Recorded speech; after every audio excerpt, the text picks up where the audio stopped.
Toe Morning Show.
Good morning, everybody, and welcome to the Steel Toe Morning Show. I'm Aaron, that's April. Good morning. Oh, Purple FTW put out a new video this morning. I'm going to watch that later. Oh, fun. I'm sure it's about how good the Vikings are and how our record's a trick, and we're going to be fine. How the record doesn't show the real games. Do you know what, honestly, do you know what he calls us? I don't want to know, probably. He calls us the best 2-4 team in NFL history. I love him. I want him on the show. Delusional. I want to talk to him about the Vikings all day, and I want him to make me feel good. I want him to make me feel better and feel like everything's going to be okay.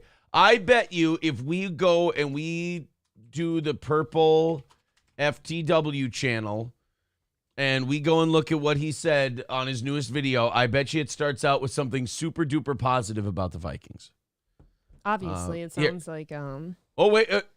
Vikings are 29% to make the playoffs is one of his videos from this morning.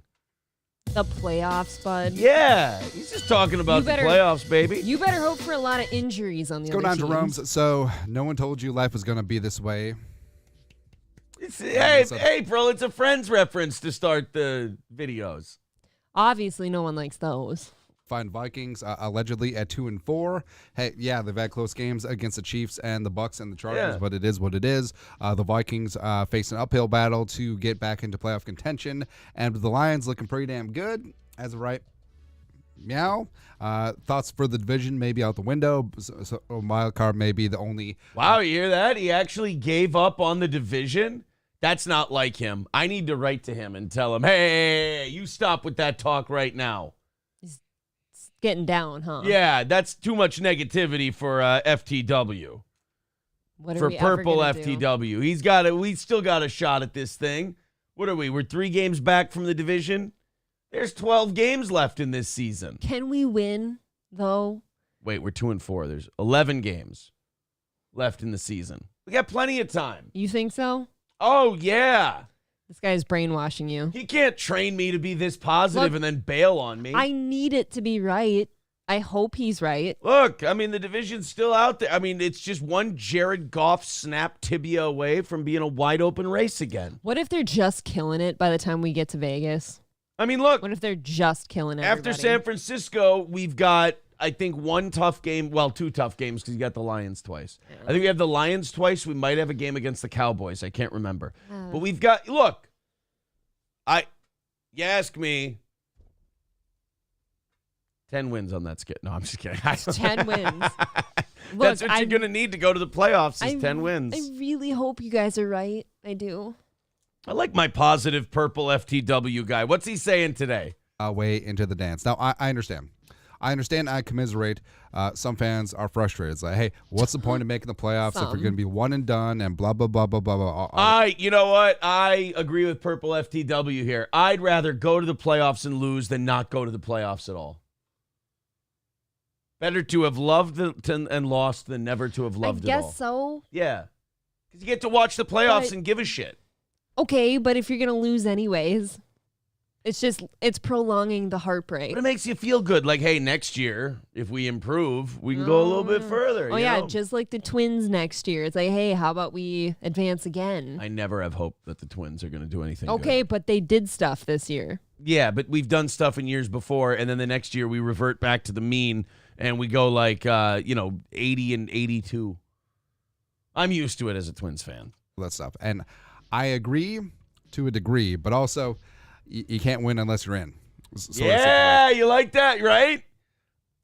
Are you stealing that one? Get it? It rhymed. You can't win unless you're in. It rhymes so you don't forget. Right.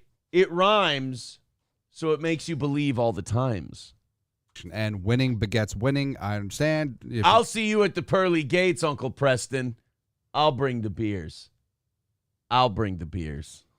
Want to tank, get a higher draft pick. No. But you draft where you draft, and you can still build and constitute this rooster no matter where you select in the draft. Exactly. I mean, look how the successful teams continually replenish their roosters, even drafting at the back end of the draft. And it seems like you're always. It's a major league. It's a major league reference. Do you know how gay that is? Hey, Pedro, I made the rooster. I was worried that he meant roster, but he's just saying rooster. It's a Major League 2 reference.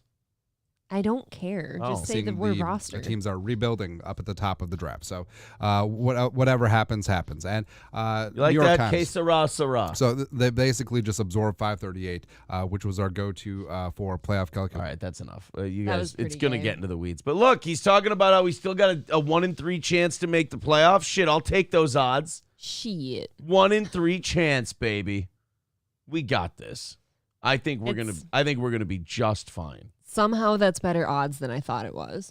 Sean Raz says, a fat Chinaman talking about a horrible team, such entertainment. Hey, first of all, I think he's Korean. How dare you? Well, even so, he's talking about a horrible team with our kind of horrible roster and still trying to be upbeat about it's it. just a funky China man from funky Chinatown. Dub says Vikings might be under pressure, bend the knee due to fear of lawsuit for racist name like Redskins and get renamed to Roman opposition. No. Have you ever worried about the name Vikings? Nobody's ever bothered us about the name Vikings. Until they find out about the raping and pillaging. Yeah, but they're football players, so that kind of fits. I mean, the boat and everything. Sure. I get it. Los Federales kind of being a bummer this morning. Says, so who thinks this Israel-Palestine thing is going to escalate and get much worse? I don't think about that every day at all. Yeah, I don't imagine us getting extra involved, sending people over. No, Israel Boots on the ground. Israel will take care of us or take care of themselves, and everything will be just fine. I hope you're right. It is time. They need to just have one big one out. Although I guess in the Bible that's called the Battle of Megiddo, and that's Armageddon, and it brings about revelation. So yeah, maybe they don't need to have a big one and get it all out. But like it's like when a wrestling feud hits its crescendo, and you have to have a loser leaves town match. We just gotta have a one. One he has got to go. Let's just have it out. Move. Can somebody offer to move Palestine somewhere else? Can we get unique movers on this? Like, can we convince the Palestinians that Jerusalem ain't shit and they don't need it? Maybe we should help Palestine bomb Sentinel Island and they can have it. Yeah, the Palestinian. That's a great idea. Israel, everybody wins. Israel gets to wipe out an entire race of people, which is totally what they want to do anyway. And then Palestine gets a place to live, and it's tropical and beautiful. Yeah. Where is Sentinel Island exactly? Is it off the coast of Spain or South America? Where is... I always confuse that, too. Sentinel Island. North Sentinel is in the Andaman Islands, an Indian archipelago in the Bay of Bengal. Oh, that's got to be nice and warm. It's between warm. India and what they used to call French Indochina. Okay, cool. Yeah, we'll put all the Palestinians there, and we'll tell them that Muhammad fucked a girl there once. And so it's totally cool to live there. The Andaman Islands, so, how many is that? Is there a bunch of people? Can we just give them the whole business? No, there's just one person. And a man. Andaman Islands. Oh, no. So you got this whole empty island except Andaman. Well, that guy clearly has to go, but You're going to have to kill that guy because he's a savage. Let's give him the whole archipelago. Yeah, let's give him an archipelago. Oh, Could you imagine? Because most Palestinians don't know what that means, and they'll think it's a fancy rich person word. Right. You go, guys, we're giving you your own archipelago. What if we told them there's like gold and gems and everything buried in the land? That's like basically what we did to the Native Americans, and it worked great for us. You'll see Palestinian casinos on Sentinel Island in no time. That sounds great. Yeah. I would go to a Palestinian Guys, casino. don't listen to any of these hack YouTube channels or cable news people. We just figured it out. Give the Palestinians Sentinel Island, let Israel wipe out the natives, and let the Palestinians build casinos. That sounds fair. America can still come up with answers. America can still do it. We're not a dying empire yet. Because that archipelago, that one's pretty far away from Israel, right? Yeah, it's way north. You could build a McDonald's there, and you could have the Golden Archipelago. Arc. It was a reach. I'm excited for baby archipelago to come sometime next April. Get it? Archipelago? Pellegrino? Archipelagrino. Yeah, you're right. See, that was as good as yours. Yeah, you're right. Mine sucked. Mine was terrible. Oh, It's my fair. face hurts. Ryan the Garbage Man says, I must have missed it yesterday, but where's Johnny? What happened? I ate him. Johnny is coming on tomorrow and Thursday because April has to pick Chrissy and Lila up from the airport on Thursday morning, thus Yes. cannot do the show, so I just flipped the two of them. And then Chrissy's going to be doing the show on Friday. Perfect. Did you tell her that? I thought she was the one who asked if she could do the show on Oh, she Friday. did. That's Yeah. right. Oh, man. Wow. We could have just snuck Lila in here. She's fine. Yeah, look at me. DG says Comedy Shaman wants to have you on his show to talk about Madden and shoot the shit. What the fuck is a Comedy Shaman? I actually heard ISOM wants to have you on. Oh, I'm not getting involved. On their show. Who is Comedy Shaman? Comedy Shaman YouTube. I don't know who that is. There he is. 16 subscribers. So I got to help that guy? Oh, there's another one with 18. Now that's the guy I want. The 16 guy can go fuck himself right in the ass. The 18, that's the guy. Well, 18 is definitely a green light, right? That's the guy I want. Yeah, 18. I always said, like, I'm not trying to big time anybody, but I always said, like, anyone with under 17 subscribers can fuck themselves in the ass. I'm not talking to you. But over 17, I think you got something cooking. All right. Ryan the Garbage Man says the Vikings could go on an 11-0 tear. Hey, it could happen. I mean, look, Christian McCaffrey misses Monday. Oh, yeah, I'm doing this. Debo Samuel and Trent Williams, all three of them are unhealthy, and we just get Brock Purdy with no weapons. Cue everybody yelling at their phones saying Copart or Aaron, but I am really crossing my fingers for the same outcome. If they don't have Debo Samuel and Christian McCaffrey, I favor us to win. I watched Brock Purdy against the Browns without those two guys. Yeah. He looked like a 7th-round draft pick. It's a winnable game. God damn it. You want to go? No. Annoyed Wawa supervisor says, I want to kick my own ass for this, but holy shit, this guy, a Michelin man made of cope. I think they're talking about the Korean guy? The Korean marshmallow. We both are when it comes to the Vikings. Are you kidding? Don't you have to be when it's your team? Hey, look! The internet actually used the word cope correctly. Wow. You guys actually did it. Great job. Now we need to get you working on the word cuck because you don't know what that one means and you keep using it. But do you know that I don't even like that word anymore because it's used too much and incorrectly? They just mean when someone is humiliated, they go, oh, he's a cuck. It's like, no, that means you're getting some... No, like the actual thing of cuck is there's like a fuck situation with your partner in front of you that you're not involved in, but you get to sit and watch. Yeah, Right, it's an honor. Stop using cuck wrong. Stop using cope wrong. Like, they've now taken cope and, like, they're, like, when someone else gets owned, but they want to shift the blame to someone else, they call that... Copium. Right. They get owned by something, and someone else makes fun of them, and they go, oh, that guy's coping. It's like, no, you're... It's like now people who are coping are using the word coping, and it's ruined the whole thing. It's unfortunate. It takes all the fun out of making fun of people. Aaron's going to have to cope with his anal virginity being lost. After I shopped for that Baldo last night. Baldo, need a Baldo. Kotod says, I'm telling you, we need a new crusade. Let Christians run that place for a while. Sentinel Island or Israel? I don't know. Good luck getting Christians over there to do anything. We need to resurrect Guy de Lusignan. D. Gulag says, let's call the Urban Moving Company. Yeah, the Urban Moving Company could move the Palestinians out to Sentinel Island. Yeah, but do you really want them in your house? My friend, a 5 dancing Israeli. Annoyed Wawa Supervisor says, Israel really is the CM Punk of this whole thing. Some upside, but not enough to cover all the nonsense. Also, idiots blindly support them.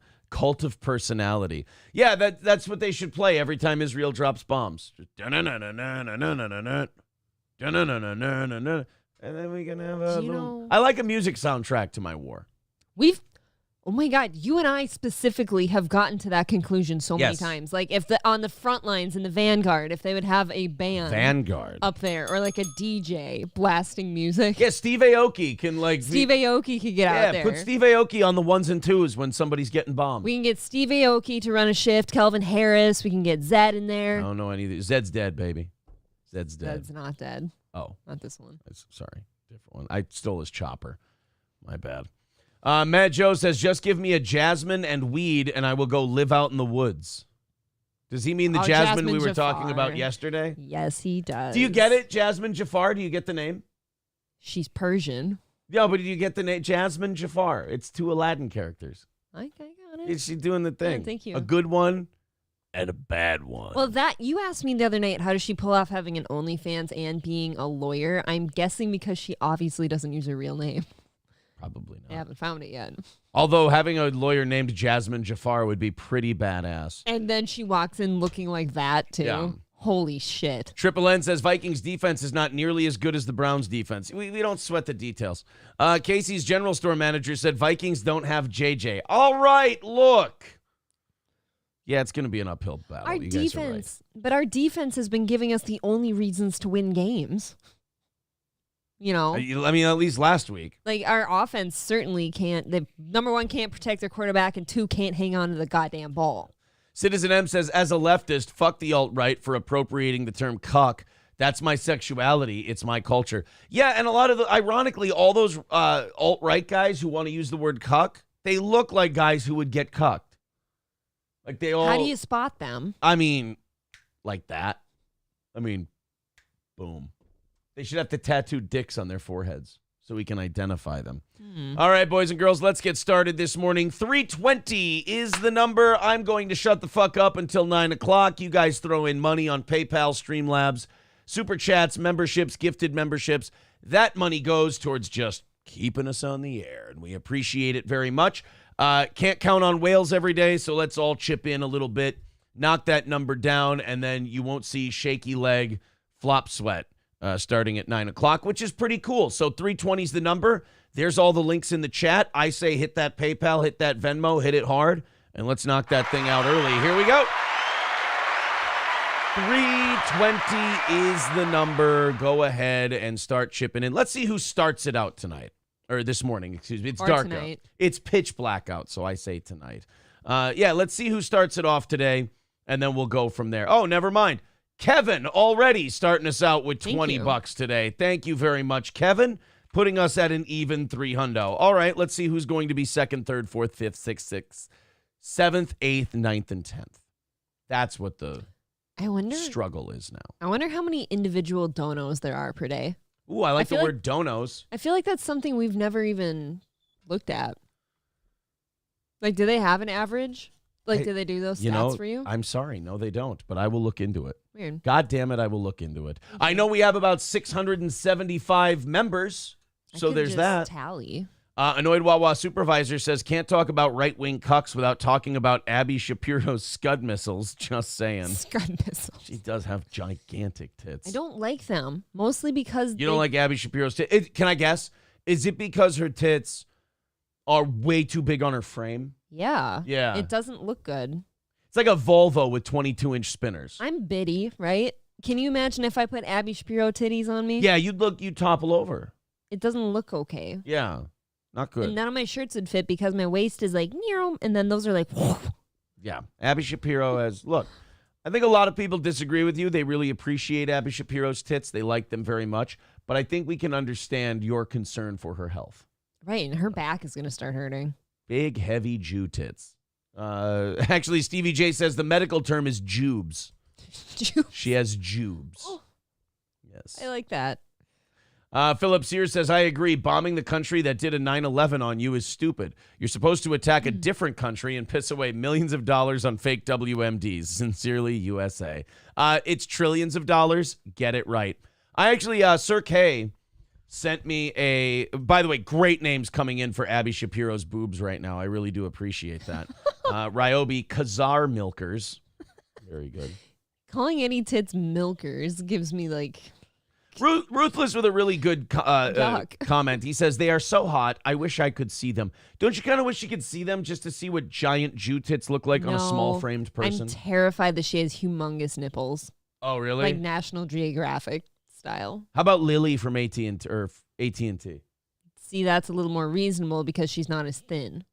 Okay, so you want to see her tits. If I had to choose, yeah. Hobo chili recipe, the Manischewitz Mountains, Gray Duckling, Milky Menorahs, Gregarious, Dreidel Bags. I like Dreidel. Dreidel Bags is pretty good. Dreidel Bags. Hobo chili, Matzo Ball Milkers. Fun. Johnny David, Boobergs. Not bad.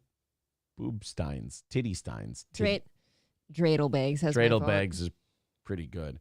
Annoyed Wawa Supervisor says, purely hypothetically, they are out there. Which one, Lily or Abby Shapiro? I have a hard time believing that Abby Shapiro's tits are out there. Ryan the Garbage Man, Mesopotamia Mammaries. Fun Cushions, that's not really Jewish. Loaded Wrench, Bunker Busters. That's pretty good. Those, I got a good one. Ready? Yeah. The Golan Heights. Hololoaves. You know what you call her pussy? I don't know. The Gaza Strip. The Gaza Strip. What do you call her ass then? I'm not that funny. Get back to me in a... you know what? I need a little time. I'm sorry. Ryobi says, I have Abby's nudes. They are legit. Well, goddamn. Why would somebody like her put out nudes? I think he's lying. Fireman John says, Cohen's Cones. It's a Jewish thing. I guess.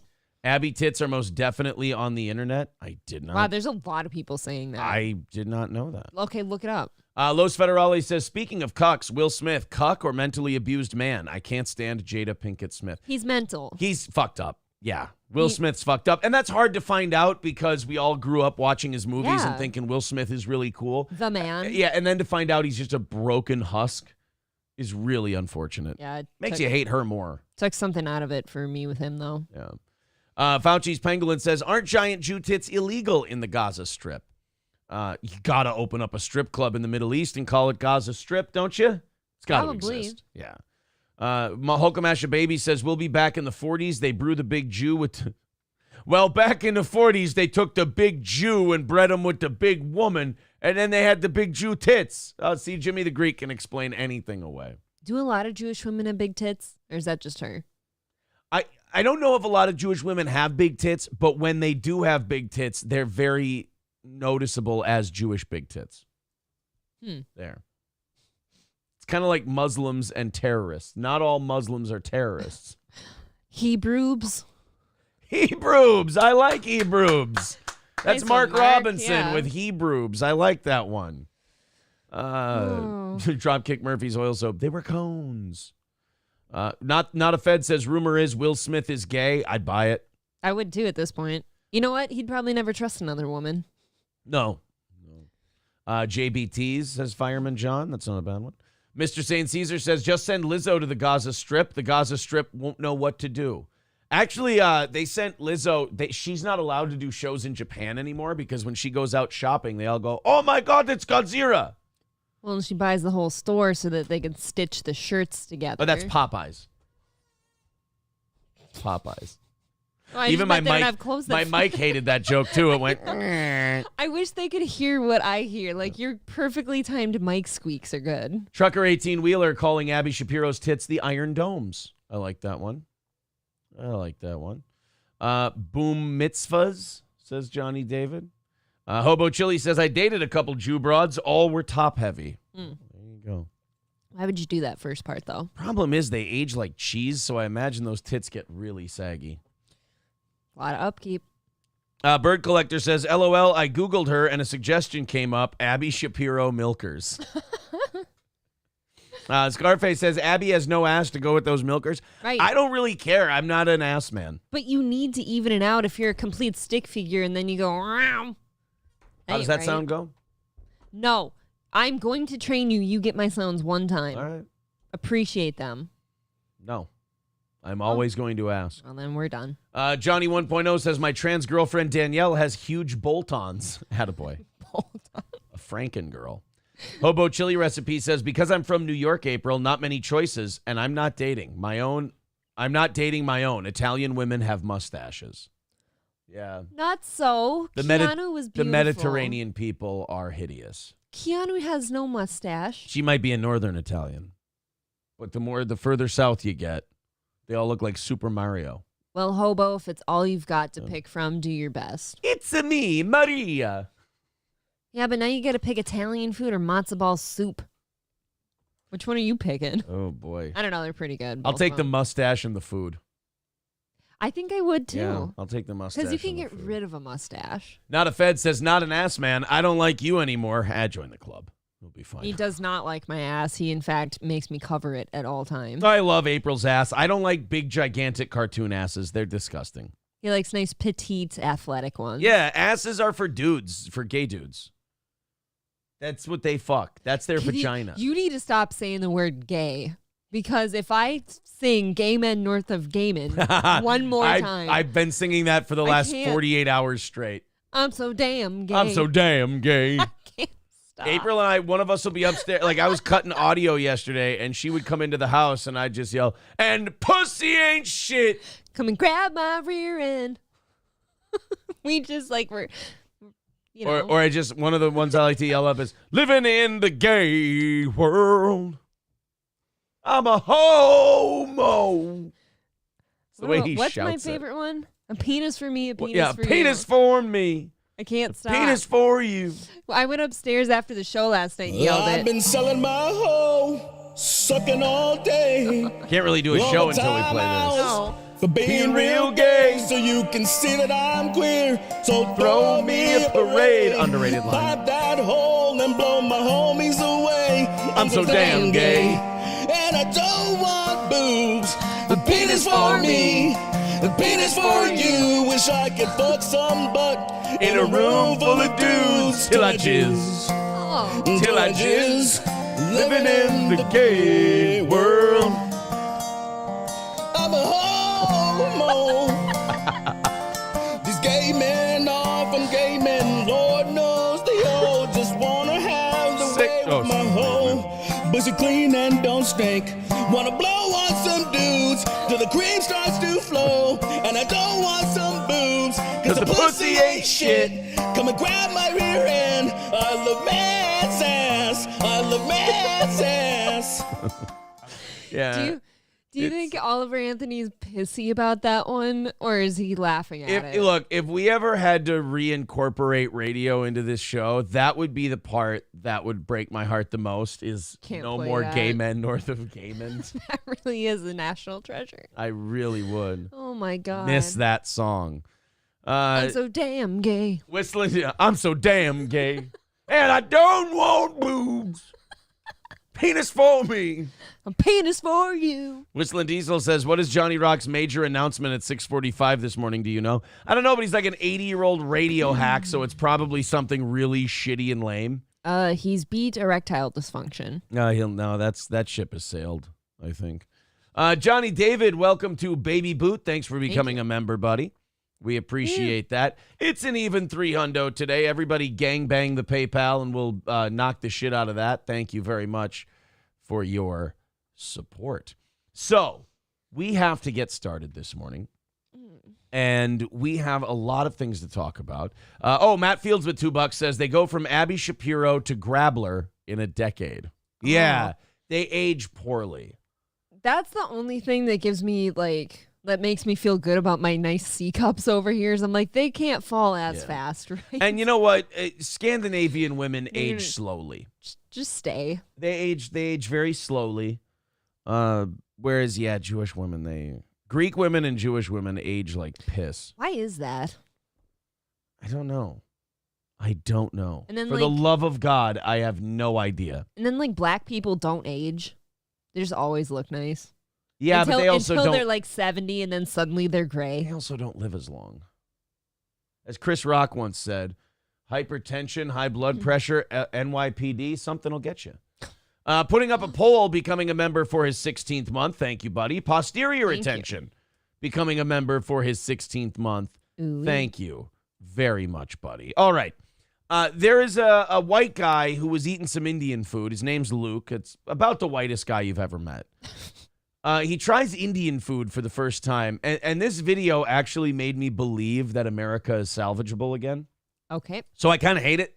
Oh. Anything that gives me any kind of hope makes me go, fuck this guy. You feel like you're being lied to? Yeah, I'm being lied to because I know something's like there's going to be real news that comes up.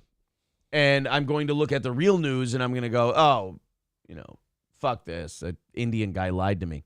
So I got an article from Sir K this morning, and it said Janet Yellen was giving an interview, and she said, even though we're $33 trillion in debt and we're running $2 trillion annual deficits, she goes, oh, no, we can afford 2 wars at once. No, we can't. She said we could. We can't afford 1 war right now. She's the Treasury Secretary.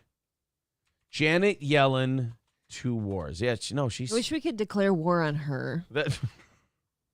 Like just in general. You wish we could just, maybe just, what does Skeezy say? Vote harder?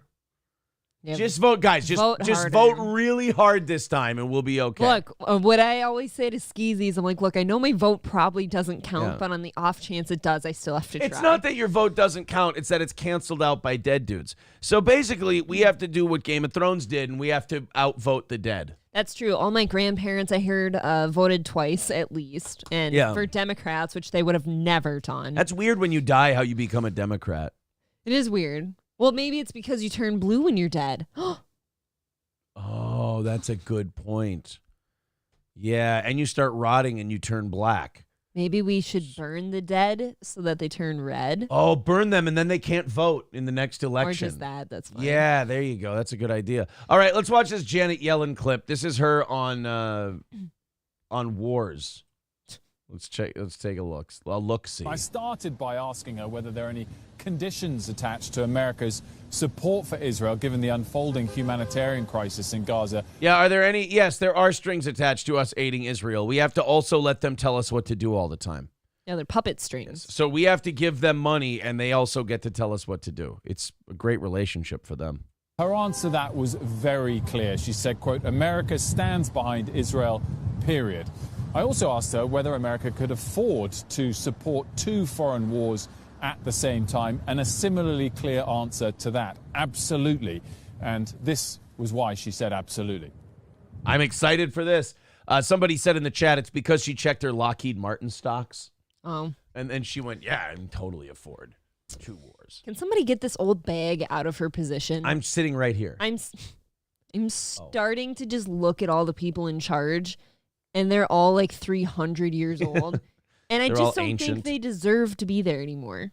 You don't deserve it. The Council of Dummies. The American economy is doing extremely well. You hear that, everybody? Everyone pack it up and go home. We're doing great. The American economy is doing extremely well. How is that not considered like treason to the American people? You forgot. You didn't get the memo. Yesterday was opposite day. So she was just playing along. She's being a patriot. So she's right and everything is fucked. She's the purple FTW of politics. She's like, hey, we're the best 2-4 team in the history of the league.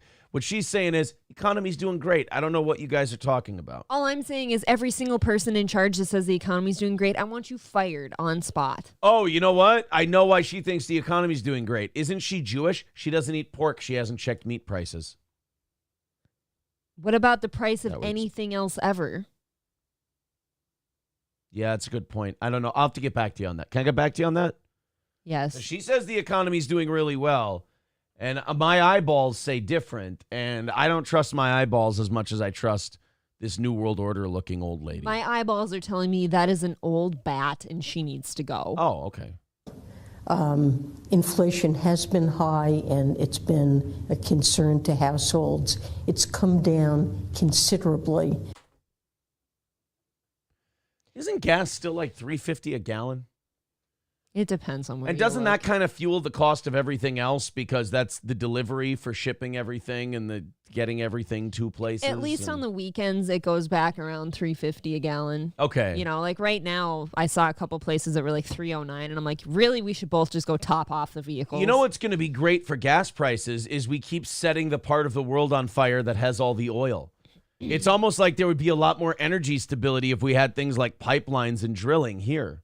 Oh, in-house, you mean? Yeah, we might even get some jobs out of the Where deal. we could just really take care of our own and stop Yeah. relying on everybody else. You know what's funny? All those people with the pipeline, they were like, oh, a lot of those jobs won't even start until 2022 or whatever. It's like, yeah, those people could have had jobs for a year if it weren't for you. Thanks Just a lot. booming. Absolutely. Hey, but we need those people who would work in the oil fields to fight all our wars for us. We can't be having them working in the oil fields and being happy.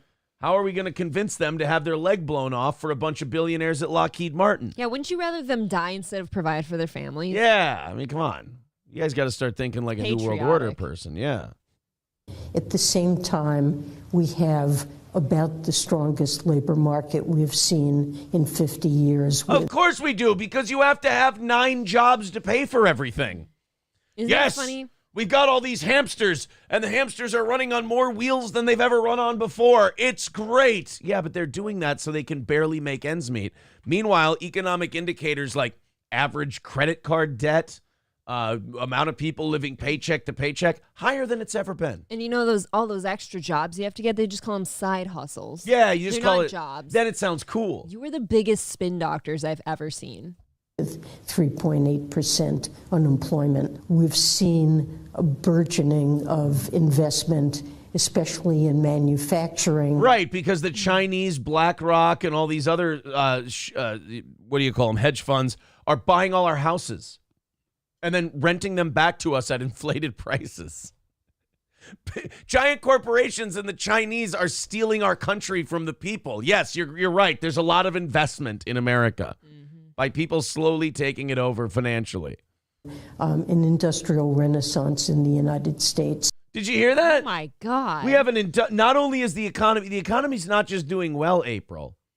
We're having an industrial renaissance in this country. She's like placing romance, like a facade of romance over everything. You didn't know that- Just you look didn't- how great everything is. No, and- you don't understand. You see, we can support 2 wars at once now because we have a manufacturing, what is it? Renaissance. Renaissance. Yeah, we have an industrial renaissance going on in this country. So we're good then. See, you thought everything was bad. Didn't that make you feel better? There must be some pill I need to take to see it her way. Cyanide capsule. Oh. Works every time. See, but how does she make it? She doesn't True. take it. She just hands them out. Oh, She's a distributor. I see. Yeah. Balls Deep gifting a membership to Johnny 1.0. Thank you, Balls Deep. Appreciate that. Thank you. Stevie J says Janet Yellen is Jewish and she's telling us we can afford to support a war in Israel. What a crazy coincidence. That would never happen. How dare you? That'd be funny. Like the media doesn't ask that question ever, but it would be funny if I would love to interview Janet Yellen and she gave me that answer. Yeah, we can support the war in Israel.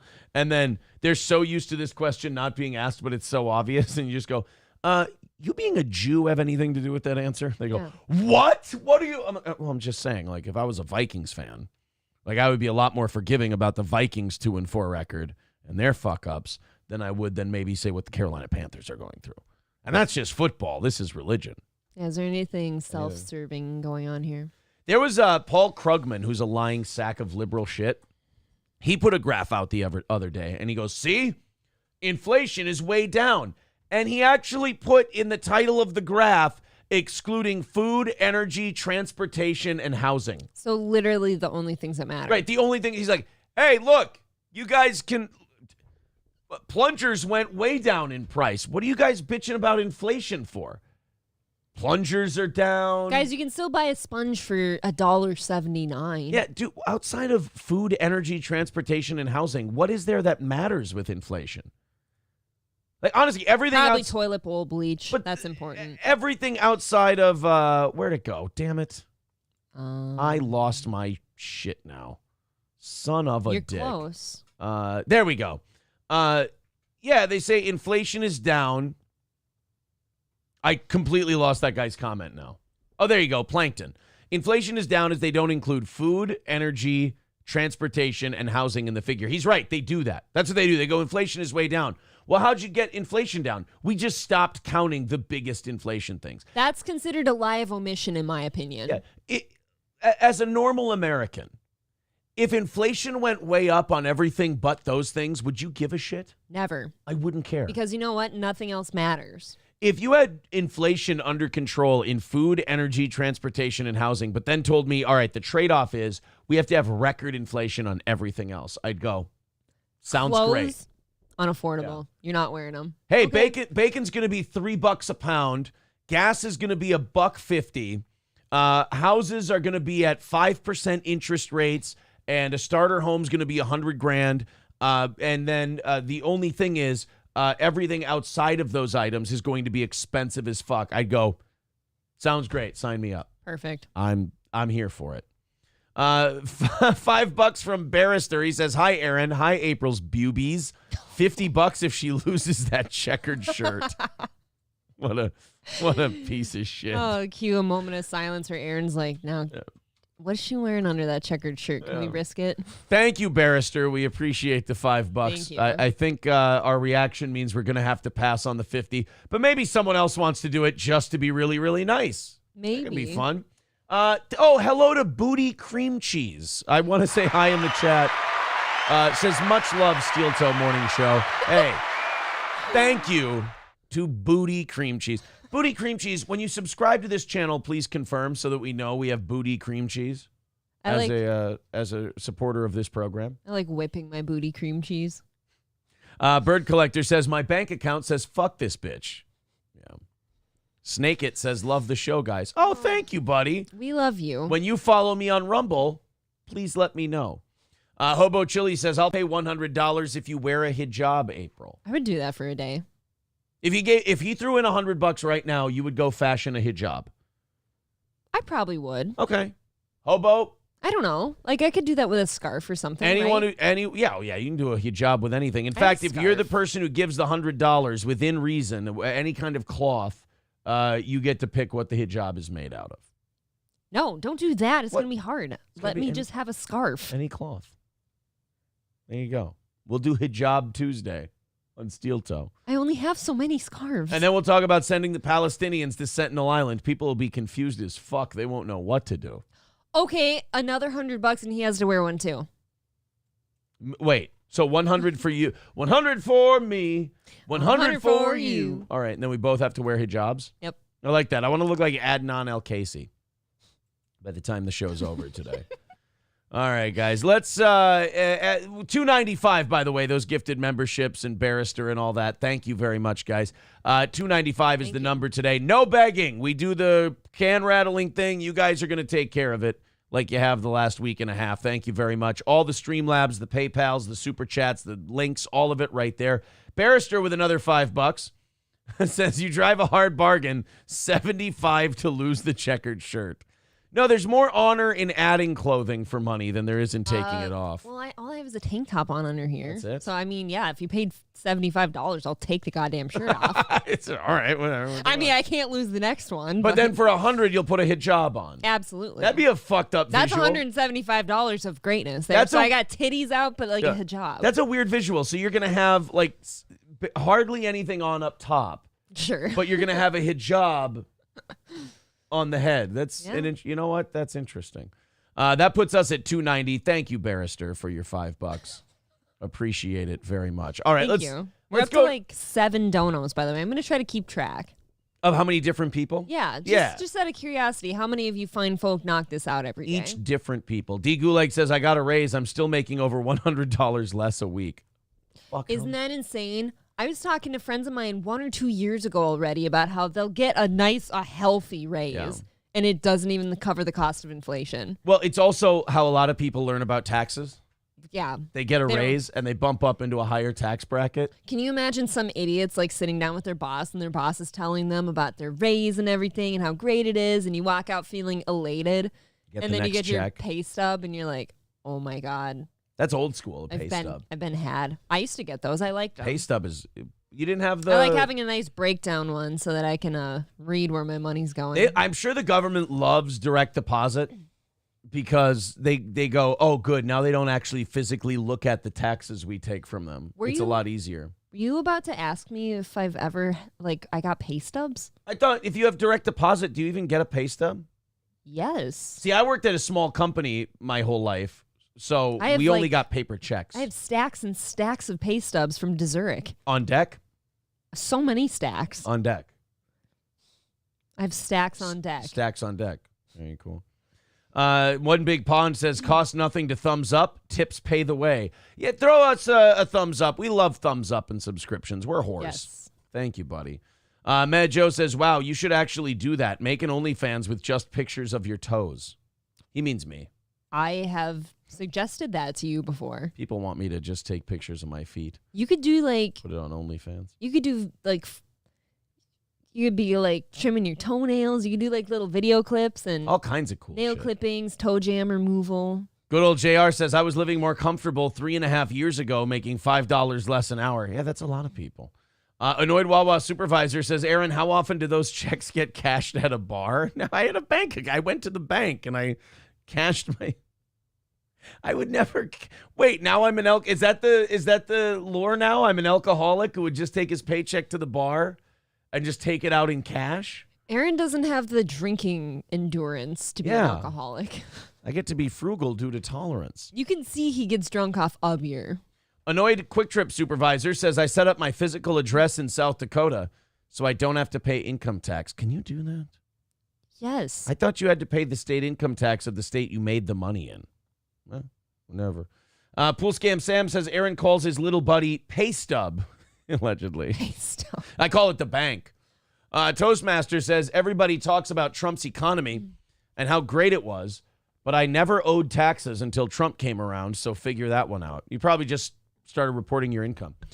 Trucker 18 Wheeler says, if I get overtime, it's not worth it unless it's at least 10 hours of overtime.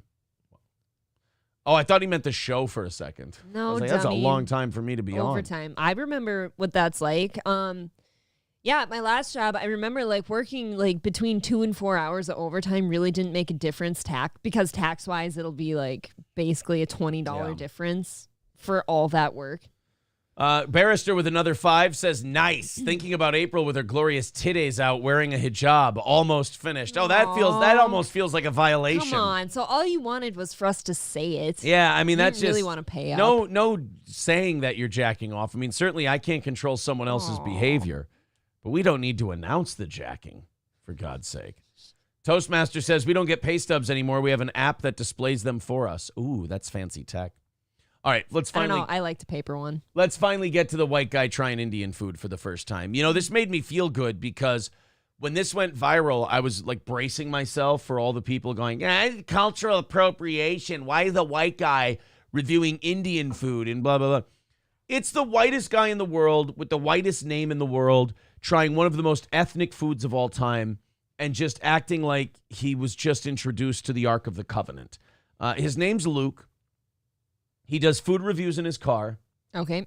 And he decided to try Indian food for the first time. Now, have you ever had Indian food?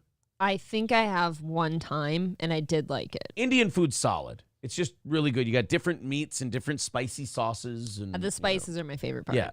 So this white guy tried some Indian food, and the internet absolutely loves him. Apparently, this is a time machine, and Ben Shapiro was transported back to his sophomore year of high school. And he decided to try some Indian food. Let's give it a look-see. All the classy Indian food joints, by the way, plastic tubs. You know it's legit when it comes in plastic. When it comes wrapped in tin foil and you have the curry sauce in the plastic tub, you know you went to a top-of-the-line Indian joint. It does look delicious. Well, let's take a look and see what the internet's raving about with the white guy doing the Indian food review. Today we're trying Indian food. Okay, you're creepy. His eyebrows. Right off the bat, this guy's giving me vibes. Creeping me out. That was 2 seconds. I don't like... Wow, that's intense. I don't like how his eyebrows are talking to me, and I don't like his really official middle management tone. How about his dick sucking lips? his big old pursy lips. We got the buttered chicken, the garlic naan, the onion bhajia, the gulab jamun. I think I got that right. And this. Okay, I like him. The gulab jamun. The gulab jamun, which, wow. That'd be funny if you, fancy fucking cow worship talk. I don't know what the fuck they're talking about. Are there any solid Indian food places near us? Kohinoor. I've never been. Yes. It's great. We're going there. Came with some sauce and a whole basin of rice. We went to India Oven in Bowling Green, Kentucky. Where you go for great Indian food. India Oven. Yeah, it's way better when you're trying Dutch food at that restaurant. The Dutch Oven is a far superior restaurant. I have a Dutch oven upstairs. Oh. He got it for me. For a grand total of $35. Let's start with this onion bhajia. This is great. It tastes like an onion ring, but there's no onion inside. It just has onion flavoring. So it's kind of like a fry. I like it. I give this an 8. Now, wow, okay, there you go, India. Your onionless onion rings. No onion. Onion flavoring. But how did... You just make a crispy thing with onion flavoring. You just deep fry some shit. Do you know how cheap onions are? You could just throw an onion in there. Throw an onion in there. Let's try a piece of this garlic naan. It's paper I love naan. thin. Look at all the drippies he already has. Oh, no. Oh, buddy. That's not coming out. Big Boy made all of his grease drippies with this Indian food. Big Boy made spillies. Oh, Big Boy made spillies on his Big Boy tie. That's no good. Those don't come out, though, No, they don't. on that material. That seasoning is out of this world. It has a nice garlic parmesan taste, and that is cooked to perfection. I'm not even joking. It's thin bread, but it has so... I love how he says cooked to perfection as it's flopping around in his hand. I mean, it does look delicious. I'm a huge naan guy. It looks good, but to watch him go, and it's cooked to perfection as you see grease just kind of flinging off of it as he swings it back and forth. He'll have grease running down his window by the time this is over. Honestly, that's the kind of food review I want. I don't want a food review done by someone with a really sensitive palate because that ain't me. You can't go Indian. I want somebody who has really, I don't want to say low standards, but I want a guy who just chews something and goes, oh, that tastes good in my mouth when I eat it. You want somebody that looks like you so you can identify with them while they eat. Much flavor to it. In fact, this might be the best bread I've ever had in my life. Wow. 9.5. In fairness, his mom only buys Wonder Bread. So this buttered chicken might make me nut. This now looks so let's try good. this buttered chicken for the very first time. Now, they didn't give me a fork or nothing, so thankfully I had a fork in my car, but yeah. As most potential budding serial killers do. Look at his face right now. I always come prepared for my food reviews. I have cutlery right here in the dash. It's perfect. I have a whole butcher set in my truck. He opens his glove compartment, and it's just a organizer tray with all the different plastic. It's perfect. Don't you do that? I'm not quite as put together as old greasy tie guy. There we go. He's trying his Indian food. Want to kick a field goal between his front teeth. Right. Oh, yeah. Oh, Big Boy eat butter chicken. Ew, that sound. Here, hold on. Food review, guys, let me give you some advice. Take all the mouth noises out. That would help me. No mouth noises in a food review. I don't like the smacking, the wet sound. Crap. This... Oh, wait, go back. I'm sorry. But yeah. Yeah, Big Boy spit that buttered chicken out. Ew. Holy crap.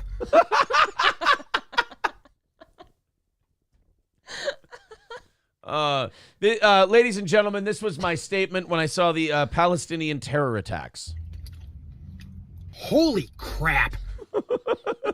My response when I saw the grocery bill total. Oh, okay. All right. Holy crap.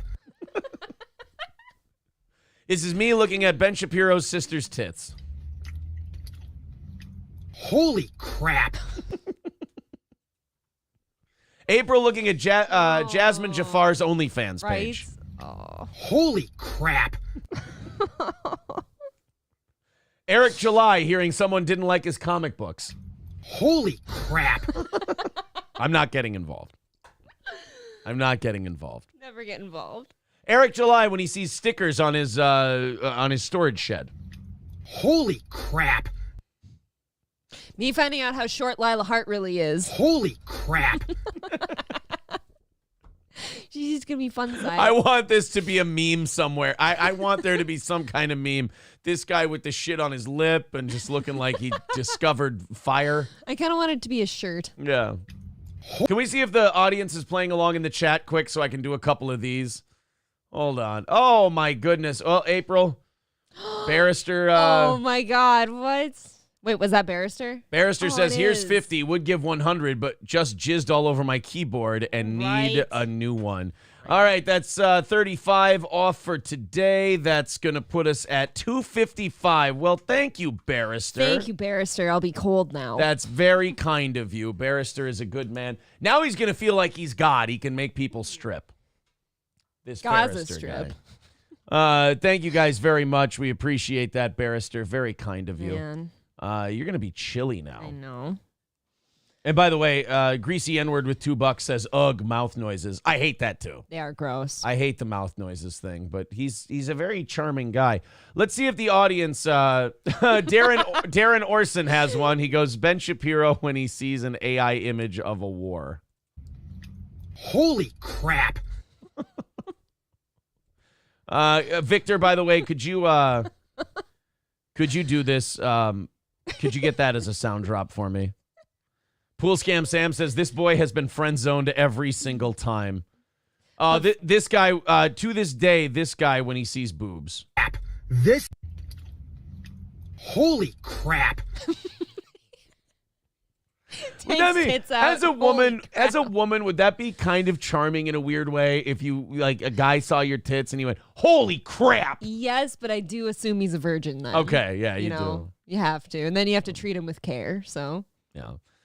Never throw away the condiments. That's why they make glove boxes. That's not bad. That's true. That's a good take. I like Chick-fil-A always hands me an extra packet of sauce for some reason, so I keep them. T. Jefferson says, this is the sound of poop and blood. Oh. Mad Joe says, that's going to be a hot poop. Hobo Chili says, the day Aaron realized he sits in a chair, he has skin spillage. Oh, is this my reaction to my skin spillage in a chair? All right. Holy crap. Aaron's response when he gets hit in the face at boxing. Holy crap. By a minority. Pretty well, much always. If I wasn't getting hit by a minority, who would I be getting hit by? Loaded Wrench says, my reaction when I see Lizzo. Okay. This crap. This, no. Just crap. Holy crap. I want to follow this guy somewhere. I don't have TikTok. Black guy seeing his credit score above 550, says Trucker 18-wheeler. All right. Holy crap. Oh my God. Black children when dad came home. D. Gulag says the video is down. What video's down? Yeah, don't say that. What video? Yeah, what video are you talking about, D. Gulag? Somebody says when Aaron notices a $100 donation. You know what? That's what we should get for big donations. We should have this sound drop. Yes. Oh, no. You know what? I just fucked up. I rewound a Twitter video too many times. When you rewind a Twitter video too many times, you end up with that. All right, this will be our last one then. They didn't give me a fork. I got a fork in Oh, God. Hold on. Oh. Holy crap. There you go. I like that kid. D. Gulag says the video of the holy crap guy. No, it's not down. We've got it. It's there. It's right there. I want him to be, what is he, Luke Foods? I want him to be somewhere else. Luke Foods. What do you mean you want him to be somewhere else? He's in the wrong place? I can't follow him on TikTok. I don't have TikTok. Oh, TikTok is whack. All right, let's finish up with this guy. I'm sorry. We're only halfway through this. The holy crap thing kind of got me. This might be the best thing I've ever tasted in my life. Okay, let me chill out. This chicken is it's like liquid. It just melts in your mouth, okay? It's like liquid. I don't want liquid chicken. Liquid doesn't melt in your mouth. It just is. It's just like, yeah. It's just liquid. Look, he's not a wordsmith, all right? He's not Oscar Wilde eating Indian chicken, for God's sake. He's, leave the guy alone. He's trying his best. I'll give him a pass. What he's trying to say is it's like liquid. It melts in your mouth. You're right. Liquid does not melt in your mouth. No, Something would have to be a solid in order to melt in your remains. mouth. Yes, it is. it be what it be and do what it do. And as for the butter taste, it does taste a little oily. But what I'm really getting is a cinnamon taste for some reason. And that means you're having a stroke, young man. You need to check your blood pressure. You know, I'm getting hints of butter and burnt toast. I didn't. Wait a minute. That naan bread didn't smell like this. Wait a minute. I can't have a stroke with grease stains on my suit. This is absolutely delicious. You get these giant chunks of chicken in here. You get a lot of it. This thing was $15, I know, but look how much preparation and work went into this thing. And it's a bunch of slop with chicken in it from the India hut. That sauce takes a while. I guess so. Look at how much love and preparation went into this slop chicken in a plastic cup that I'm eating from the Bowling Green, Kentucky drive-through Indian place. All the spices. Look at it. I mean, yes, a lot of love and care did go into that dish when they made it 2 weeks ago. Well, you know.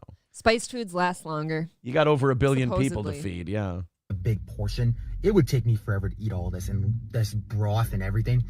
This is divine. It is not the best thing I've ever had in my life, but I thought he just said it was the best thing he ever had in his life. You almost nutted in your little pressed pants. Yeah. You got grease stains on your nipples and you've got jizz stains in your pants, and you're sitting here telling us this isn't the best thing you've ever tasted?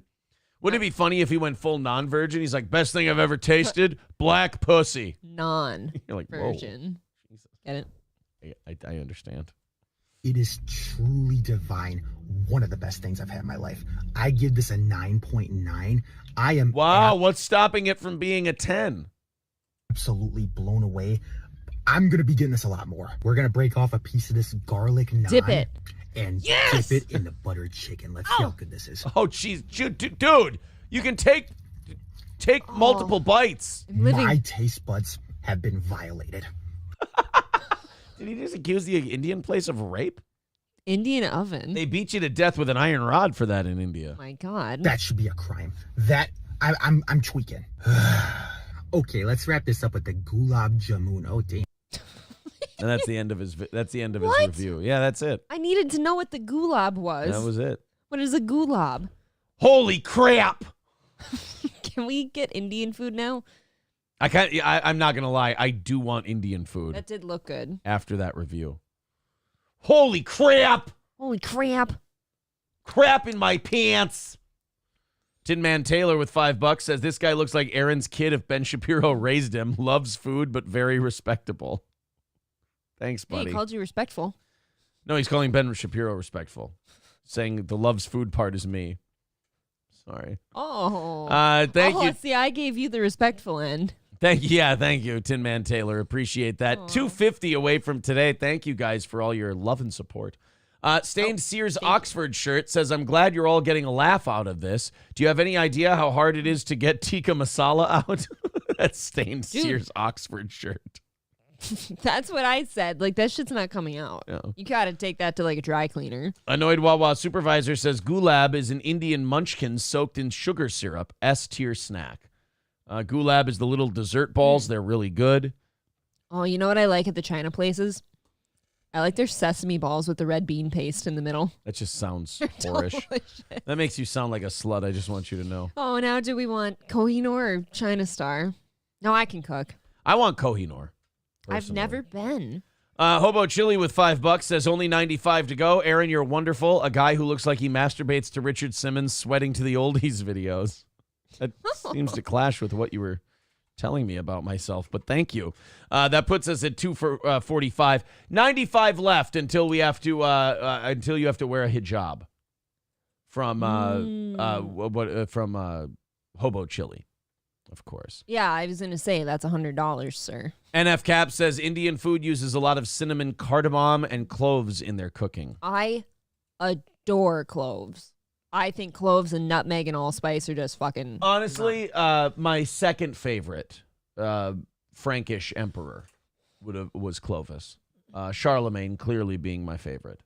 But to each their own. We're not here to have a history debate on a comedy show. Thank you, Aaron. Thank you very much. You know what? When I heard that Clovis was turning over his kingdom to his sons Carloman and Charlemagne, you know what I thought? Holy crap! Victor, I cannot wait until you send that. I'm actually bringing my phone over here So you're ready? I can check for email updates. Seriously. So I can see when Victor sends us, holy crap. Every time we have a large dono, it has to be that. Yeah, every time we have a donation, what, over $20 or over 50? I think over $20. Anything over 20 is getting, holy crap. Brown Eyes, God damn it. I'm going to get this name right. He's shitting on me, but I want to say it right. I want to give him the respect. Brown three-eye, Raven.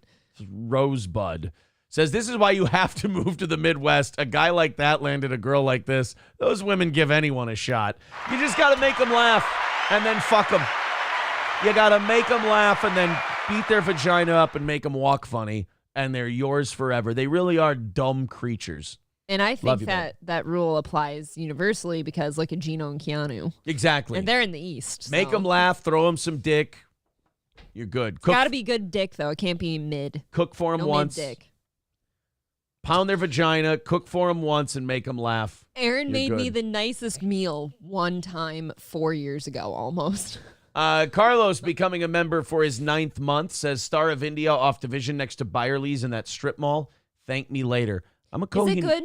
I'm a Kohinoor guy. I've never had Star of India. If you want to have Star of India, we can go there after the gym today. Dude, I love so many stores in that it's called Division Place Shopping Center. That's a good corner. Brown three-eyer Rosebud. That's what I'm going to make it, but I know that's not correct. With $19.99, thank you, buddy.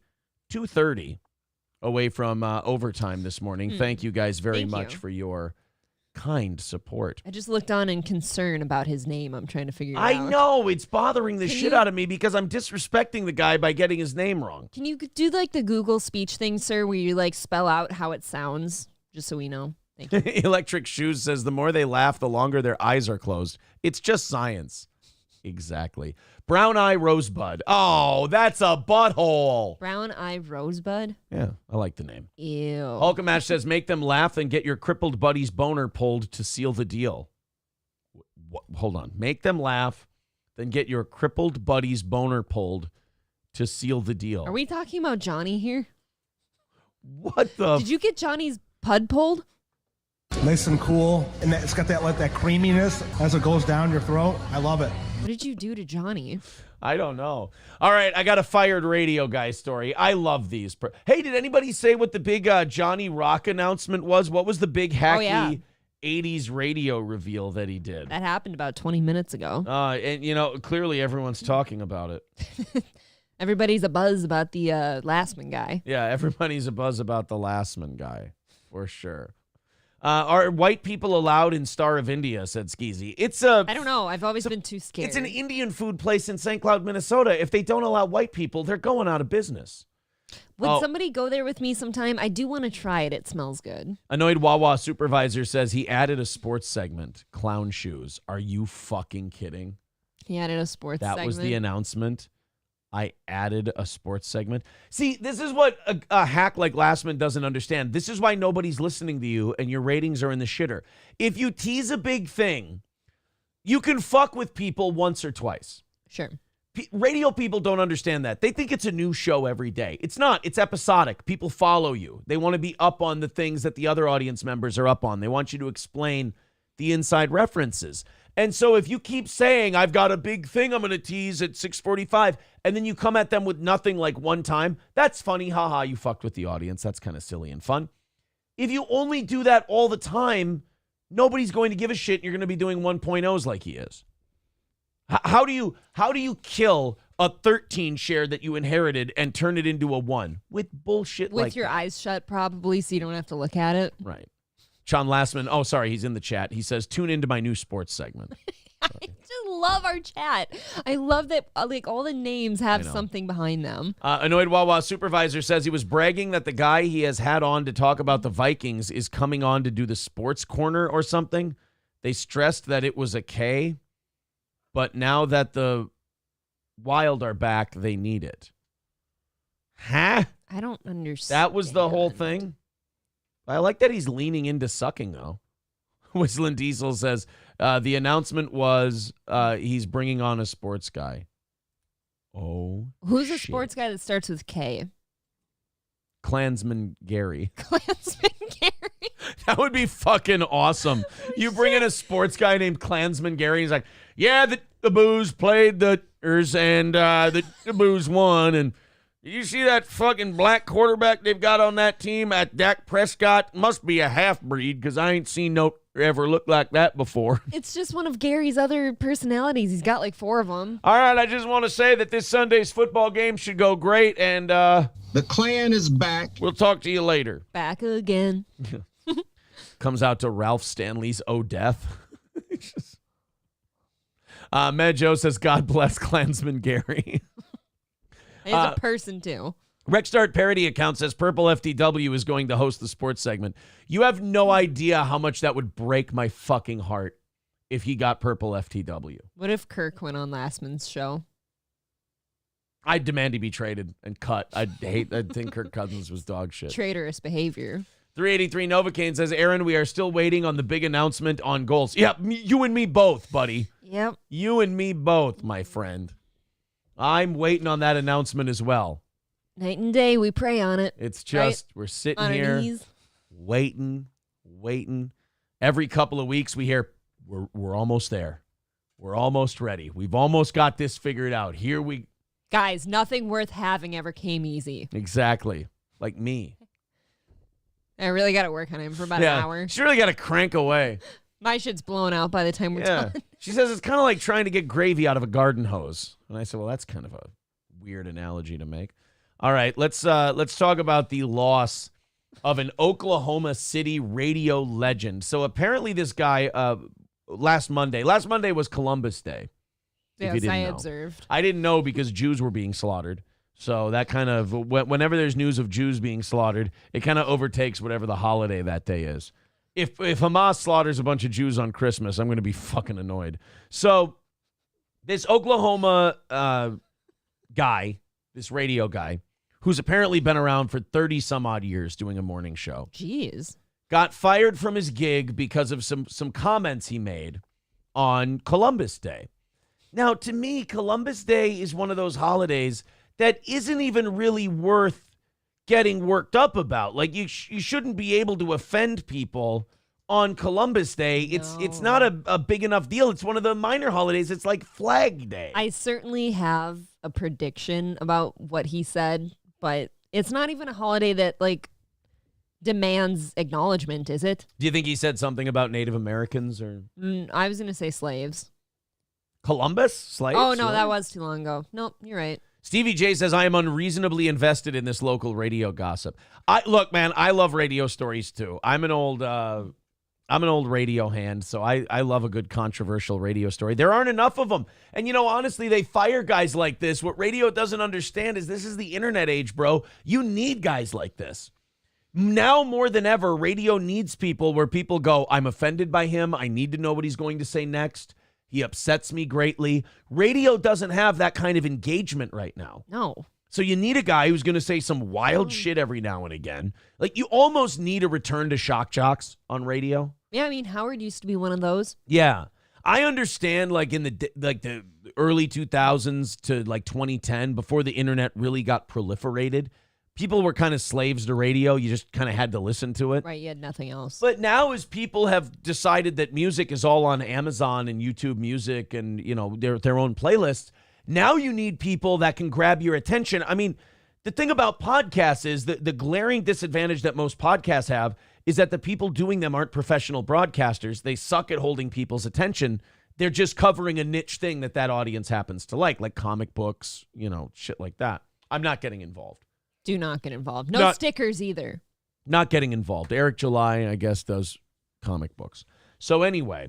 Bad one. And he crowdfunded them, apparently. Yeah, why is that so? I don't know, but I'm excited for that to boomerang back to me, and then I'll find out and I'll report back to you as to why that's offensive. But radio people have broadcasting chops. They know how to hold an audience. They've been trained in the art of communication and broadcasting.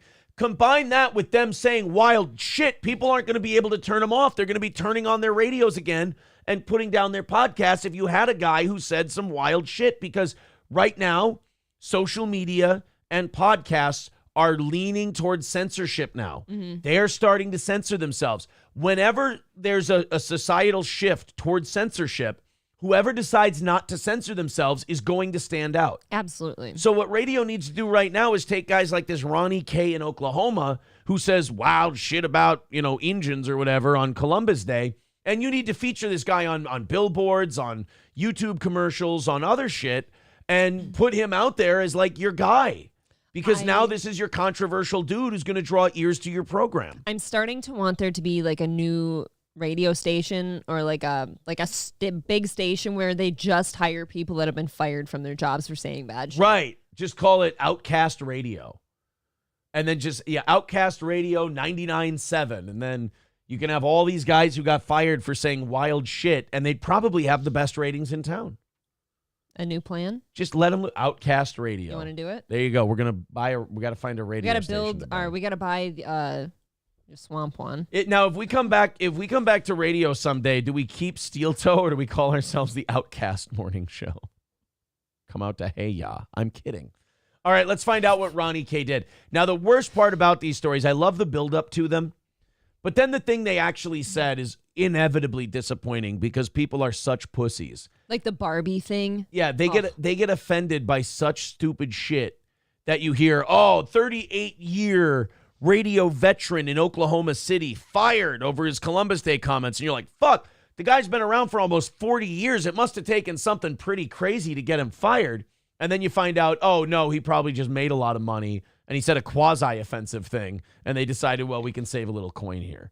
Let's see what old Ronnie K did. Well, radio legend over the Oklahoma City airwaves, Ronnie K says he's been fired from KOMA 92.5 due to an on-air He's been in Oklahoma City for 40 years, and he's on Coma 92.5. Boy, that's a little on the nose for radio. Coma needs to be like an ASMR channel, putting you to sleep. 92.5 Coma. Here's Barry Manilow. Comment made October the 9th. According to a Facebook post from Oklahoma County Assessor Larry Stein. Oh, no. You made him mad. Don't ever make the Steins mad. Don't make the Steins mad. You won't like the Steins when they're angry. It says that Ronnie K was let go after Ronnie K said, quote, "It's Columbus Day and Indigenous People Day. I don't know what Indigenous means, and I don't care," end quote. Oh, that is... Who gives a shit? That is such a skippable comment. He's just being a dick because his whole life it's been Columbus Day, and then they tried to attach Indigenous to it, so he was being cunty about it. Yeah, who cares? Really? Yeah. You shouldn't care about either of those things, by the way. And, I'm upset because in order for me to have a fireable radio offense, I went on like a 2.5-hour tirade about what a fat, ugly piece of shit some radio lady I was beefing with was. You really did make that one laugh. I really dug in. And these guys get fired over a throwaway thing. I'm like, you understand that the Columbus Day Indigenous People thing, if it comes up on my show, that's a 20-minute bit. You're going to have to pick multiple things. They're going to like, we're firing you for what you said about Columbus Day. And I'm like, you're going to have to tell me which one because I said a lot of them. Do you care about Columbus Day or Indigenous Peoples I don't give Day? a shit about either one because you know what? All of them are dead. Columbus is dead. The indigenous people are dead. Yeah, I guess that's all true. We're fine. Do we really have to celebrate them anymore? You're not getting the mail. That's all it is. You're just not getting the mail. And the people who work at the water plant don't work that day. There's your Columbus Day. Which I find the mail thing annoying even. Right. Like, I was waiting for something that day. I didn't know what day it was. I'm like, there's no fucking mail. People want to cancel Columbus Day. They want to cancel Indigenous People Day because, like, of offensive-ness and slavery and all that. I want to cancel it because I want my fucking mail. I agree. How am I supposed to know what my congressman said that's shitty? My mail can't come. Oh, yeah, those are starting to come. We're not even having an election this year. I know. On like Congress people and shit like that. And here they're sending me things about how shitty my congressman is. Yep. And like, I get it. My state legislator's a cunt. Jesus. Did you hear what Dan Wolgamott did?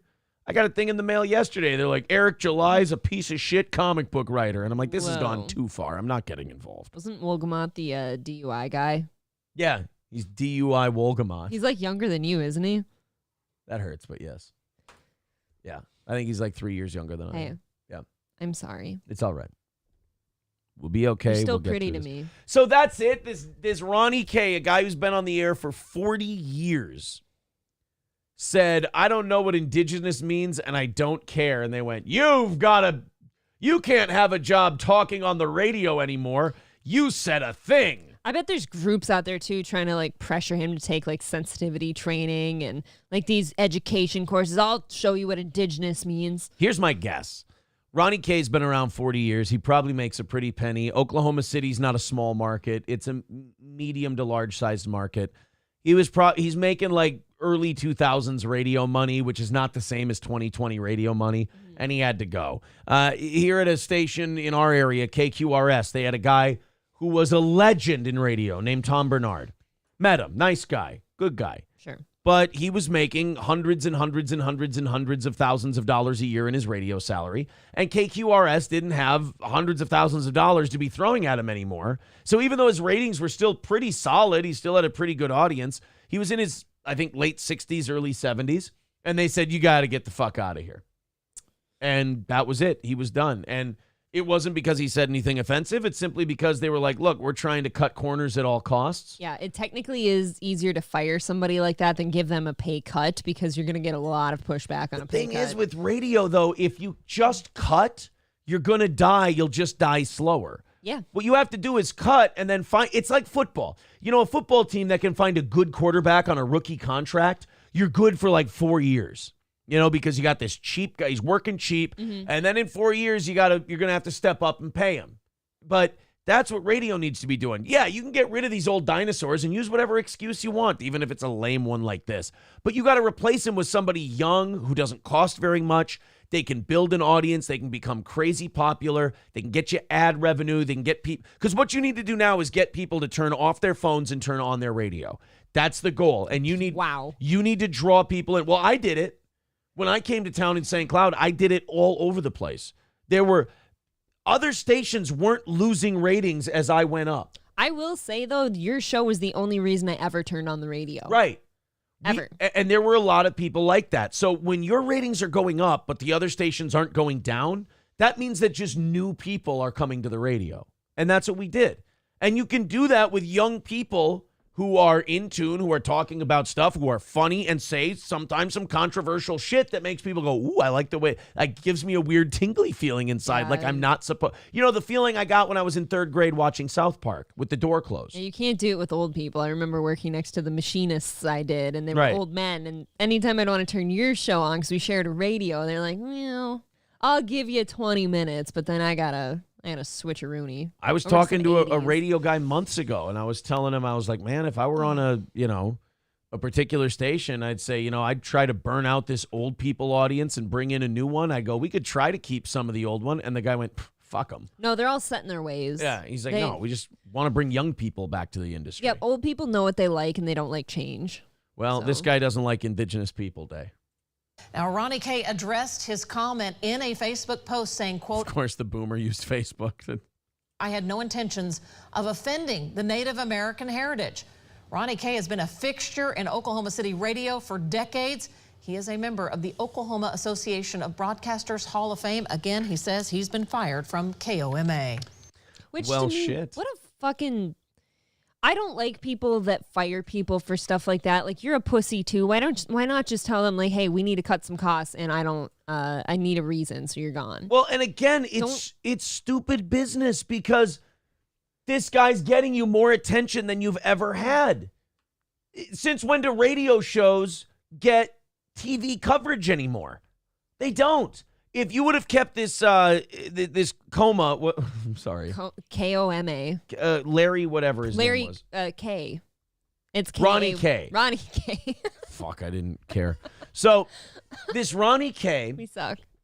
Is getting more coverage than he's ever gotten in the last 20 years, probably. Yeah. He's on TV. People are going to tune in.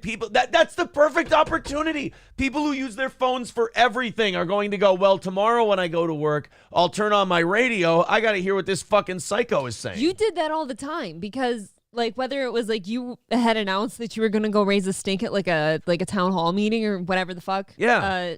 and then they had to tune in the next morning to hear what happened or some shit It's like called that. appointment radio. Yeah. So that's the for news sure. covers this guy, and the radio station goes, oh, well, we have to fire him. No, you have to promote this guy like never before. You've got to put him on billboards and all this other shit. He's being talked about. You can't buy that kind of attention. That is the one thing, though, that for some reason Gary didn't like about you. No, is He that we got only his liked your station ratings. attention. Right. That's because he's fucking the midday chick, and she was getting jealous that someone else was getting ratings, so he had to hear her complaining all the time. And then he goes, oh, well, I'll talk to him. Allegations. Okay, sue me and prove it's not true. There. No, he too smells like mosquito spray. Gary, It the rubs only off. reason Morgan has a job in radio is because at least at one time you guys were fucking. I don't know if you still are. It's been 3 years. My reason's nepotism. Nepotism. Right, well, yeah, you were fucking her and she needed a gig. She doesn't know how to do basic production. If she cuts a commercial and screws it up, she deletes it and starts over.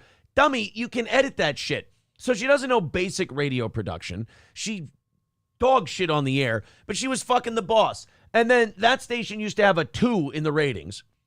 I brought him up to a 6, and she got jealous that someone else was getting ratings because when they had a 2, she was the people that those 2.0 people talked about. Which to me, I'd rather be dead than be the person on a failing station that someone's talking about. So then they came in and they had this interesting program, Steel Toe.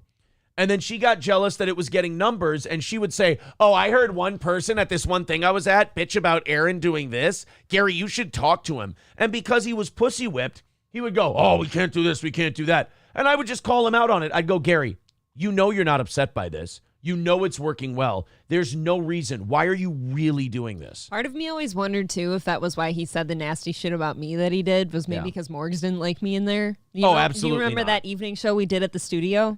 Morgan is a horrifically insecure person who man. knows how shitty she is deep down Yeah. and doesn't want anything that might expose that. Poor thing. Captain Caution, thank you for the $5. Appreciate that. Thank you guys for being 225 away this morning. Everybody just keep gang fucking the PayPal and whatnot, and we'll knock that thing out in no time. So, yeah, I mean, I wanted to check the ratings here on that Oklahoma City station and see how they were. K-O-M-A. K-O-M-A. Coma. You folks must be just short of a coma. Let's see where old Ronnie K was. K-A-Y-E. Oklahoma City. KOMA is number 1. Of course, they're a classic hit. So they're an oldies station. They had an 8.8 last month. And the next one, the top 40 station, had a 6.6. So Ronnie K, number 1 radio guy in the market, says a thing that, first of all, the oldies audience probably loved. They probably ate that shit up. Yeah. It's like, yeah, I don't like change either. In a top 50 radio market, and they let him go. Just remarkable. Well, watch. I'm sure that one will plummet then, right? No, here's the thing about like radio, especially a classic hit station. It's probably a music station. So I'm just projecting. They'll just truck right along. If he wasn't a personality-driven guy, if he was just a music guy pushing buttons, then that station will be just fine. How can you become a legend for 40 years? Because you literally just sit in that chair for 40 years. That's enough. There you go. Like in radio, nice. I've heard of people like, oh, yeah, that guy's a legend. And I'm like, he talks for 17 seconds at a time. That guy is not a legend. Stop it. They'd be like, oh, but he's just, yeah, he sat there for that amount of years. Congratulations. Trucker 18 Wheeler says, wasn't Morgan mad about you switching your time? Yeah, we had to go till 10 o'clock because we would go from 5 to 9. Yeah. And we would be number 2 in the ratings all the time because our 9 to 10 o'clock hour lost like 70% of our audience. And morning ratings are figured 6 to 10. And I kept telling Gary for years, we would have been number 1 probably 2 to 3 years before we actually were. But Morgan's 9 to 10 ate so much shit that it would make us number 2 in morning radio. Literally number 2. The 6 to 9 that we were on, we were number 1 with a bullet. So I kept telling Gary, we got to get her out of there. We got to get her out of there. And because she was fucking him, he would never do it because she's the one who would bitch and be sad and whatever. Well, then Gary couldn't ignore it anymore. And even, I was selling, Lou was selling, and we're like, that's an hour of revenue that you're losing out on, shit for brains. And so finally he opened it up. We went 5:30 to 10. And then she got really cunty and bitchy after that. I remember. Yeah, she would come into the studio like as we're wrapping up, and she'd be like, I have to do my show. And I finally told her one day, I'm like, you don't do a show. Let's get something straight. Right. Don't you record a couple snippets? I do a show. You pre-record outros and intros into songs. We are not the same. You don't have a show. You don't say anything engaging. You have no thoughts in that fucking old bubblehead of yours. You have nothing engaging to say. And you record this the day before. I wanted to camp out in there some days until like 11 o'clock, but I wanted to go home because I hated that place. But I was like, it doesn't matter. The numbers I draw, Morgs, and the way I pay your salary, I get to stay in the studio as long as I want. You can come back and record this at 3 p.m. if you want to. It's for tomorrow. You're not even recording today. She was awful. She is awful. Well, all the Aquanet probably fried her brain cells. Oh, my God. She reeked, too. She put so much. I don't know if she was getting old and she was like her skin was rotting or what, but she had that old lady, like, I have to cover everything up with sprays and shit. I'm telling you, the hairspray is Aquanet. It smells really strong. And then I think she just put mosquito spray on for perfume. Yeah. That was, oh, God, she was just terrible. And now she's like pushing 60. Ugh. That station is dead. It's been dead for a while. It would have been dead if I wasn't there. My favorite was you and Corey fucking with King Keg Thursday. Yeah, there was a giveaway on the radio that the station used to do. And it was caller 101 would get a free keg of beer when the song of the day played. I mean, hack as hack does. I think they still do. 101 people really called in? Well, here's what we did. So you would get to 101, but we didn't play music on our show. So if it was our day to give away the keg, they would, Morgs would be like, when are you going to play the keg song? And I'd be like, right at the end of the show when we're done.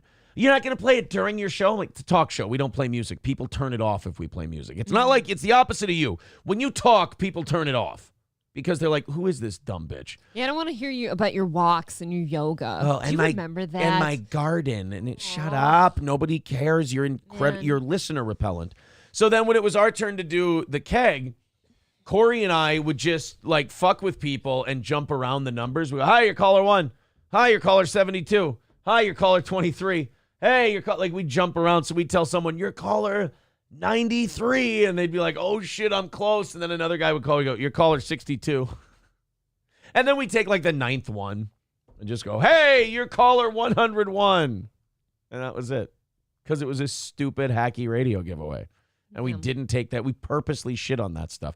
What we wanted to do was shit on the stuff that was sacred to that station because we wanted to kill it so that the station could grow. We wanted to kill off all the deadwood so that the station would be more than just steel toe in the morning.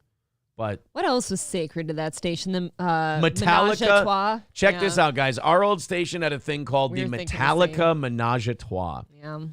Hey, at 9 o'clock, we're going to play 3 Metallica songs in a row. And I'm like, okay, for a week, that might be good. Sure. And then you got to fucking stop. I like Metallica, but I can do that on my own time. I can do that on my phone. If we go there, do you think they still do the Metallica Menage a Trois? On occasion, if I forget my headphones at the gym, they have 101 on sometimes. And they promote it still? And they promote it. So not only do they still have it, they still promote it like, hey, this is a big feature, big deal. Guys. Oh, no. Oh. Well, there's a little trip down radio memory lane for you. Yikes. Can you tell he liked it? You want to watch a couple of broads fight each other over Israel? Not Israel, I'm sorry. Abby Shapiro's in there. I'm sorry. Do you want to watch a couple of broads fight over cancel culture? That has to do with Israel. Sure. Candace Owens and Megyn Kelly got in some kind of dumb Twitter beef over Harvard. I guess Harvard had a problem with some students supporting Palestine. And these two can be remarkably catty. Oh, God, these two are cunty as hell. And you know what's funny is they were debating cancel culture because apparently what happened was these students in Harvard protested on behalf of Palestine.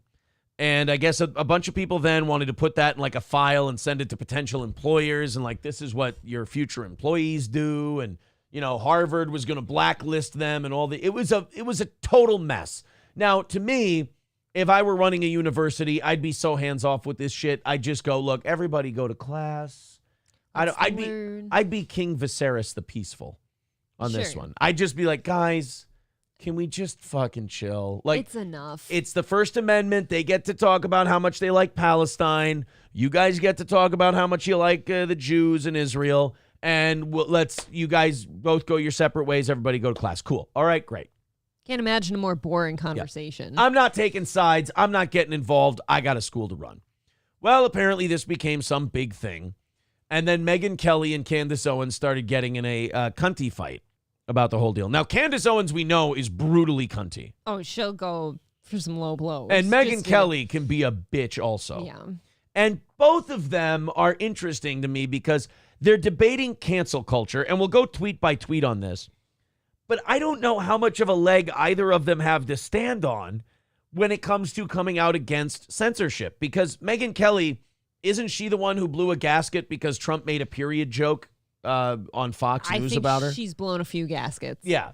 And then Candace Owens had a website that was basically a doxing website. Like, she was so butthurt about the internet saying mean things about her that she went, I'm making a website where you can post the doxes of people who shit talk you on the internet. Holy cow. And rat people out. And that, by the way, she did that before she became this conservative icon of free speech. So it's a total grift maneuver, the whole conservative thing.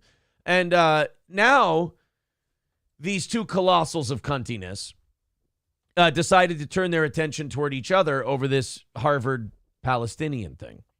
Megyn Kelly took to Twitter on Sunday to criticize Republican presidential candidate Vivek Ramaswamy for opposing calls to deny job opportunities to the Harvard students whose group signed the controversial Hamas support letter. Now, to put my flavor on this, I agree with Vivek Ramaswamy. I don't think people should be kept from jobs. I don't think people should be, blackballed and censored from shit for having an opinion. No. And my biggest problem I have with the society that we live in now is that everybody wants freedom to say their shit, but they don't want any freedom for anybody else to say their shit. They only want their opinion out there. Their opinion needs to be free speech, and if you try to, get them fired from anything, you're pro-censorship and you're cancel culture.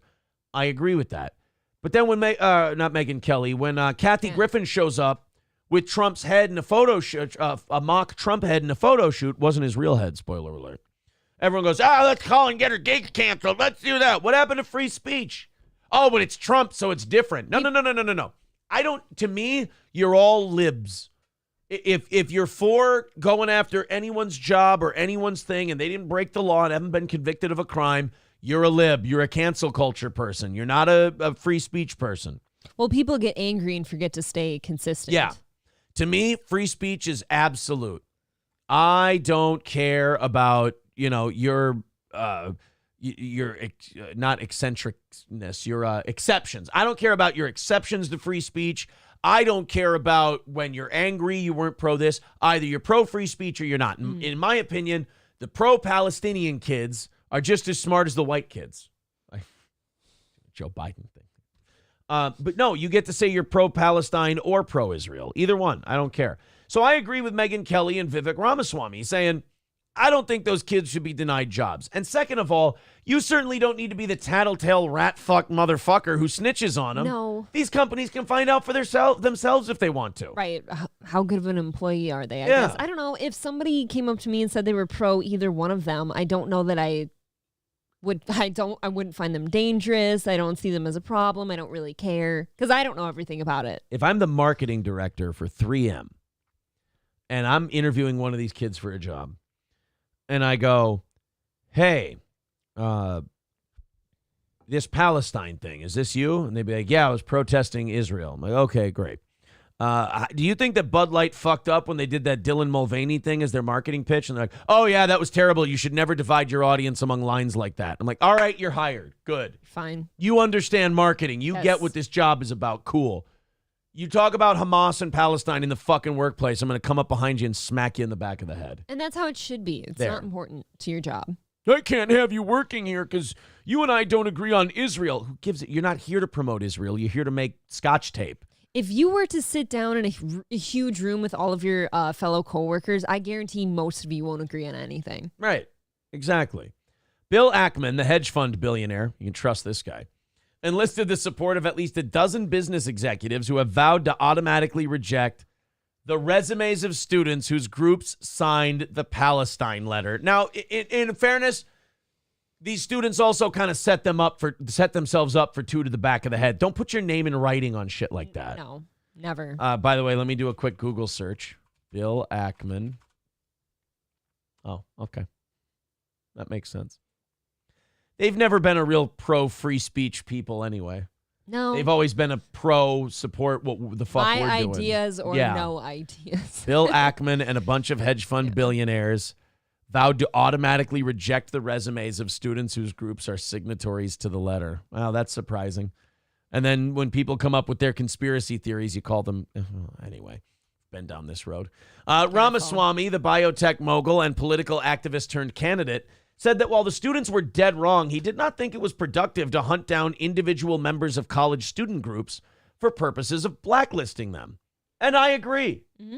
I agree with Vivek Ramaswamy 100%. Now, if the business finds out about this and they don't want to work with that person, that's totally up to the business. But you don't need to be a snitch and rat on these people and try to actively prevent them from getting a job. Now, we don't hire those who do the killing, and we don't hire those who applaud the killers while the savagery is underway. Kelly, Kelly, who commands an audience of 2.9 million followers on a platform formerly known as Twitter, wrote in response to Ramaswamy, adding that if he was open to hiring one of the lunatics, though, good to know. I thought they said she was on his side. Yeah, I'm a little confused. Oh, to criticize Vivek Ramaswamy. Okay. No, I agree with Ramaswamy 100%. Megyn Kelly is in the wrong. But then again, she comes from like a business-style conservative network like Fox News, where they aren't radical. I mean, the minute somebody gets radical on Fox News, they cut them loose, i.e. Tucker Carlson or Glenn Beck. Ugh. So, by the way, guys who ended up being right about most of this shit. Doing very well. I remember when Glenn Beck had his blackboard on, or it was a whiteboard, I can't remember, probably white because it's Glenn Beck, but he would have a board up there and he would be putting the SEIU and all these labor unions up there with Acorn and these different organizations and, you know, connecting dots like the Charlie Day bit from Always Sunny where he's got the red lines fucking going everywhere. He would do that and people would make fun of him and they'd tease him and they'd be like, Glenn Beck is crazy, he's wearing a tinfoil hat, he's fucking nuts. And now if you look at all the dots he was connecting, like the last 10 years, you're going, oh, that's the shit Glenn Beck was talking about back in the day. So it's easy to make fun of those guys, but they, you know, not to be right. When you have the conviction of crazy, I don't think we should ignore those people because usually people with the conviction of crazy are telling you something that's true that nobody will let them talk about. And the craziness comes from their frustration. Well, it comes from frustration, and it sounds crazy to you because nobody else has said it. Exactly. So Megyn Kelly says, oh, yeah, I'm totally fine. I don't want to hire any of these people. Fuck them. It's like, okay, cool. Now, Megyn, let's play a game. How about your thoughts on trans people? Okay, I'm sure there's a lot of businesses who wouldn't want to work with someone like that. So if a bunch of college students sign a thing that says they don't want certain people in the bathroom or playing their sports, should we send that to other businesses so those people can't get jobs? No. Oh no, those people are pro-American. They're good. They're saying the good controversial thing, not the bad controversial thing. People like Megyn Kelly are going to get us all killed and they're going to destroy this country because it's all okay when it's their shit, but it's never okay when it's someone else's shit. If you can't defend speech and expression that disgusts you, then you're not pro-free speech. Maybe I'm a rarity, but I do, when I consider stuff like that, like having somebody, like sending in a future employer something so that the other person doesn't get a job, I really sit and think about, like, would I like that done to me? Because as soon as I open it up to being done to them, it should be done to me as well. John Domingo says, Megyn is emotional, like most women. When she calms down, she'll see she was wrong. And women just really shouldn't be in charge, should they? Yeah. Basically, shouldn't have microphones. I mean, really voting, right? So Candace Owens, then, a commentator for Daily Wire, chimed back into Ramaswamy, calling Kelly's assertion incredibly disingenuous, saying, you know that many of those students are not out there because they want babies to be murdered, wrote Owens, the conservative commentator, who has more than 4.3 million followers, referencing the 1,300 Israeli civilians who were massacred by Hamas gunmen. Owens wrote that while college students are stupid, they were young and experimenting with ideas, as she had done when she was radically pro-choice. You know what? I really respect Candace Owens on this one. That's fair and very self-aware, too. Yeah. Wow, maybe she is growing in her old age. Maybe. Is she old? Well, she's in her 30s. Aaron. You know. But you're in your 30s. Yeah, but I'm a guy. Guys, we get smarter and more charming as we age. You're not considered long in the tooth until you're at least 60, right? Right, exactly. I love when guys are like, oh, look at George Clooney. I'm like, yeah, you're not George Clooney. That's true. Guys are like, look at how Brad Pitt ages. It's like, yeah, you look like Brad Pitt now when you were 25. Some people age like Brad Pitt, and then some people age like Richard Gere. Right. Pick wise. Most of us age like John Malkovich. So don't sit there and go, oh, yeah, guys age great, man. You should see Johnny Depp. So, yeah, you never looked like Johnny Depp, though. How about a Jack Nicholson? I'll defend Jack Nicholson. Hell no, you won't. He aged pretty well up until What the fuck? 60. Then that guy has never been attractive. Oh, The Shining? Are you kidding? Really? You're kidding, right? He was not a bad-looking guy in The Shining. Are you out of your mind? Whose ass are you blowing smoke up? Jack's? Jack Nicholson, The Shining. You don't think that was a fuckable dude? Now you're making me fucking defend Jack Nicholson's fuckability. Wow, pull up that picture and tell me that's a fuckable dude. It does look a little haggard. Are you kidding? Yeah, you're right. Okay. Okay, how about, hold on. Let's do this. One Flew Over the Cuckoo's Nest. Images. It's not bad. I wouldn't. That guy doesn't get a second look from me. No? Is it the hairy arms? Look at that. That's kind of a badass. It's his face. I've never liked his face. It's got kind of an Elias Koteas thing going on. Look at that. Well, he's supposed to be a mental patient. She was evil. She was so fucking bad. That's a moderately fuckable guy. In that photo. Like, I've seen worse, but no, Jack Nicholson has not been good over the ages on the eyes. So he didn't age well? Nope. Orlando Bloom's aging well. I like Orlando Dude, there's a lot of guys that are aging very well. But that's just it. Guys are like, yeah, guys age well. Look at male celebrities. Yeah, that's because they keep male celebrities around. They don't keep female celebrities around. Once they get old, they're like horses. They just breed them and keep them away from people.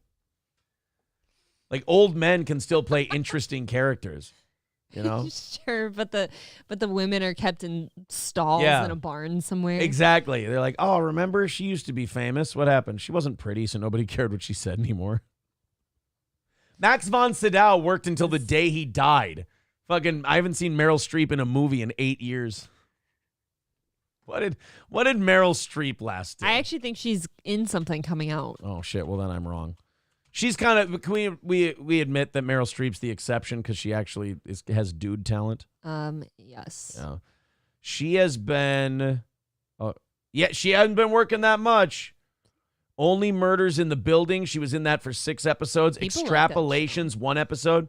Then before that, it was 2021. Don't Look Up. She works like once or twice a year. And she's older though, so I mean that's still good, right? I suppose. She's an aged broad. 1949. Holy fuck.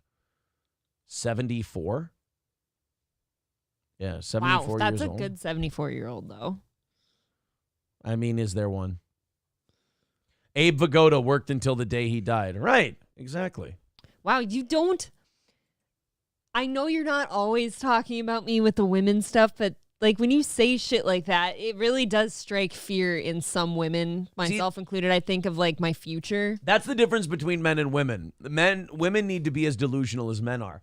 Because men hear that kind of talk and they go, I'm totally on the George Clooney side of things. Even though we're uglier than George Clooney now than he is at 70. I've told the kids before, because one of the neighbor girls was over the other day and she's like, you just look so young. That's going to be good for you when you get older. Yeah. And I'm like, yeah, fingers crossed. You got to take care of yourself and all that. And I told the kids, I'm like, honestly, age does creep up on you. You feel it first and then you start seeing it. Yeah. And you're like, you basically got to take care of yourself until the wheels fall off. I'll say this, like, men hear like, oh yeah, aging's a bitch. And men think I'm more of a George Clooney. Women hear about aging and they go, oh my God, throw me into a volcano like, at I think 40. I look like a raisin. Yeah. Women have no self-confidence. Like I'm a topping on somebody's oatmeal. Yeah, it's fun to watch. And then they blame men for it. It's like, no, you guys were born that I way. didn't blame men. No, it's women. just that when I'm hearing you. Yeah. I'm hearing you talk about women and the future of women. And I'm thinking to myself, shit, everything's going to sag. I'm going to be ugly. Nobody's going to give a shit what I have to say. Let me help you feel better. Ready? It's not. We're all marching towards the grave. All right? So no matter what you look like now, no matter what you look like in 20 years, we all hit the same finish line. We get fed back to Mother deep, Earth. so brave. Earth. I just said Earth. I unironically just said Earth. All right, boys. Let's get back into. I'm sorry. We were talking about a cat fight between Candace Owens and Megyn Kelly. Yeah, right. This all started because you called Owens old or long in the tooth. In her old age. Like I said she's getting smart in her old age. I bet you she's 35. Now you are so. Candace Owens wrote to Megyn Kelly, you are an adult woman who is advocating for their lives to be permanently pigeonholed because they have the wrong ideas, which are likely being spoon-fed to them in their classrooms. Owens wrote to Kelly. That's a great point. I noticed that when I was in college, almost 10 years ago. Look, you're having a problem today, aren't you? Look at you. You look stressed out. You just realized college was 10 years ago and you're losing your mind. You understand I was in high school 20 years ago? Yeah. Not only that, let's see. That makes me feel better because my 10-year reunion just happened this year. What's 16 and 17? Somehow. I was a junior 20 years ago. So I guess college for me was 8. Like I was done in college 8 years ago. 20 years ago, a couple things were happening. Barry Bonds was breaking the single season home run all-time home run record, I think. And I was in high school. And we were invading Iraq. 20 years ago, I was 8. You had just shit in your pants for the last time 6 months earlier. What? Yeah. You still get one more time. It was an emergency. Yeah, well, that's different.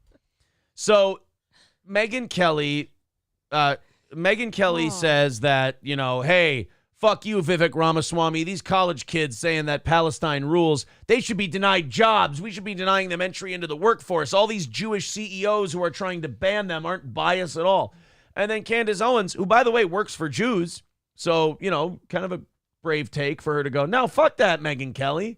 This is a free speech issue. These kids get to say this shit, and they shouldn't. People are like, oh, it's the private sector. The businesses can decide if they want to hire you or not. It's not a free speech issue. I'm sorry, but when a bunch of corporations band together and won't let you work there unless you think a certain way, that does curtail free speech. That's damaging to free speech. Even if they are a private company, there should be pushback on that because you can't have free speech if the private sector doesn't respect it. There's too many corporations with too much of the money. If you don't force them to respect free speech, then we don't technically have it. The only protection you have is you can't be thrown in jail for it. But if you can't make a living and feed your family, then you don't have free speech. I agree. It doesn't exist. So I'm totally with Candace Owens on this one. Megyn Kelly wrote, being liberal is not the same as taking to the streets to cheer murdered babies and blame said murders on the victims, she said. But you go ahead and hire as many of them as you want, Candace. Well, first of all, Candace works for the Daily Wire. I doubt they're hiring too many Hamas people on the Daily Wire. Although, I will say, I bet you Ben Shapiro would hire a Muslim before Megyn Kelly would. If he does a good job. Right. If they're based. Isn't that why you should be hiring people, though? Not based. I guess right-wing, like corporation right-wing. Owens responded to Kelly's writing that the students were misguided and in need of education, not blacklists. I agree. Owens blasted Kelly for tagging the name of her employer, Daily Wire. She said the move reeked of inherent pettiness and immaturity.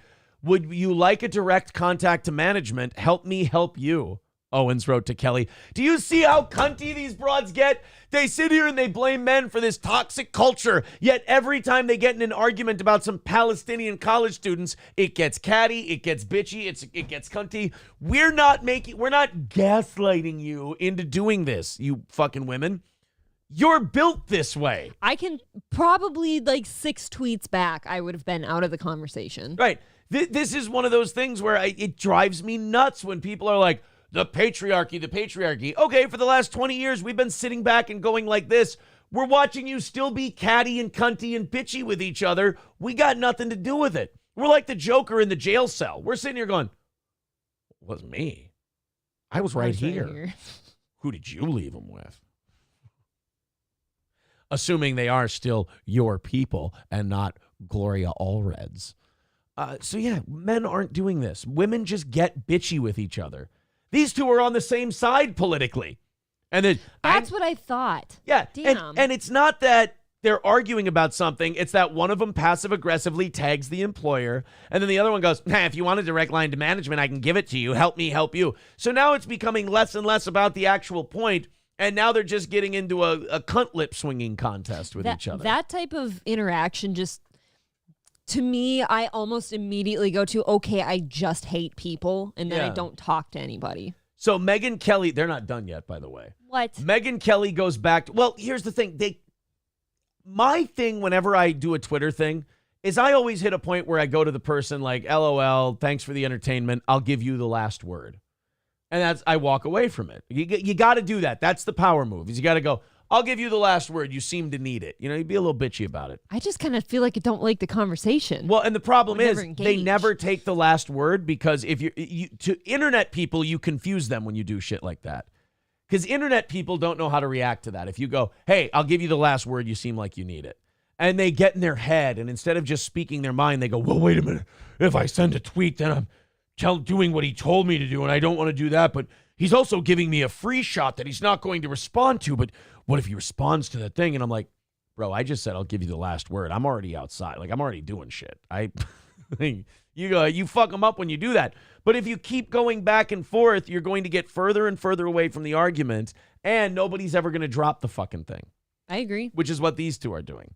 Megyn Kelly then responded and says, I talked to them just 2 weeks ago, and they asked me to put you on my show to promote your crime series. And I said, sure, I will do you and Candace that favor.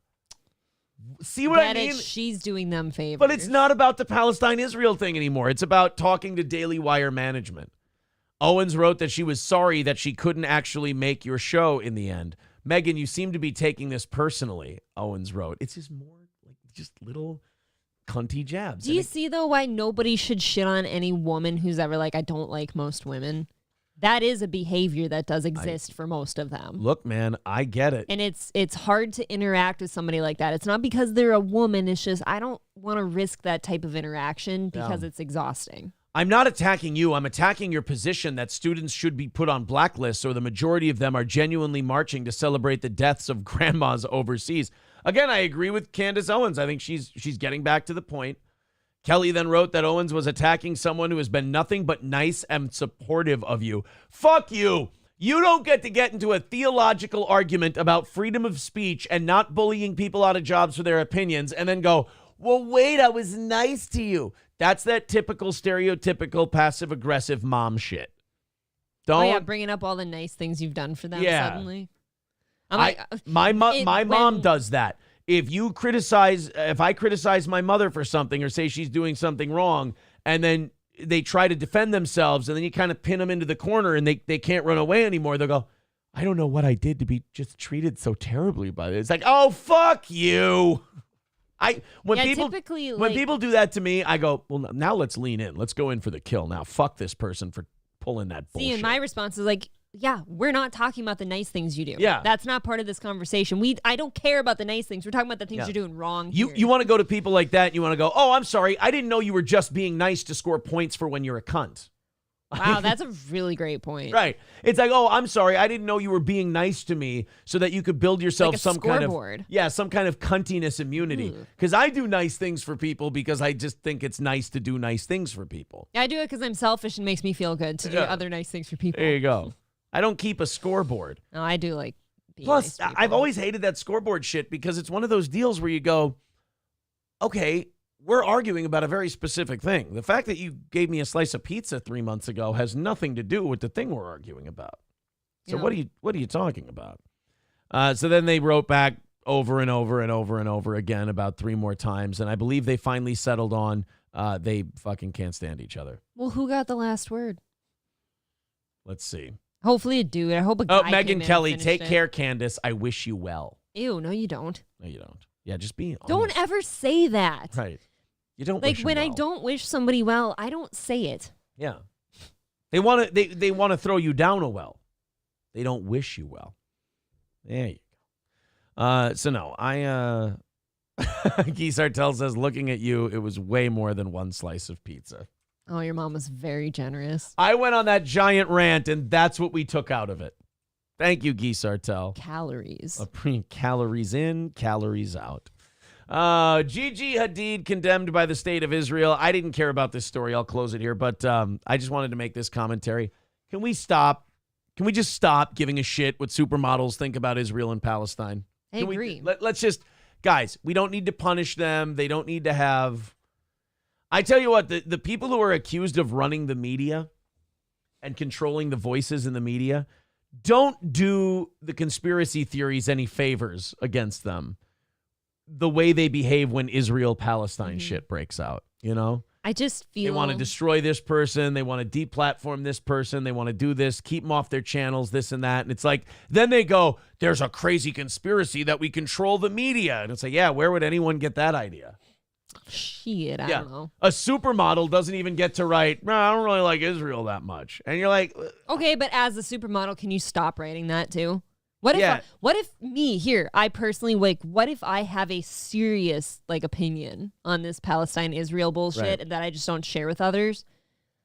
I'm not sharing with others because I don't know all the facts about everything, and I don't want to open myself up for that type of criticism. Halula is pointing out that,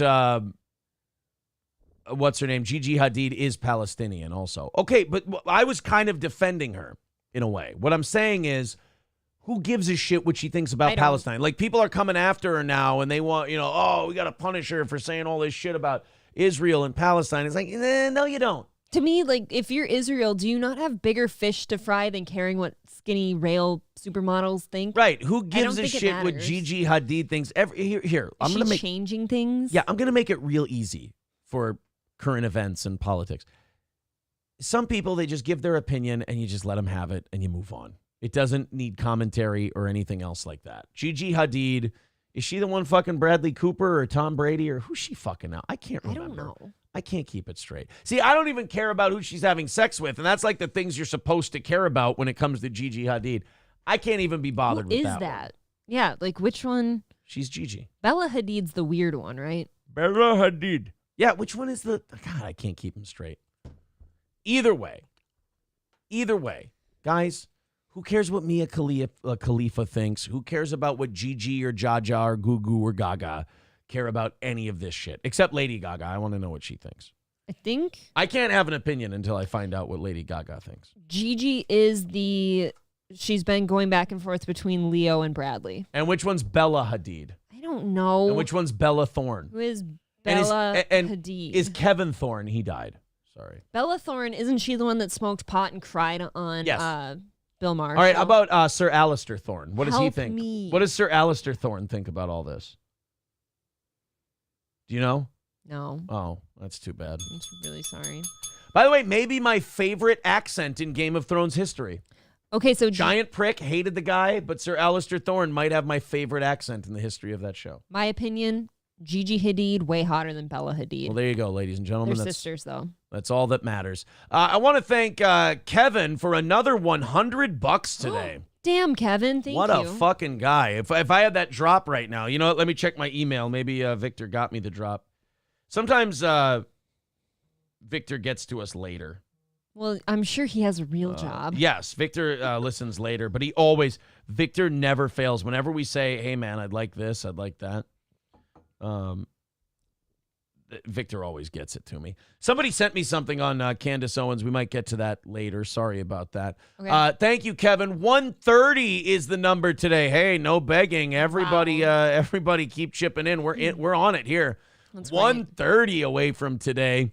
Keep coming with the super chats and memberships and PayPals and all that. Thank you, Kevin. The no begging era of Steel Toe is, I mean, look, it's only a week and a half old, but it's working so far. Halula says she's Palestinian. What? She has family in Palestine. She is half Palestinian. She is speaking against genocide against her people. Fools.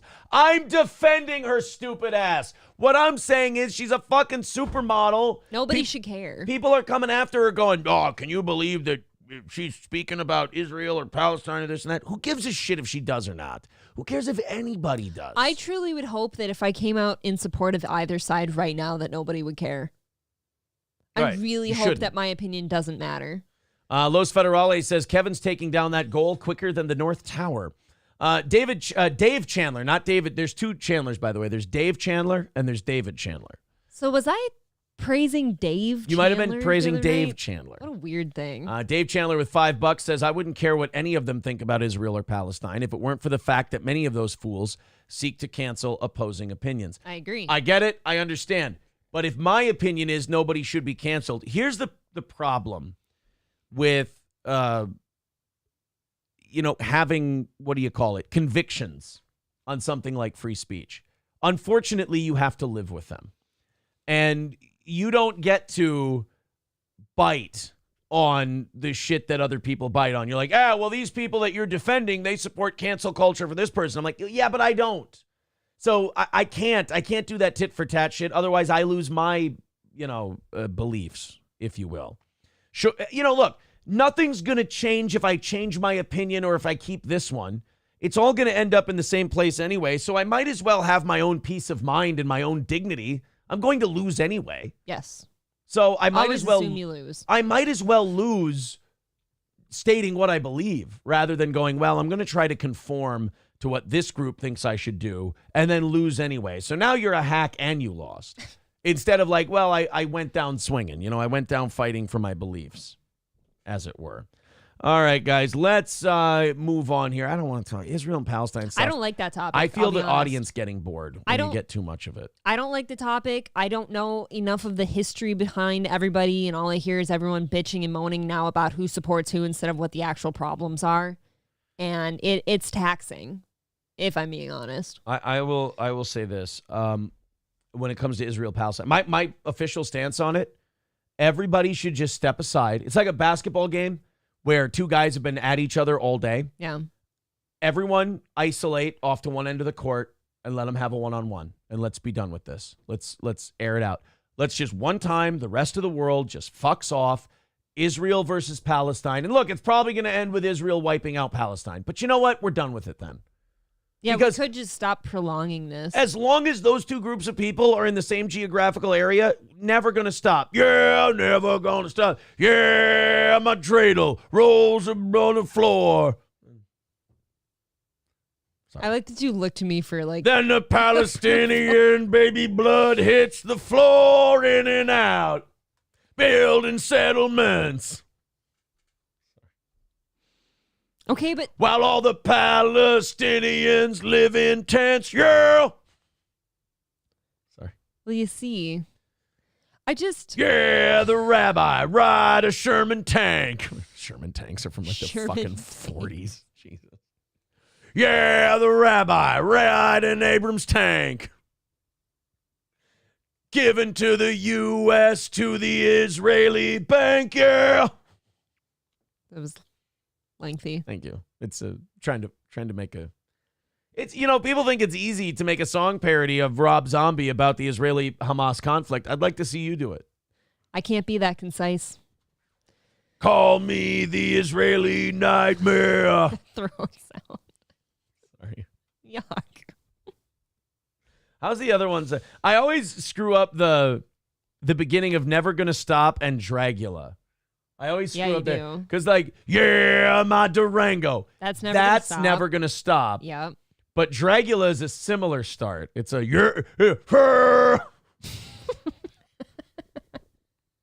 Doesn't that hurt your They're all here. If you I told just know someone, that, if somebody said, "Hey, sing Dragula," and you went, "Yeah, the devil," they would go, "That's right," even though that's not the lyric. It's not the one. I can't remember how Dragula You're fucking starts me up now. Like I did know. Like I'm sitting here going, I'm sitting here starting starting Dragula, and I'm starting going, "Yeah, my Durango." Everybody. How the fuck does that start? Right. You've ruined it because you said yeah too many times. Yeah. It's not helping. It's my Rob Zombie national anthem. Just yeah. Yeah. That's a lyric. Maybe you can take over for him when Rob Zombie writes songs, that's a lyric. He goes, "All right, I got to write a new song. All right, let's do the free space." Yeah. Yeaah. Yeah. I know it. I can start Dead this. I am the ones. Oh, I need There the you lyrics. go. Yeah, Dead I am the one exterminate. All right. Now we got Yep. it. You're welcome. There we go. Chernobog has it too in the chat. Thank you, buddy. Slipping through the trees, strangling the breeze. Yeah, that was the right song. Pretty badass lyric if you ask me. They're pretty wild. Red Fox, you know what Rob Zombie ironically oddly makes me hungry for? Von Hansen's. Flesh. Can't tell you. Yes. The flesh of virgin blood. Mixed with a cup of virgin's blood, mixed with 151, one sip will make it a flip. Writing names on my hollow tips, plotting shit, mad violence, so I embody these hood politics. Sorry. Every time I quote rap music, I end with, sorry. Yeah, why'd you do? And you look to me for approval. Because I'm race I hate mixing, and that. it's Like, immoral from what I hear. It doesn't. Yeah. Okay. When I mention that I like somebody who might not be the most lily white of the valley, Right. you're like, well, we're done. Every time April and I go, He's like, we're divorced. every time April and I go, hey, who's the good guy in House of the Dragon right now? We always fist bump because we go, who? Damon. Damon Targaryen. Targaryen. April had a great Targaryen joke the other day. The black Targaryen. No, I didn't stomp on it. You didn't pull the trigger on it. So I was scared on YouTube. There's black Targaryens in House of the Dragon, and it was clearly just a PC move so they could appease people who said there's too many white people in Game of Thrones. April had a great joke on what their last name should actually be. Listener of the day credits to anyone who reads April's mind and tells us what the joke was. Rumble or YouTube or Kick, doesn't matter. This is why I couldn't pull the trigger on saying it though. I don't know if it's like YouTube kosher. You'd probably be fine, but it just damages your brand, some might say. I had the word tar written on my finger that whole night and the next day because I didn't want to forget to tell Aaron what I said. Optic Nerve says Nargarian. Nope, you're thinking too hard. It's so blatant and there. It's right there. Kraken slapping is close, but you got to finish it. No, not Tarbabian. I'll say it that way. No, it's very easy. You just slip something in the middle and keep going. Targaryen. Targaryen. What do you call No, not Targaryen. Come on, guys. You can do this. Jesus. They're black Targaryens, so they're... there you go, Kraken slapping. Fine. You know what? Thank you. That's what it would be. Tyronian. Oh, although Sakamoto Shinonome, I like that one. Tyronian. It's not terrible. The Tyronian. Tar baby Garian. Yeah, there you go.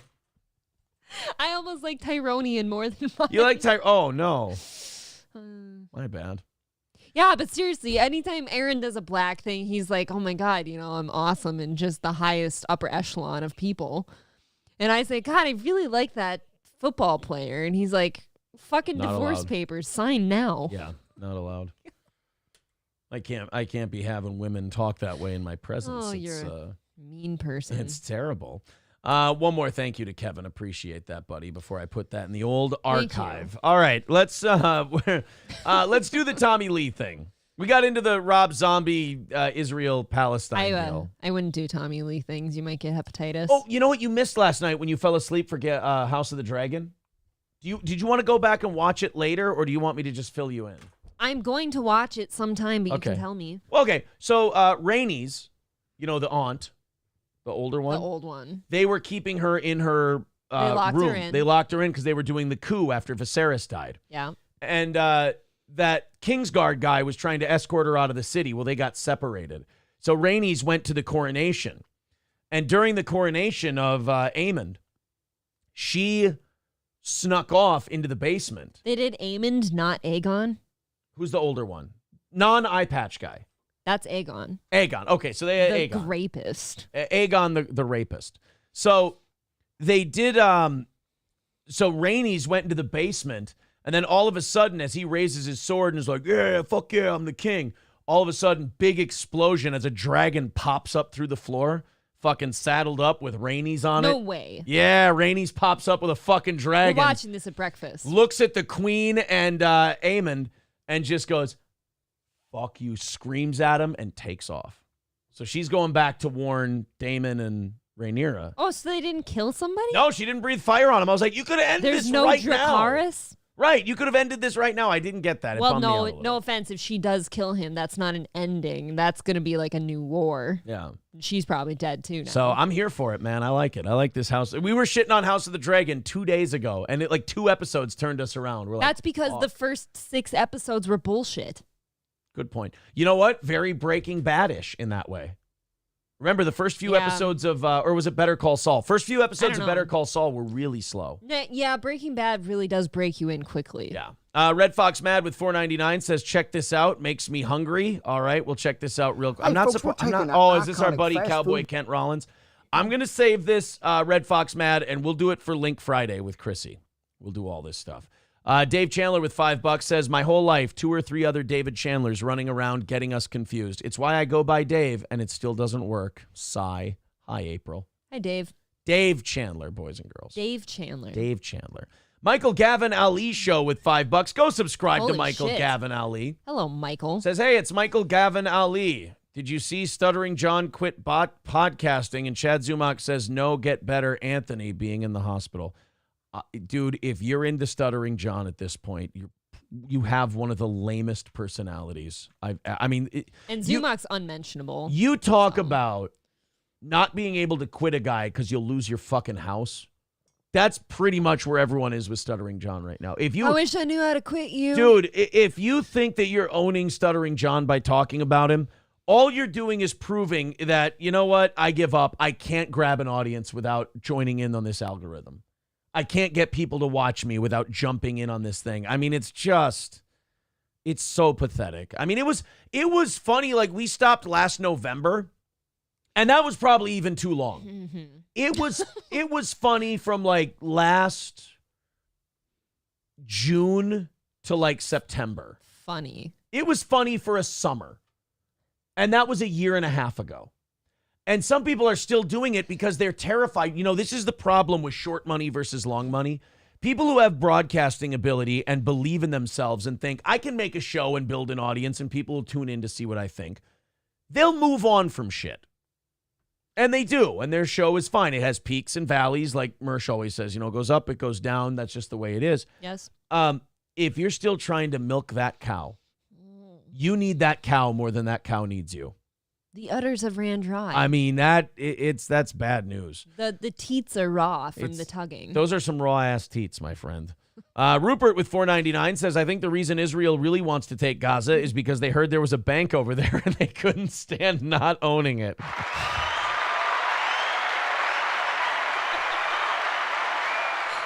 That's comment of the day. That's comment of the day. And that would, you know, that's one of those public domain jokes where you're like, fuck, it was sitting right there.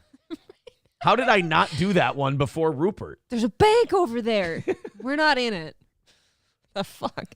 Mr. Approachable says, I would argue the Stuttering John stuff wasn't even funny then. You know what? You're probably right. I'm supposed to be in support of my boss here, but I'd lean on Mr. Approachable's side. Look, man, I would say this. If you're still doing John stuff, you're the lol cow at this point because you can't move on from it and keep an audience. I love this. Now we've got a not Chandler in the chat. So we got a David Chandler, we got a Dave Chandler, and we've got a not Chandler, K-N-O-T. Says, ugh, whatever. Poor not Chandler. All right, guys, let's go to the Tommy Lee thing. Tommy Lee Has hepatitis. And a giant cock. This is sad because this is going to be a lot of 80s band guy interviews in the next, until these guys die, basically. Okay. Is going back and like guys in their 60s now talking about how much they used to drink and how many drugs they used to do.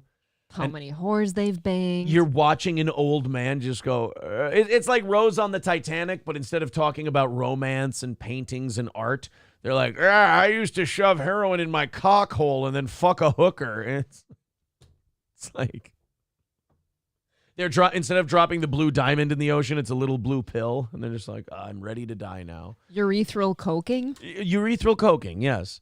So here's Tommy Lee talking about his booze consumption back in the day. And I'll be honest, this is not very rock and roll. I thought this was going to be way worse. Maybe I'm jaded from all the, Nikki Sixx and Ozzy Osbourne snorting coke and ants off a sidewalk stories that I've heard. Coke and ants. Yeah, they did. I know. Ozzy did a line of ants in front of Nikki Sixx. It's disgusting. Alcohol's such a fucking weird one. Is this Club Random? Yes. Oh, it is. Bill's getting all the big guests. Like, look, I know some people think he's, a piece of shit or whatever. I've said it for years, and I've stood in the face of all criticisms, and I've faced it, and I feel like it's aged well. I am a Bill Maher guy. I always have been a Bill Maher guy. I think he's great. I think he's one of those people that you can disagree with a position he has, and he doesn't call you a Nazi or a piece of shit for it, because Bill's one of those free thinkers who, if you disagree with him on this, give him 5 minutes because he's going to hit something that you're going to like him on. And I respect people like that more than like a guy who takes all the same positions. You're like, wow, I agree with this guy on everything. Well, then what's the point of watching him? Yeah, not much. Like if he's just going to say the shit that you already believe, then you go do a show. Yeah, that's just boring. Yeah. I like Bill because he'll say one thing. I'm like, oh, Bill, stop. That's ridiculous. I don't agree with Bill, but he'll always make a good argument about why he feels a certain way, and it'll usually be funny. And then 5 minutes later, he'll be ripping apart some guy, and you'll be like, oh, fucking get him, Bill. Yeah, I love this shit. So, I don't know. I like him. I even like Club Random because just weird, dumb, stupid shit happens on it. Really dumb. Richard Dreyfuss is sitting there melting into the floor, high off his ass. Chevy Chase is being a cunt. Bella Thorne is being insufferable. Crying. I love it. Aaron loves watching women cry. I do. That always makes me happy because they fucking deserve it, the broads. This is Tommy Lee talking to Bill Maher about booze. Fuck. That's just the first words out of tongue. He's just a... Is it just me? Because now I'm comparing him to Bill. I thought he looked skeletal, like he's like really thin, but then you look at Bill and he's really not that much smaller than Bill. They're both very skinny. Yeah. Okay. By the way, you don't think he dyes his hair, do you? I mean, that's Tommy's in his 60s. That's his natural hair color, right? Clearly. Bill's natural hair color, too. Bill's letting his... Oh, you're right. Yeah. Fuck. One more time. It's just fuck. It's just fuck. It's just... Ladies and gentlemen, the President of the United States, Tommy Lee. Fuck. Tommy Lee, what did you and Pamela do on that boat? Because fuck. It's true. He's right. Lucky bastard. Ladies and gentlemen, Tommy Lee's position on Israel and Palestine. Fuck. All right, let's let him talk. It's easy to fall in love with the way it makes you feel, the way it makes you relax. And then all of a sudden you're like, fuck. People criticize my take on 80s music that I say, it's really shitty. And not 80s pop music. I think 80s pop music is great. I think the 80s made some of the best pop music of all time.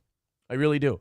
Some R&B, too. Some of the best R&B. Everything but the heavy rock music. I don't have much of a problem with the 80s in general. Look, I think Gloria is a wonderful song. I think Hall & Oates is fucking great. Hall & Oates is fantastic. It's just the Dawkins and the Motley Crues and the Poisons that are gay as hell, and I can't stand them. I'm not a Dawkins guy. I don't like any of them. I never listened to Dawkins. I'm not really into Dawkins. I will listen to maybe two one-armed drummer guy songs. One-armed drummer guy. Come on, damn it. Def Leppard. There you go. I'll listen to No, I don't even want to hear you say that because anytime I turn on Def Leppard, you roll your eyes. Because you listen to too much Def Leppard. Rock of Ages is good. Rock of Ages is solid. Rock of Ages is a great song. And Great song. You know, really, honestly. Hysteria. Hysteria's mid. Go fuck yourself. Honestly, I could take it or leave anything after Rock of Ages. That's it for me with Def Leppard. And didn't they do Pour Some Sugar on Me? No. Who is that? Pretty sure that's Quiet Riot. Is it? No, Def Leppard is Pour Some Sugar on Me, is it not? Oh my God, if I'm wrong about this, I'm going to turn red. Here, Pour Some Sugar on Me. That's Def Leppard. Yeah, don't make me question what is myself. Quiet Riot then? I'm thinking of Come On, Feel the Noise. Come On, Feel the Noise. Yeah. Terrible song. Is Quiet Riot.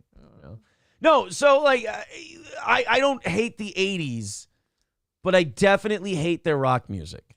I think the 90s were much better for rock music. Look, I like more than I dislike from the 80s for rock music, so I have to be on the side of I like the 80s rock, I guess. Does Metallica count as the 80s or 90s? They count as the 80s, don't they? Started in like 84. Their first big album, I think, was in 84. The 90s was Load and Reload. That doesn't really count. I basically like a lot of Metallica. 90s Metallica is Fuel, right? Like that's their big hit from the 90s dig is Fuel. So I don't know. I don't think you get to call them a 90s band. Guns N' Roses is another one that's kind of on they're here and there because I think their last album came out in like 95. I'd still go see Guns N' Roses today. Fuck if somebody handed me Guns N' Roses tickets, I'm in. I unabashedly will still defend the Chinese Democracy. I thought it was a lovely album. I enjoyed every second of it. FBI is a fine song. It's a #1 hit tune.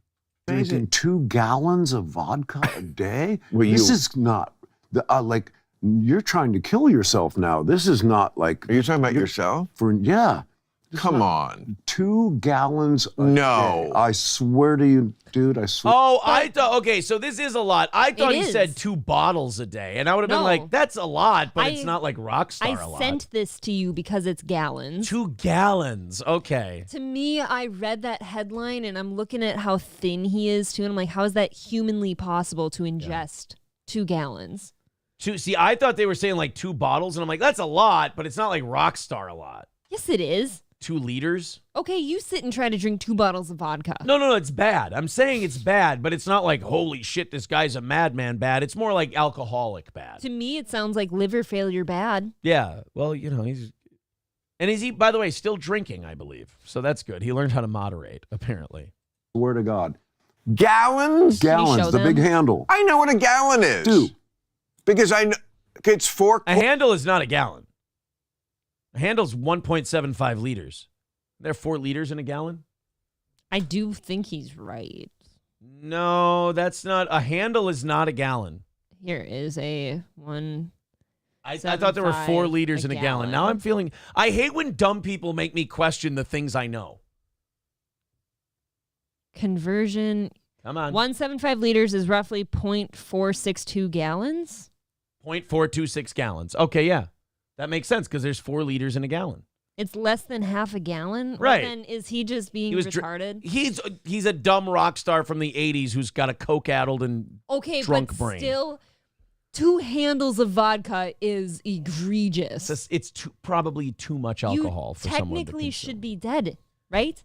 Not even technically. That you should not be living. How can that ingest that? Because you look like that when you're older. He's like as small as I am. Yeah. Bill's just been drinking, 3 or 4 drinks a day for a consistent amount even of that time. is unhealthy, but you can live. Yeah. Quarts. Yes. And a quart is like a bottle of liquor, is a normal bottle. Mm-hmm. So you drank 8 bottles of liquor? Yeah. He said, yeah, it looks like Bill's threatening Tommy Lee. You stop drinking right now. A day. Are you sure? Yeah, ask my wife. For how long? In fairness, Bill is right to ask that question because he is talking to a retarded man who wouldn't be able to hold down a job at a body shop if he wasn't a good drummer. I don't think he could hold down a tattooist position. Probably not. So, I mean, for Bill, and look at that, Bill's opening the scissors. Like, Bill, what is happening? We're taking the scissors away from Bill during Club Random. I don't like that. But Bill is right to ask that question because is it 2 gallons or is it 2 handles? Right. Are you exaggerating? I'm starting to think that the aging rock star may be a retard. So he would have to drink over 4 handles of vodka to get to 2 gallons. Yeah. And you didn't do that. Long. Fuck, man, for a long time. I mean, you're living. I love that Tommy Lee's the shittiest interview ever because Bill asked him a very specific question like, hey, you said you drank 2 gallons of vodka a day. How long did you do that? Fuck, man, like a really long time. All right, let me get my conversion chart out. That's more than a fuckload, but less than a shit ton. Okay. How do people like this live? But then, like, if somebody eats a peanut they're allergic to, they pass away. Like somebody who could probably cure cancer eats a sesame seed and their insides explode. But fucking Tommy Lee's a multi-millionaire and he can't even figure out basic units of measurement. Right. Yeah. And that guy's gonna live for a while. Hey, you see that guy who sourced the human genome? Yeah, if he eats Burger King, he's gonna collapse and die. You see that guy there? Yeah, he looks like a complete rock-chewing retard. Yeah, he's going to be a millionaire and live comfortably until the day he dies, as are his children and grandchildren. He's going to die old, too. Yeah, he's going to live a long time. Is it because they pump their bodies full of so much poison that it, like, turns them mutant? Like, they're a mutant That's now? the theory, is that they basically pushed through to the other side of disease. Kind of what I'm thinking. They've become mostly... There was, there's no killing cancer cells. Like the theory that you can't kill cancer cells unless you like really direct source radiation fuck the shit out of them. Yeah. So there was a theory in science they were working on for a while, and they said, well, what if we could find a way to make human beings nothing but cancer cells? And then we would live forever. It's a very interesting It's theory. very interesting, but guess what they found out? No, you just die. Right. That was their big thing, was like, if we could find a way to push humans through to from the bad part of cancer to becoming just cancer, we could live forever. And they'd be like, you know what? That does check out on paper. Wow. But we've been trying it in reality, and it turns out we don't get past the whole being dead part. Instead of like races and nationalities and like different family names, we're like, let's do this Game of Thrones style. Like, oh, your house AIDS. Oh, your house cancer. Like, what happens, it was basically going, hey, we're running out of oil to make gasoline. What if we took our internal combustion engines and just ran them on butter? Because we're never going to run out of that. Waste of butter. And they're like, you know what? We could run this world on butter for ages and ages, but we're running into a problem. What? Our engines just kind of blow up when we put butter in them. Like, fuck. Well, we got to go back to the drawing board on that idea. But yeah, the fact that anytime you have a God debate with one of your friends, I'm not saying God's real. I'm not saying he's not real. I'm just saying if you want to have the God debate with your friends, I want you to put Stephen Hawking next to Tommy Lee and go, tell me where God came into play in any of this. Here's a man. They both served a purpose. Who was a brilliant physicist and had these great ideas, and they were trapped within his diseased brain, and they had to read his irises in order to figure out what the fuck he was trying to say. But they did. Meanwhile, this guy goes, yeah, kickstart my heart, boom, boom. Right, God gave him like chugs 2 gallons of vodka and goes to sleep, and they're like, you know what? That's the guy who's going to live to a ripe old age. He's got so much to contribute to humanity. God put him on this earth to entertain retards. I've been entertained. I've been that retard. Beethoven was deaf. Couldn't hear the brilliant music he was making.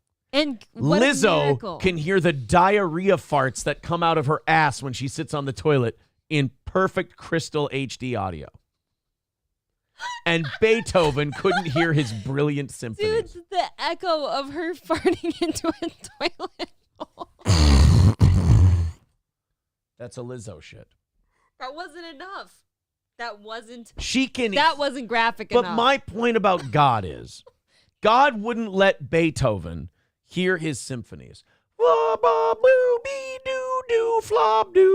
God did end up having Beethoven be like a miracle. Like people saw him as a fucking work of art. But he couldn't hear his amazing music. Lizzo can hear every diarrhea splatter that comes out of her asshole. You're not tell me where God exists in that comparison. There is no telling somebody like you where God exists. I'm not saying he exists or he doesn't. I'm just asking for I tried. I literally just tried to tell you. In my arrogance, I'm asking to know the nature of God. That's all I want. Tell me of the nature of God. He has a purpose for all of us. I know, but he doesn't tell us. And then he gets mad when people don't believe in him. It's like, you cunt. I would, very base level right here, I'd say that you're a good father and you were put here to entertain lots and lots of people, and you do. Well, I'm not accusing myself of being a piece of shit. I'm accusing other people. But you don't believe in God. Yeah. And I like to say our Father.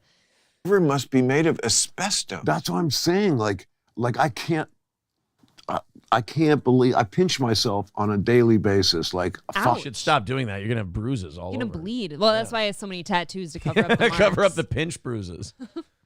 Bill has to remind him that that's just a saying, and he's like, "Oh, you mean you don't really pinch yourself?" No, nobody does that. Is there anything gayer than a star constellation tattoo on your face?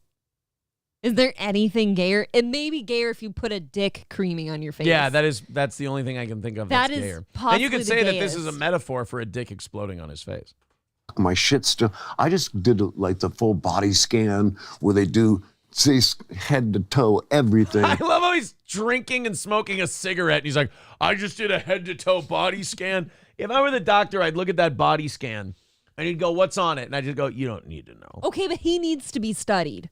Once this guy dies, they really do need to take a look at his cells and be like, how the fuck did he make it this long? Him and how Keith can I Richards do this to other people? Yeah.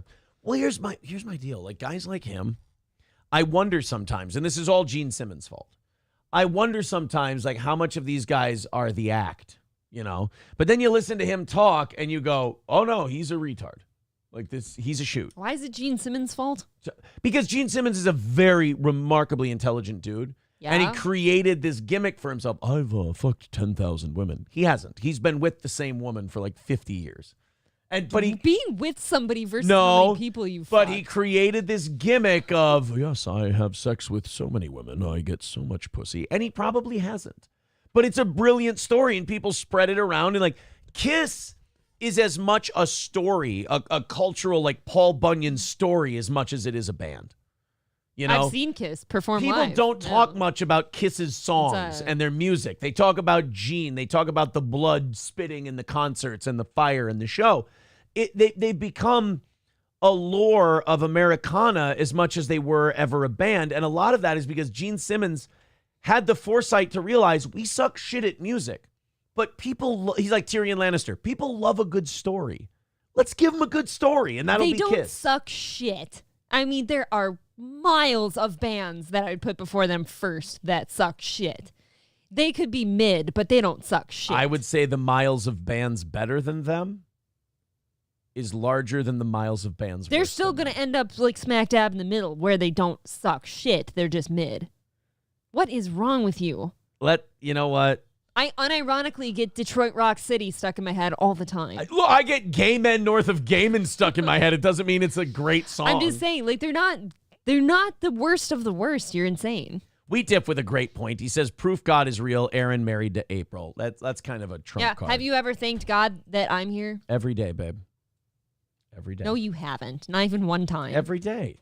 I say, yo, big man. I had to ask Aaron's permission to have a religious ceremony. And I say, by the way, God, not true. I said we should have a religious ceremony, 100%. Because you know I want one. Wow, what a piece of shit. You know, this is why. Doesn't mean you believe the thing. This is why it doesn't work for women sometimes. It's because they go, yeah, the only reason you had a religious part of our wedding is because you knew it was important to me. Wow, what a rat fuck piece of shit move that was. Religion is a belief-based thing. It's not because you believed in the thing you said. What a rat fuck piece of thing. That's like saying... You're arguing two different things right now. That's like saying, my husband's a piece of shit. Why is that? He remembered our anniversary and got me something really sweet. That's not at all what this argument is. Because he knew it would be important to me. What a 100% not the argument. I'm just saying it's a funny thing to hear for someone to say... You made our wedding a religious ceremony because it was important to me. And I'm like, I'm saying it's not an argument. You're looking at me saying that, and I'm going, yes, correct. It's literally a belief-based thing. And I believe that it was the right thing to do. We're agreeing on this. This is not an argument. You're insane. Like, remember Should I have had anniversary versus Baphomet do it? like a religious vow are two very different things. Just saying. If there's a God, I'd swear to him too. Of course. All right. There's no argument here. We agree. I did a very sweet thing. What do you want me to do? Argue with you that I'm not a great guy? Not an argument. It's just that I did ask if that was cool with you because you don't believe in it. And I feel like on our wedding day, that's a contentious moment to not be believing in whatever you're saying. I don't not believe it. You know what I do believe? The blackjack dealer before the ceremony was a rat fuck piece of shit. April's getting ready. She's getting like makeup all done and getting her hair nice. And I did my own makeup. And then going over to the beautiful venue we were at. And I'm like, you know what? I'm ready before she is. I could walk over to the venue, or I could sit in the bar, have an old fashioned, and go play some blackjack. My parents had to ply me with old fashions to calm the fuck down because I was nervous. People do that when they make a mistake. I don't think my parents even drank. They had water. Dave Chandler with $5 says Robin Williams / Keith Richards theorem. Keith's ingested so much poison when the nukes go off, the only survivors will be Keith and 5 cockroaches. People say the same thing about Cher, that she's survived so many different career changes and deaths and peaks and valleys, that she'll be around after the nuclear holocaust. I thought Cher was like considered to be evergreen. No, her career's been in the shitter and then back and then shitter and back. Yeah, she's reinvented a lot. Oh, wow. I always thought she was just like kind of... That whole believe, do you believe? You know that song? That was her big comeback. She was nobody for a long time before that song. That song can be... It's two things at once. It's remarkably gay and homosexual if you say that you like it, but I can really respect the artistry in it. It is good. What were the 2 most popular songs of that year? Well, that and...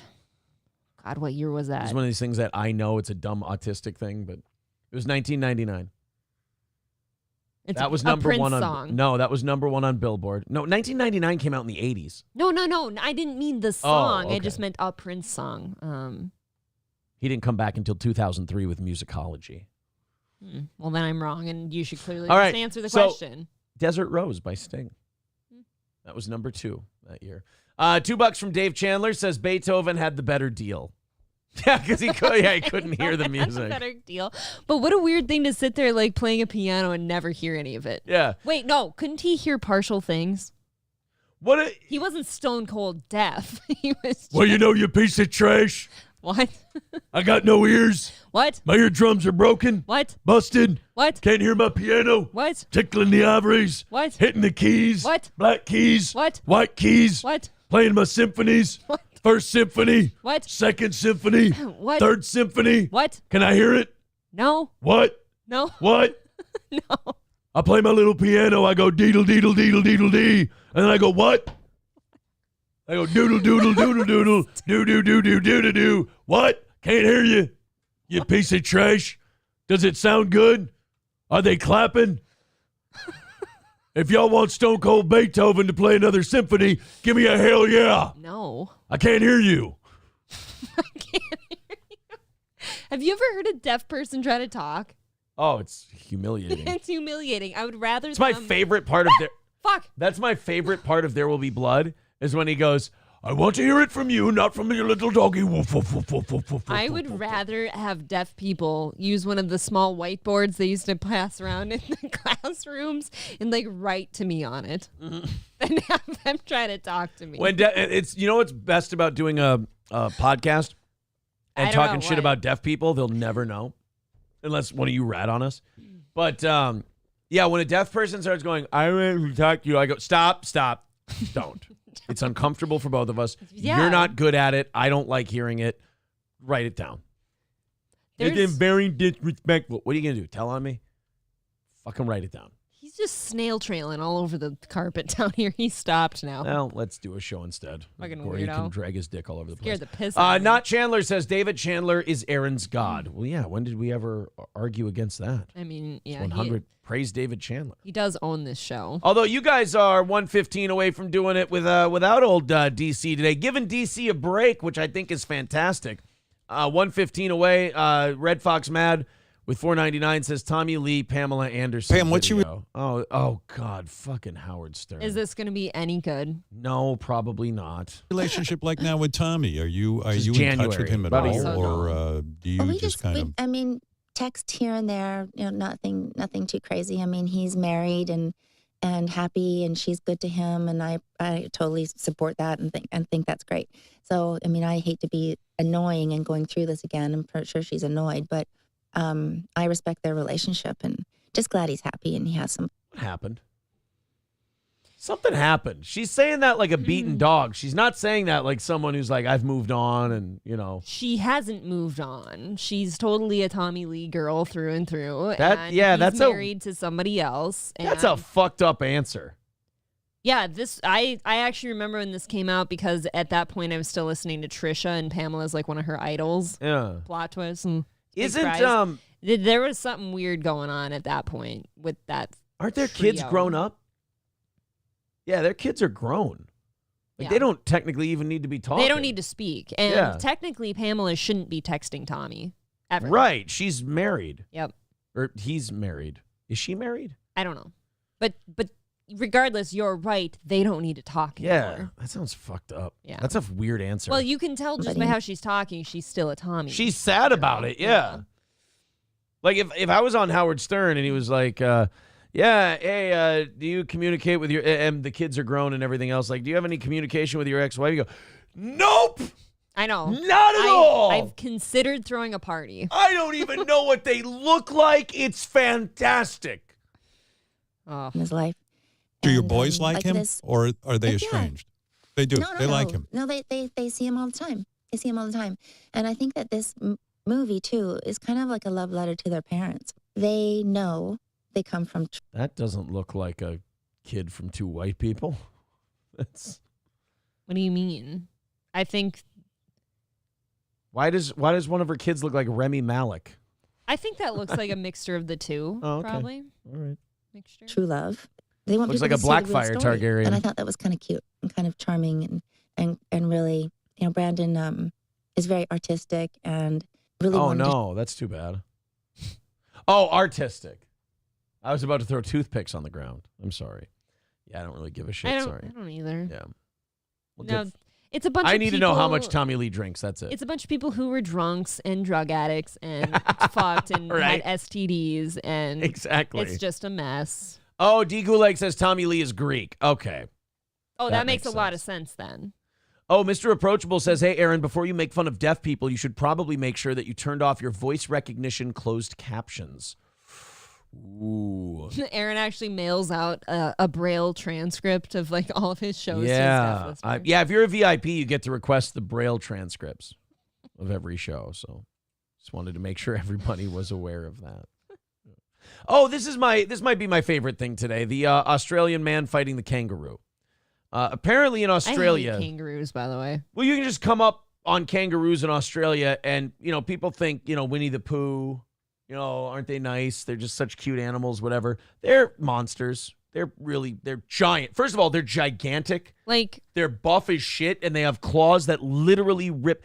They take what kangaroos do when they attack is they jump up. They lock their back legs, claws into your stomach and pull your entrails out. That's their move. And this might be a tough one to pick a second place, but my first least favorite animal on the planet is obviously sharks. I don't like them whatsoever. You're not a fan. I think it's a toss-up for second, but kangaroos, I really detest them. They're cunts, first of all. They're very aggressive because they know how big they are and they know how strong they are. And then, they just dig into people's guts and rip them out. The appearance troubles me, though. I don't like how they move. I don't like how they'll use their tail for shit. I don't like their weirdly buff human arms. Yeah. Like, I just kind of could do without them in this world. Now, you know what? I've been letting the Rumble chat go for a little bit. I should catch up with them a little bit. This guy Ignacio Fire is no fan of mine. I want to follow the thread here of this Ignacio Fire guy. Gonzo Johnny and Ignacio Fire do not like us. And they're talking to each other in the Rumble chat. I got to see this. Ignacio Fire says, what an asshole this guy is. Hard to stomach. Fair enough. Easily agreed on that, Ignacio Fire, says Gonzo Johnny. Okay. Ignacio says, and he looks like a nerd. He doesn't believe in God, and he has a nice-looking wife. Fuck him. Gonzo Johnny says, exactly the type to get bullied in school because of his assholery and then complain about being bullied. I think you did the bullying. Yeah, I was a big guy in high school. I didn't really get fucked with at all. Me and my friends did some dickhead shit, but I wouldn't say bully. I wouldn't say we bullied people. We did purposely organize a vote to have a fat girl with eczema be voted Ice Age Queen as a funny joke. But that's like nice bullying. How gay is your school that you have something called an Ice Age Queen? That was our winter formal. What was your winter formal called? I don't remember. Exactly. As you shouldn't. You don't have honor. Gonzo Johnny says, I do hope there is a God and he prevents that guy from finding the procreation hole. I already found the procreation hole. It's where the poop comes out, dummy. Gonzo Johnny says, I do hope there is a... Oh, I already read that one. Good one. Ignacio Fire on Rumble says, Gonzo Johnny, I am from South America. In my high school, guys that looked much better were punched to the pulp. This guy, not a chance. Well, in fairness, if you're from South America, you all have toxoplasmosis and are overly aggressive from all the cat piss, but that's all right. Very grapey by statistics. You guys rape a lot more than most people. Yeah. No offense. Statistically, yes. And now they're just talking to each other about what badasses they are where they come from. This is fun. They're jerking each other off. Ignacio Fire says, truly, I don't know why I'm here. We should make a show. Probably much more interesting. Peace out, Johnny. Goodbye. Gonzo Johnny wrote, haha, same here. I'm just bored. No reason to stick around here. So they're like, yeah, we're getting the fuck out of here. Let's go, bud. So Let's go, my new Rumble friend. So you two are using this as your new Grindr account to find Matt. Wait a minute. Aren't you talking about how you're South American and badass? And now you're sitting here basically like straight gay hand jobbing each other and like, hey, Rumble friend. Hi, Rumble buddy. Let's get out of here together holding hands. Yeah, I bet you're real badass in school. Look out for this guy. Dave Chandler with $2 says Fur Elise with Hulk and Fifth Symphony with Macho Man. Yeah. Thank you. Oh, the joy. Oh, yeah. Oh, yeah, the joy. That would be Macho Man. Oh, yeah, it's a joy. Yeah. Oh, yeah, the joy. Nebo says, just two dudes bonding over hatred of steel toe. Yeah, so in a way, it was like the beginning of the Patrick Melton-Chad Zumach relationship. Just two dudes docking over, I don't like steel toe. I don't like steel toe either. You want to look at each other's dicks? Sounds good to me, but we got to eat after that. Yeah, and how'd that relationship end? Almost like they're a couple of psychopaths. In turmoil. Yes. Oh, I want Hobo to know I didn't miss his my mid-rack comment. Oh, Hobo told you had a mid-rack? Yeah. All right. Hobo didn't go unnoticed. Hobo Chili Recipe says, boys, we shared something together. Aristocox till I die. Attaboy. All right, kids. Let's do the kangaroo thing. So this guy comes upon a kangaroo. Lucky kangaroo. And the kangaroo is trying to drown the guy's dog. Like, what a dick. Because they're assholes. Right. They're just dicks. He's not going to eat the dog. Would you rather have a kangaroo or a pit bull in your yard? Pick one. Oh, boy, that's tough. That's a weird one, right? Whichever one I had, I would use it to hunt the other one.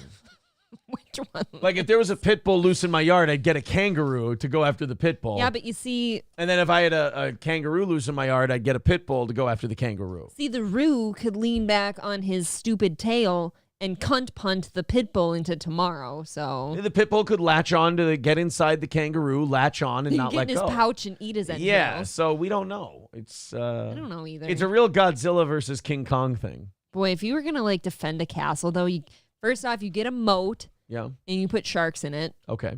And then you have like a jungle section. You understand your moat would have to be salt water.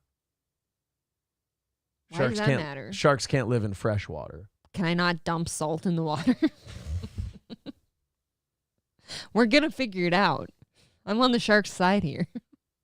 See, people usually pick alligators because they're a freshwater predator. Not vicious enough. Okay. All right. I'd way rather fight an alligator than a shark. So you're going to build a castle, you're going to dig a moat, and you're going to import sharks and just, put Morton salt in the water? I'm going to have Finken come by and dump salt. You're going to get salt bags and just dump them in the water, and that's going to... Yeah. Oh, yeah, that's my plan. Okay.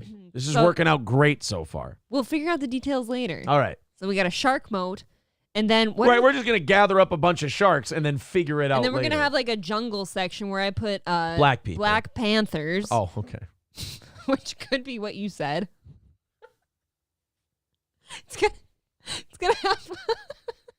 It's gonna have black panthers and those baboons that like to ravage people with the big teeth. Chicago? No. Chi-Town represent. No, those big. You gonna defend the castle? Nope. The big monkeys with the big heads and the big. Oh, long Philadelphia. teeth. Okay. That like to like. Howler monkeys? That one. Okay. They're really mean. But I thought. I believe now we call them holla monkeys. I thought that they were baboons. No, So the ones with the red ass. Whichever's the meanest. We're gonna the fentanyl monkeys. Yeah, so we're gonna have black panthers and monkeys in the jungle region. And you're gonna build your own saltwater moat. And then if you make it past that, we're gonna have like a desert climate where I have scorpions and kangaroos. You understand there's a lot of real estate for this castle you're building. It's a big castle. Okay. Let's go ahead and watch the kangaroo fuck with the guy's dog. And what is a dog owner to do when a man-killing kangaroo is just standing in front of you like a douche, drowning your dog? Just look at this. I'm gonna punch your fucking head in. Look at my dog. Look at that thing. Oh, fuck.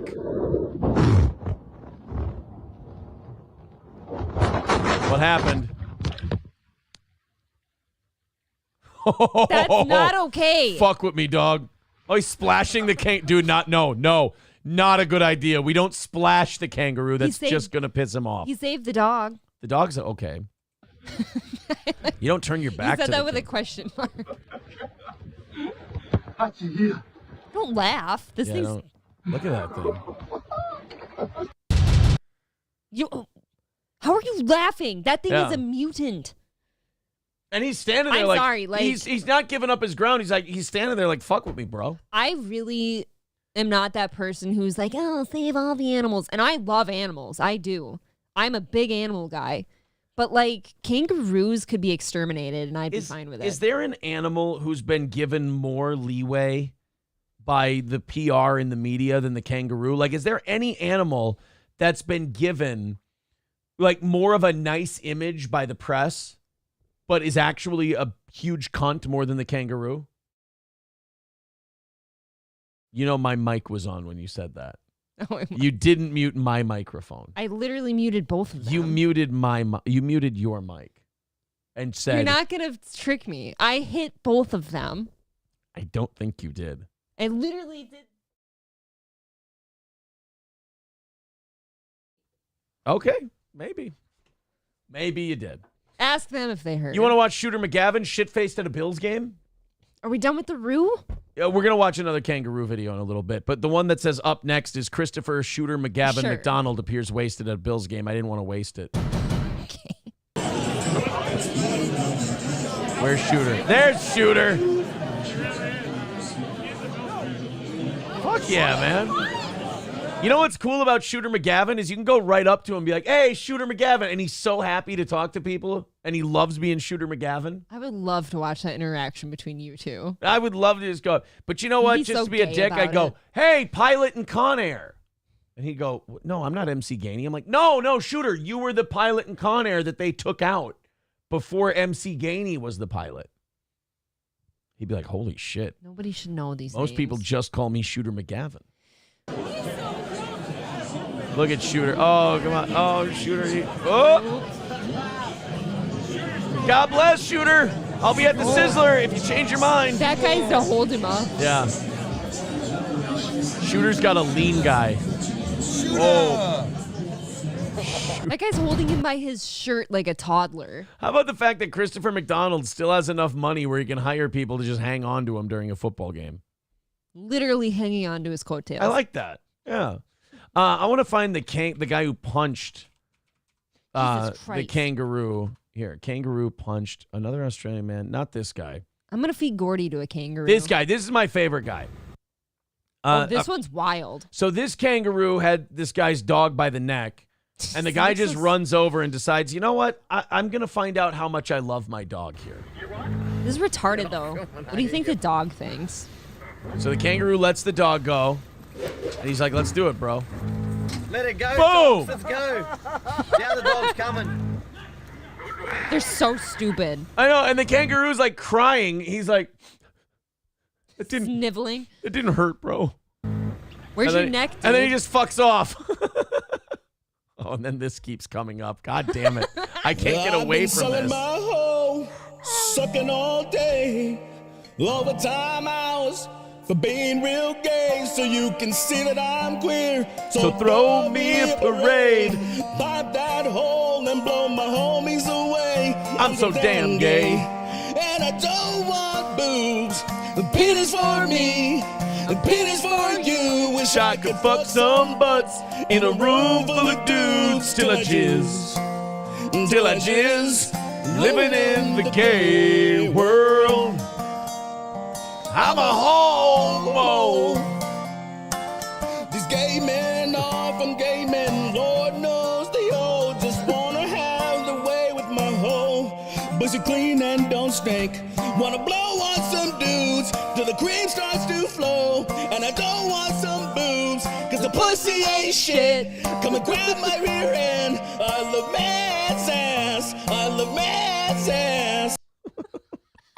It's so much better than the original. It pops up all the time. If Chrissy has never heard of that, you must play it for her. You know what, guys? Someone send it in for Clip Friday. Oh, God. The gay men north of gay men. Popping a rib. I've laughed so hard it hurts. All right, one more, and then we got to open up the 7 o'clock hour stories. Oh, yeah? Kevin Spacey is back, and I think we're, look, don't look now, but I think we're looking at a Kevin Spacey face turn. A face turn? Yeah, I think we're looking at a baby face turn for... Was he ever the heel? Oh. Yeah, the whole being accused of fucking teenage boys thing. Accused and dismissed, wasn't it? Acquitted, yes, but once you're accused... That's not being a heel, though. But he was a heel for a long time, and I think a lot of people still think of him as a heel. But he got a standing ovation at Oxford University for his speech this weekend on cancel culture. Okay. And I'm starting to think this might be part of the big comeback for old Kevin Spacey. Or at least a big cum. Or a big cum, yes. He's like, I'm glad I can talk to you here at this college, but I was really hoping for a middle school and just the football team. But we take what we can get. This is Kevin Spacey speaking at Oxford. Which, by the way, usually people who just got acquitted of fucking a 13-year-old don't get to speak at Oxford. No offense, but dude, if I was accused of fucking a 13-year-old and I got acquitted, I'd be everywhere talking about it. Yeah, fuck you guys for accusing me of shit I didn't do. That'd be absolutely me. You'd be doing a victory lap? Yes. You understand you did have to go to court, though, to prove you weren't fucking a 13-year-old, which means you've probably been a little too close to 13-year-olds. Ugh. Like, fucking tic-tackiness. I don't know if I'm going to do a victory lap going, yeah, I just spent the last 4 years of my life proving I didn't fuck a 13-year-old. And you're like, oh, dude, I mean, most of us don't have to do that. I mean, usually, like, ask me if I've ever fucked a 13-year-old. You ever fucked a 13-year-old? Nope. Don't have to put me in court to prove that. You can just take me at my word. It's perfect. So let's see what Kevin Spacey did to get his standing ovation on his speech on cancel culture at Oxford. And are we watching the great renaissance and the rebirth of Kevin Spacey? He is fool, beast, toad, rogue. So he's still gay. Is he in a musical? Yeah, right. He's a homo. These gay men north of gaming. I am sick of this false world and will love it not. I didn't know he's so proper. Yeah, right. Then he goes up and they shake hands and that's it. The Sheldonian Theater. God, the English are pompous. Just call it Sheldon Theater. This is kind of gay. Yeah. That's it? That's all we have of his speech? It's missing the drunk part. Just gay. Where's him being all shit? That's not, his best performance was definitely the one where, remember where he pretended to be Frank Underwood after his accusation and he's like carving up a turkey or whatever? Let me be Frank. I don't remember that one. Oh, yeah. This came out right after he got accused of fucking the 13-year-old. He went on YouTube as his not Game of Thrones, House of Cards character. Okay. And like that's why I've never seen House of Cards. Yeah, this was almost 5 years ago now. for Christmas, he did this message after he got accused, and really leaned in. Washing his hands, cleanliness, that's good.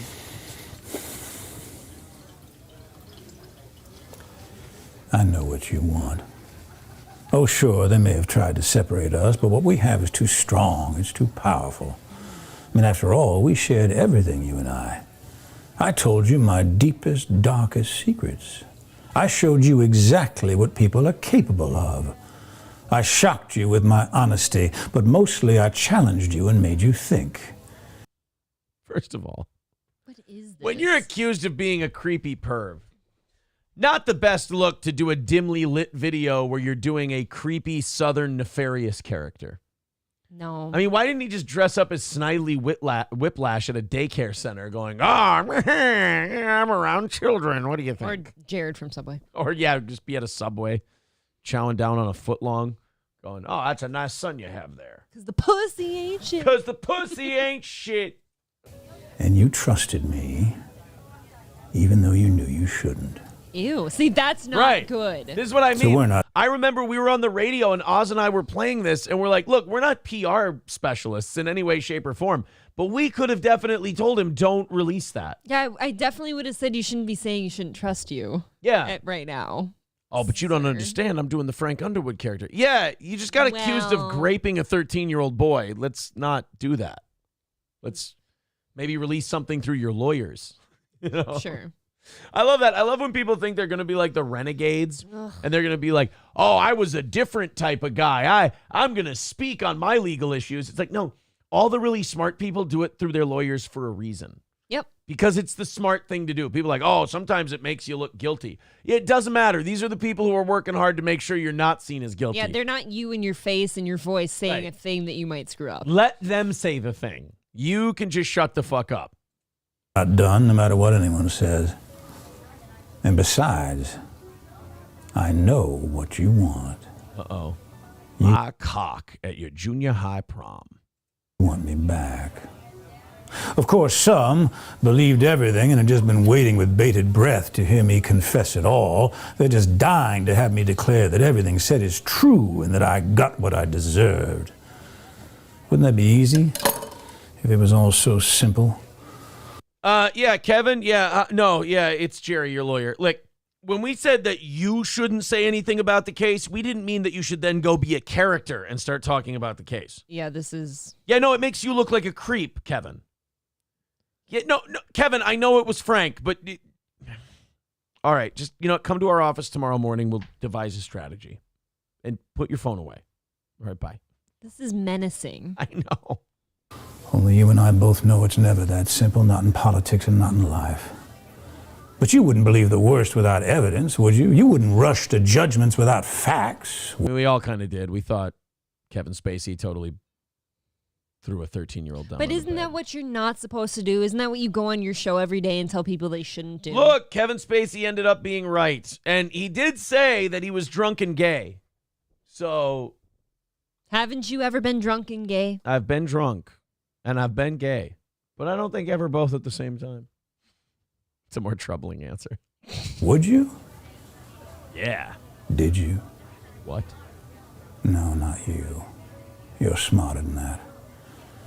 Anyway, all this presumption made for such an unsatisfying ending. And to think it could have been such a memorable send-off. Oh, yeah, by the way, this is right after he got fired from House of Cards, and they were going to make the last season without him.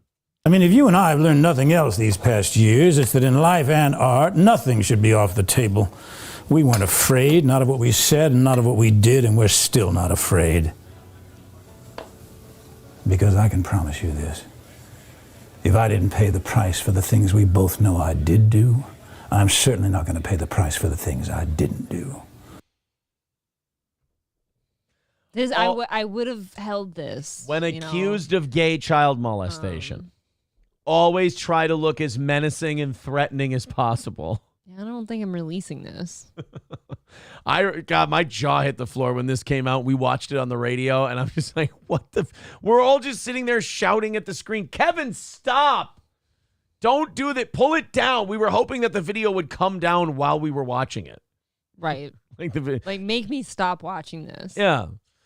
Dave Chandler says he's creepy, he's gay, he may even be nuts. It doesn't mean he did what he's accused of. Absolutely true. I agree. Absolutely true. He's creepy, he's weird, he's totally gay, and then he probably didn't fuck that 13-year-old boy. And with Skeezy, though, he says, well, I wasn't rushing to judgment until I saw this video. I would have been the same way because I liked Kevin Spacey. I'm Right. like, I don't want to believe that. But then he puts that out, and I'm like, well, kind of making Starting to think you're talking like a guy who fucked a 13-year-old boy and doesn't care. Eric July, Magnificent Moon, he says, Aaron, my arch nemesis, good morning. I'm not getting involved. It was you with the stickers. Yes. I swear, I didn't do any of the stickers on any of your stuff. All right, I promise 100%. I'm going to fix my All right, guys, let's open up the 7 o'clock hour stories. And while we're doing that, let's talk about our friends at All Care Towing of St. Cloud. 320-253-5203 for All Care Towing. If you go in the ditch, if you get in an accident, there's nobody quicker, especially as that Minnesota winter comes to call. Nobody's going to be able to get you out of the snow better and faster than All Care Towing. The drivers are great. The management is awesome. They're all wonderful people at All Care Towing. You're going to have the best experience in a terrible situation that you've ever had. That's All Care Towing, 320-253-5203 for All Care Towing of St. Cloud. Stoney's Bar in downtown Rockville. Of course, go to Cheeto's establishment, Stoney's in Rockville, and go there for live music every Saturday night. Go there for the college football games, baseball playoffs, basketball's coming up, and of course, football on Sunday, Monday, and Thursday. It's all there at Stoney's Bar in downtown Rockville, and a fun party every time you go. Go hang out with your friends, have a few pizzas, have a few of their world-famous Bloody Marys, cocktails, beers, whatever. That's Stoney's Bar in downtown Rockville, Minnesota. Stoney's Bar, go see them today. Midland Armory in downtown Foley. Firearms, tactical gear, ammo, accessories, anything you're looking for firearm-related is at Midland Armory in downtown Foley, or available online to any of you at midlandarmory.com. That's midlandarmory.com for Midland Armory in downtown Foley. Use the promo code SteelToe and get a huge discount by using this show as a reference. And finally, crescentmountcoffee.myshopify.com if you want to get your Steel Toe coffee or April's Magic Bean coffee. It's right there at crescentmountcoffee.myshopify.com. They've got 12-ounce bags, 1-pound bags. All of the prices include shipping. There's no extra added for shipping. And if you subscribe to a monthly order, you save $1 a bag. So get your Steel Toe coffee today. It's delicious. So is April's Magic Bean. No pun intended. That's crescentmountcoffee.myshopify.com. Again, crescentmountcoffee.myshopify.com. The Front Porch Conservative with $5 says, I heard Chrissy Mayer will be on your show soon. I wish we could find a venue for her to do a show in your area. Hint, do the promo, Aaron. Oh, well, Front Porch Conservative. It's crazy that you should bring that up. Because this Saturday, Chrissy Mayer, Lila Hart, Nick Rekieta, and myself will be performing at Partners Pub in Sartell. In fact, there's there's about 40 tickets left for this Saturday's show. So be sure to get your tickets at eventbrite.com. That link is in the chat. Excuse me with my hiccups. Eventbrite.com. They're not going away now. They might be here to stay. Eventbrite.com for the show with Chrissy, Lila, Nick Rekieta, myself. That's probably going to sell out.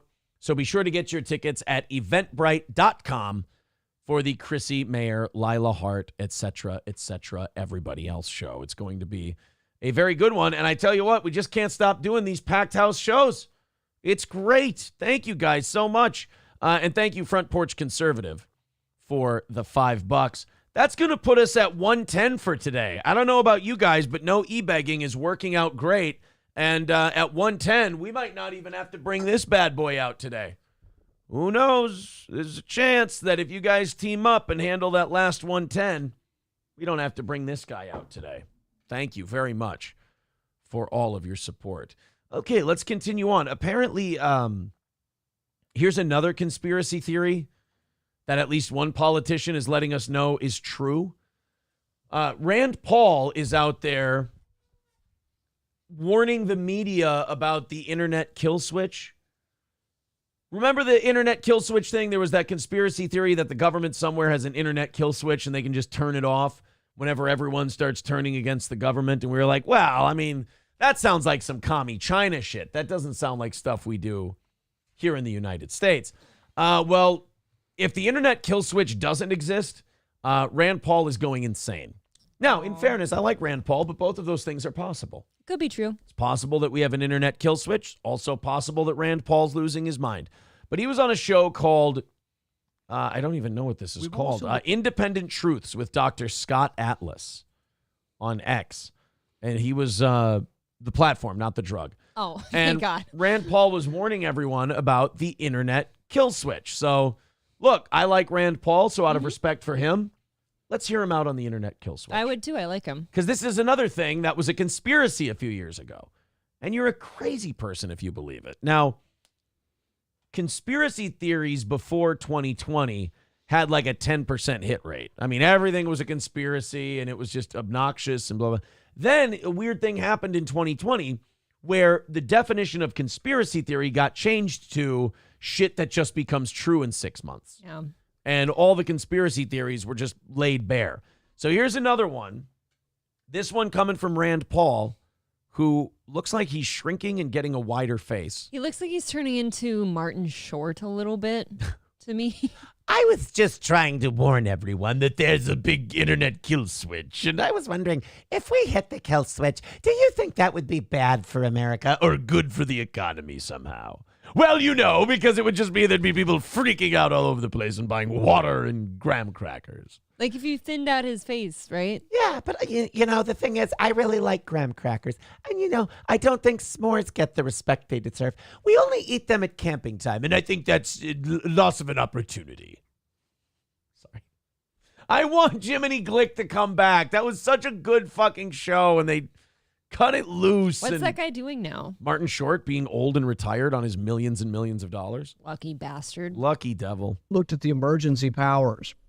And emergency powers, you know, the courts have said you don't throw out the Constitution during emergencies. But a lot of our legislation acts as if you could throw things away.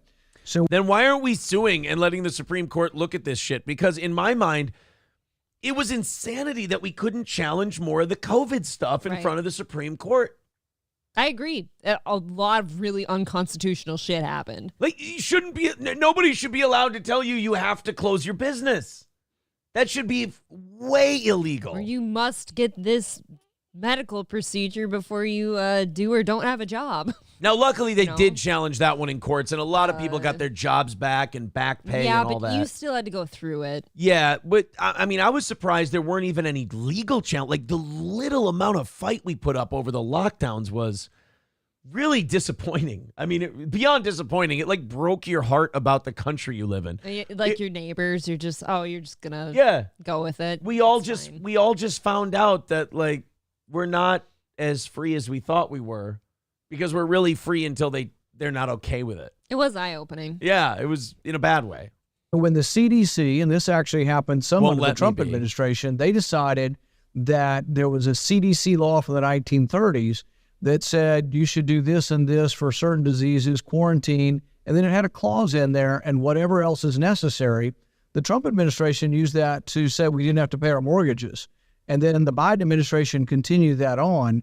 But this is a power that in no way was ever given to the CDC. No one ever anticipated the CDC would say you don't have to pay your mortgage anymore, or pay your rent, or pay right. Like I feel like that should have been before a court. Yeah. And a court should have said, no, that's too broad of a power for an unelected agency to have. We're striking that down. That's unconstitutional. I agree. It's how many people? Yeah, just because people are getting sick doesn't mean the Looking at Sick People organization gets to stop people from doing things, or that you don't have to pay your mortgage anymore. But they had to do the not paying the mortgage and printing money to pay people to keep them quiet about not being able to go to work. How about student loan payments were on pause for forever and a half too? Until about 2 weeks ago. Yep. Yeah. Car payment. That is crazy. But we also have another series of emergency powers. Some of them have been on, though. We've had like some emergencies have been going on 50 years. They're still on the books. There's actually an emergency power that was given to the FCC in the 1930s. Who won't let me be?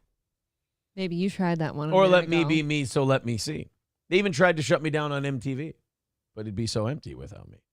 That gives the president the power to shut down all communications and control all communications in the U.S. People call it the internet kill switch. It's never been used, and it predates the internet, but people now think in applying it to the internet that a president has the power to shut down the internet. Nobody should have this. Look, I was a supporter of Trump. He shouldn't have it. I'm not a supporter of Biden. He definitely should have. No president of either party. That's what I like about Rand Paul. It's also why he'll never get elected, because in order to get elected president, you have to pander to every single person. Mm-hmm. And if you actually have convictions and you stand by them, you will alienate far too many people to get the popular vote to be elected president. That is the problem. So when Rand Paul, he doesn't stand a chance when a guy like Trump goes up there and goes, Joe Biden's a piece of shit and we should never let him have these powers and it would be terrible if he does because he stinks on ice. And then Rand Paul goes, well, guys, actually, I don't think Trump should have them either. I mean, it's actually really bad. It's kind of like when the nerd tells you the right answer in school, but the majority of the students don't want the right answer, so they just boo the shit out of that kid and bully him. Guys, we want this one to have power. Right. So Rand Paul says the smart thing, and the rest of us go, no, I like that Trump's shitting on the guy I hate. And it's like, yeah, but you don't want him to have that power.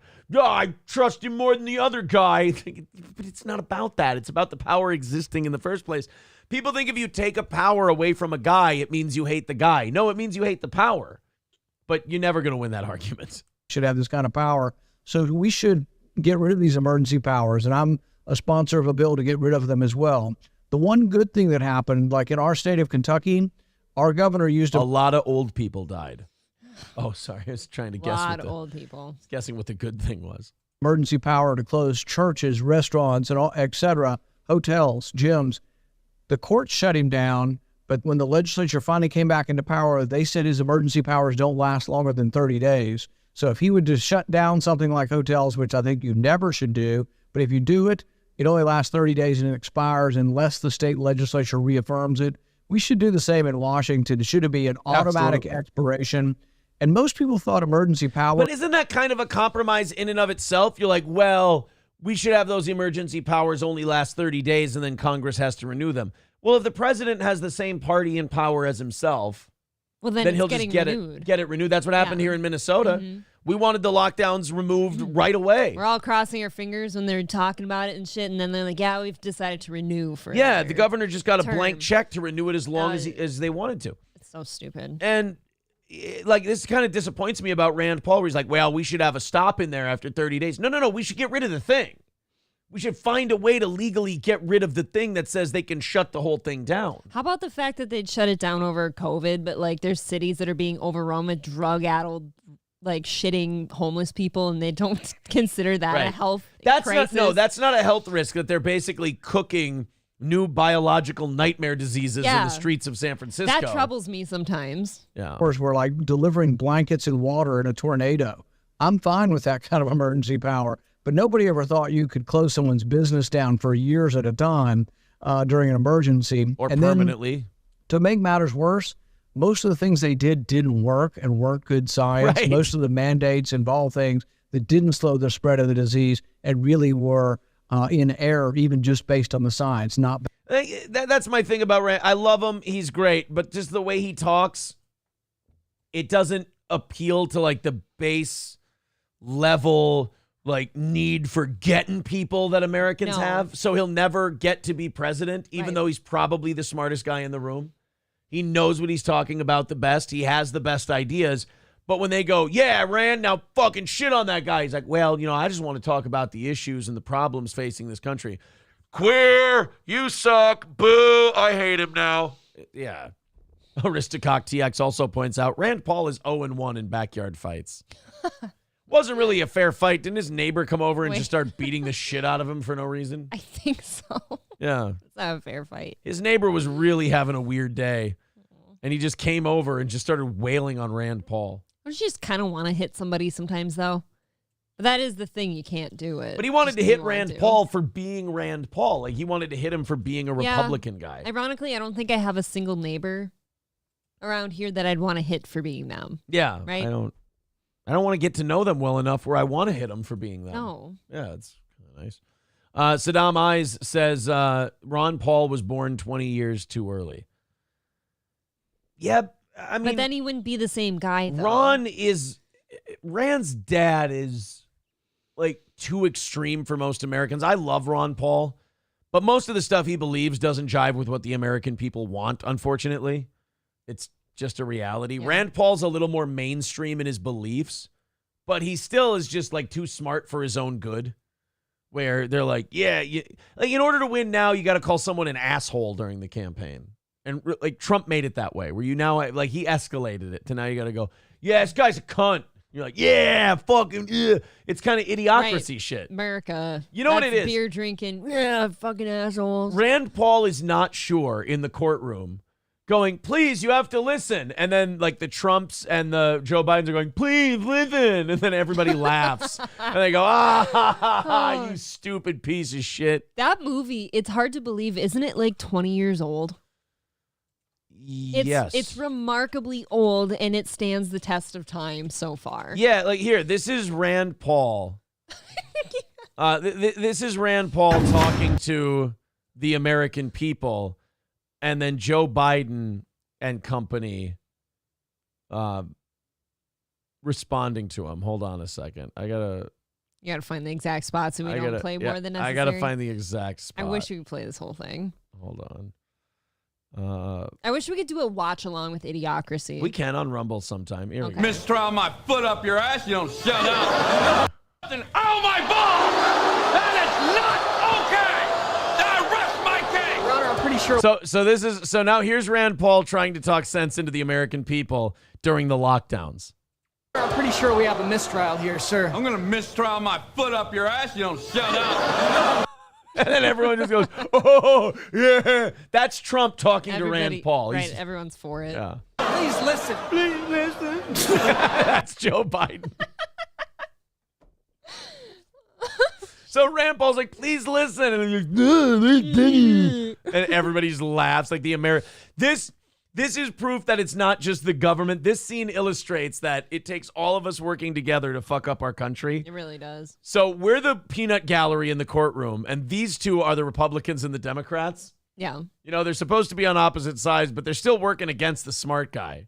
On my foot up your ass, you don't shut up. Please listen. Please listen. I didn't steal anything. I was part of an army experiment. Joe stated his case logically and passionately, but his perceived effeminate voice only drew big gales of stupid laughter. Guilty! Without adequate legal representation, Joe was given a stiff sentence. Rand Paul's like, this doesn't make any sense, guys. We have to do something different. Fag. And that's the end. Disavow. That's the end of the movie right there. I mean, not the end of that movie. It's the end of our movie. God, I wish we could play that whole thing. Kane J says Idiocracy also predicted Crocs becoming a thing. How tragic is that, by the way? I don't know if there's any Crocs supporters in the fucking chat, but oh my God. Mad Joe says poor Joe was misunderstood. Well, in fairness to the people, in Idiocracy, they believed he wanted to put toilet water on the crops. And that's just silly. Well, yeah, remember at the hospital, he's like, hey, man, you just got any normal water? Yeah, like from the toilet? From the toilet? Yeah. No, just drinking water. And what a weirdo. Walks away laughing. Rondo, it's got what plants crave. My favorite part of Idiocracy is how convinced all those people are that he's the retard. That is maybe the most fun. It's my favorite part is they're all just like, yeah, I fucking told that dipshit, toilet water, you idiot. Carl's Jr., fuck you, I'm eating. I'm eating. Need Trump says it only seems the one you can trust is Trump. He calls them fuckers out. I don't trust Trump. Trump's a lifelong Democrat who's been a real estate mogul in New York City. He's dirty too. It's just that he's dirty in a different way. He's a more honest kind of dirty and dishonest. It feels dirty personally to say that you trust a politician. Yeah. Like to me, I can't use the word trust and politician together. Not Chandler says new name for this show, toilet water. I get to be toilet.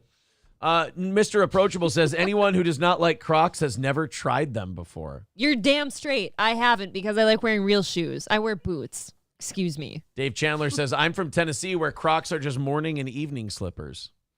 That's maybe the only cool, acceptable thing, right? A slipper? That's not a shoe. How did Costco not embrace the welcome to Costco, I love you thing? I don't know. They should have. I thought that would have been great. God, what else is great from that? Chevrolet JB said, over on Rumble says, I'm a mechanic. I want to hit stupid people every day.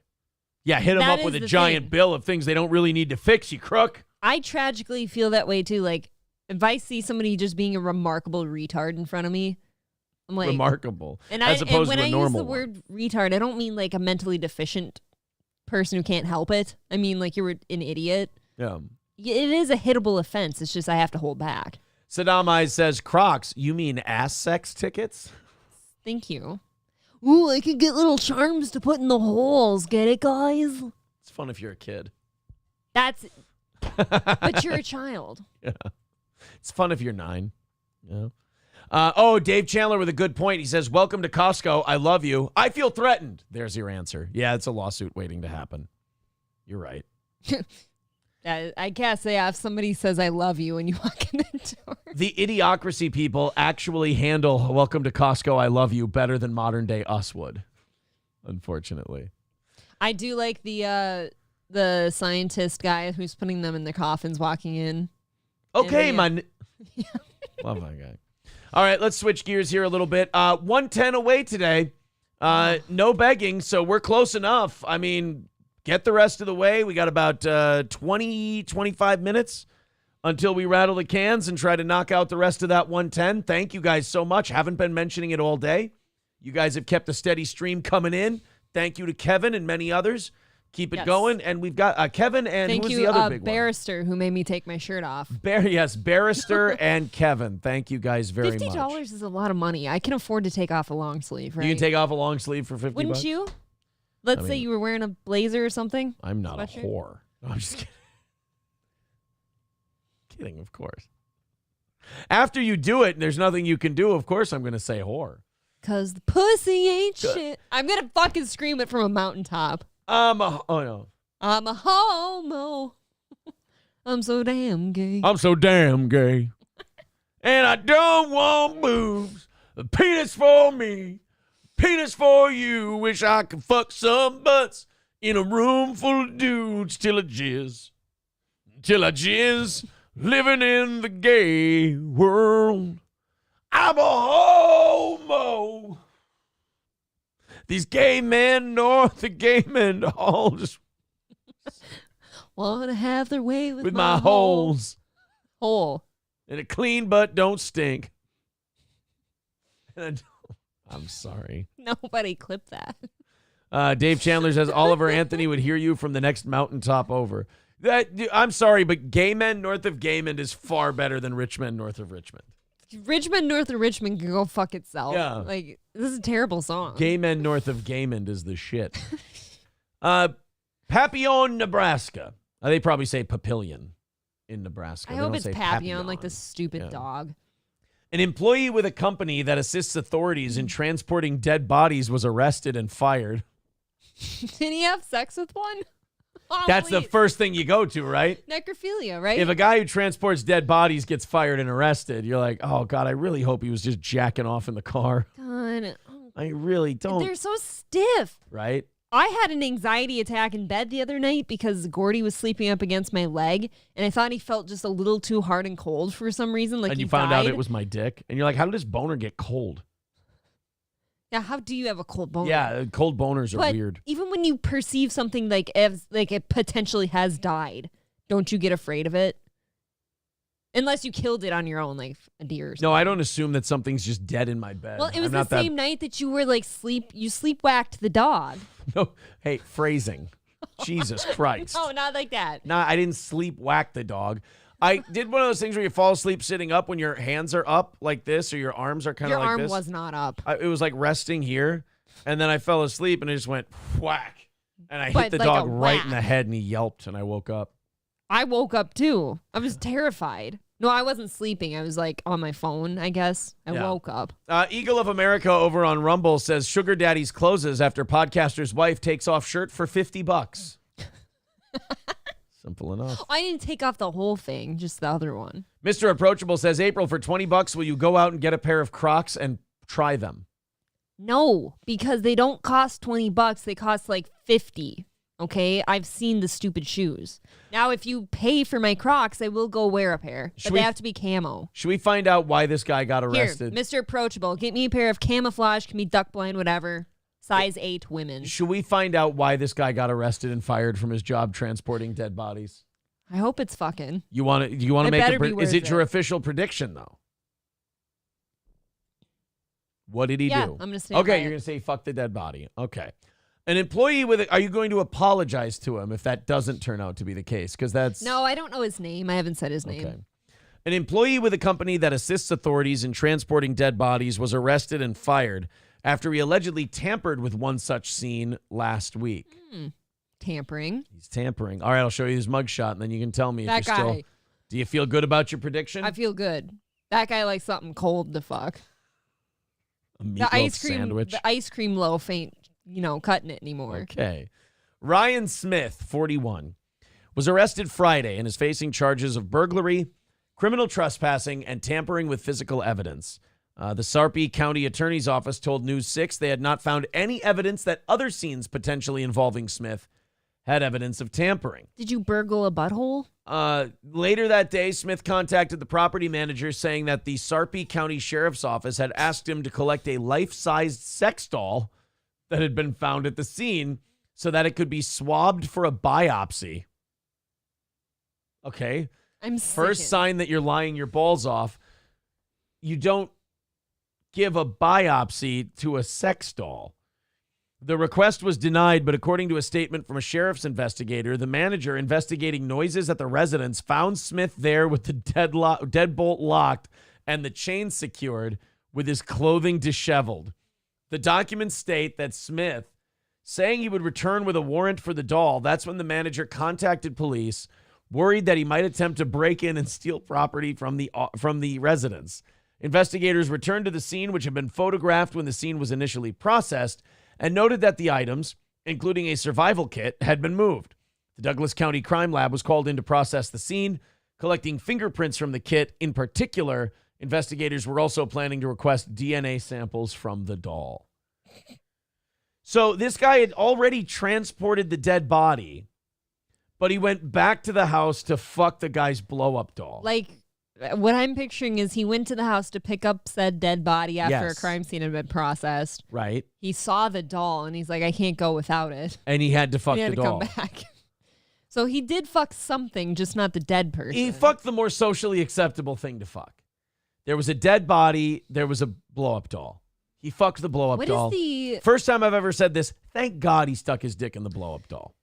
Somebody out there, obviously you all have screen names, so it's fine, but like somebody out there tell me who has had sex with a blow-up doll, like what's the appeal? Because I picture that it's not very comfortable and it makes weird noises. Pretty much all the Aristococks can probably chime in on this one.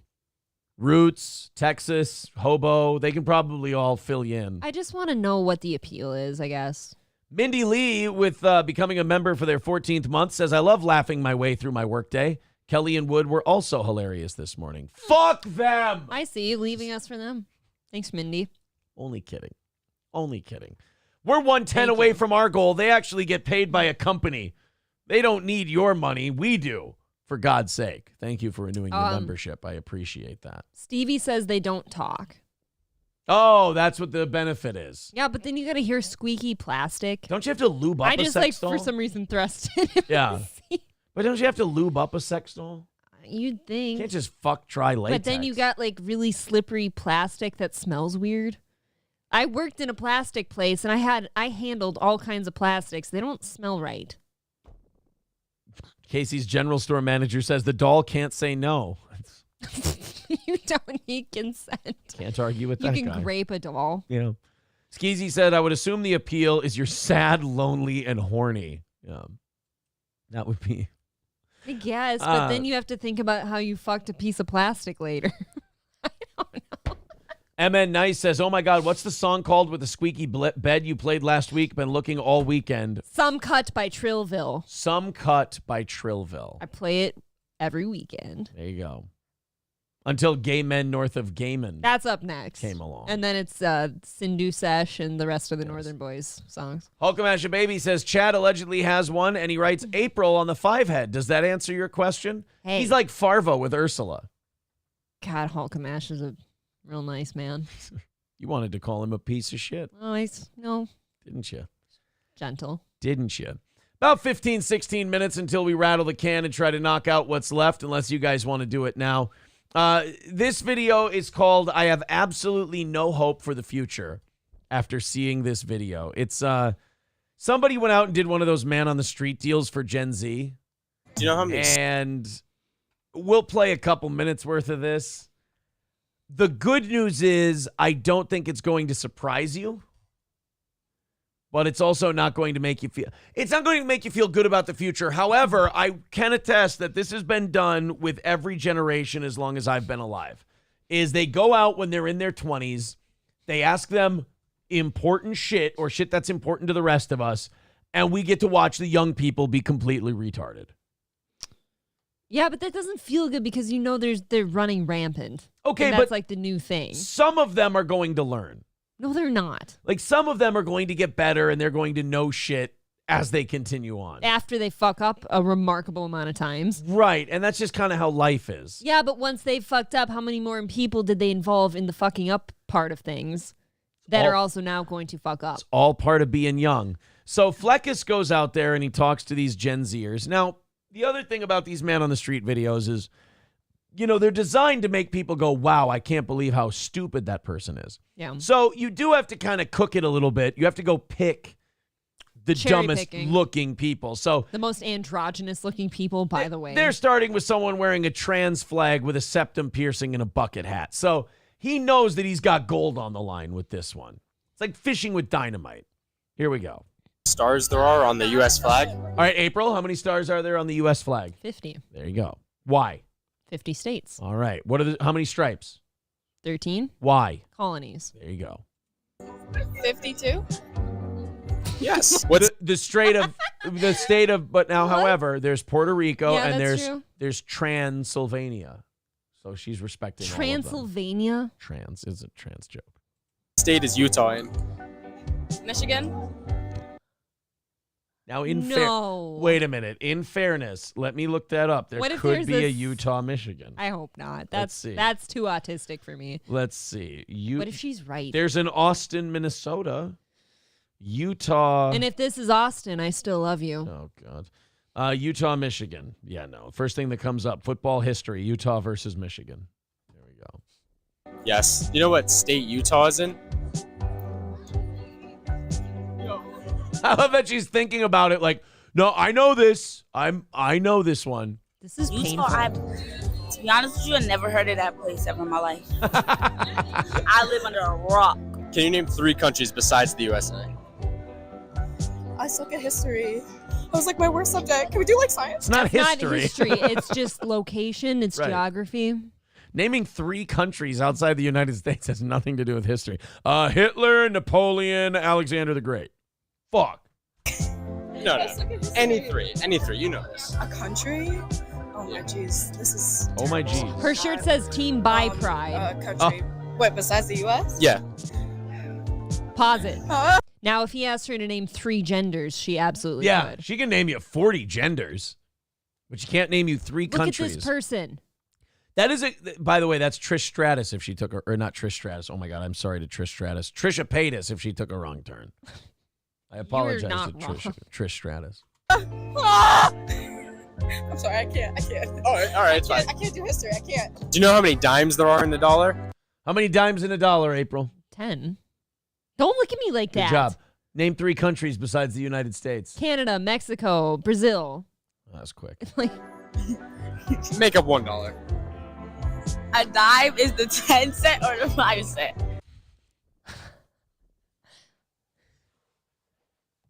Now, in fairness, these are real her people. generation is never going to have to handle cash. We'll be a cashless society by then, so they can shut off our money. You do indeed still need to know how it works and how it adds up, correct? What are you, gay? I'm a homo. I'm a homo. I want to fuck some butts in a room full of dudes till a jizz. Never clip that.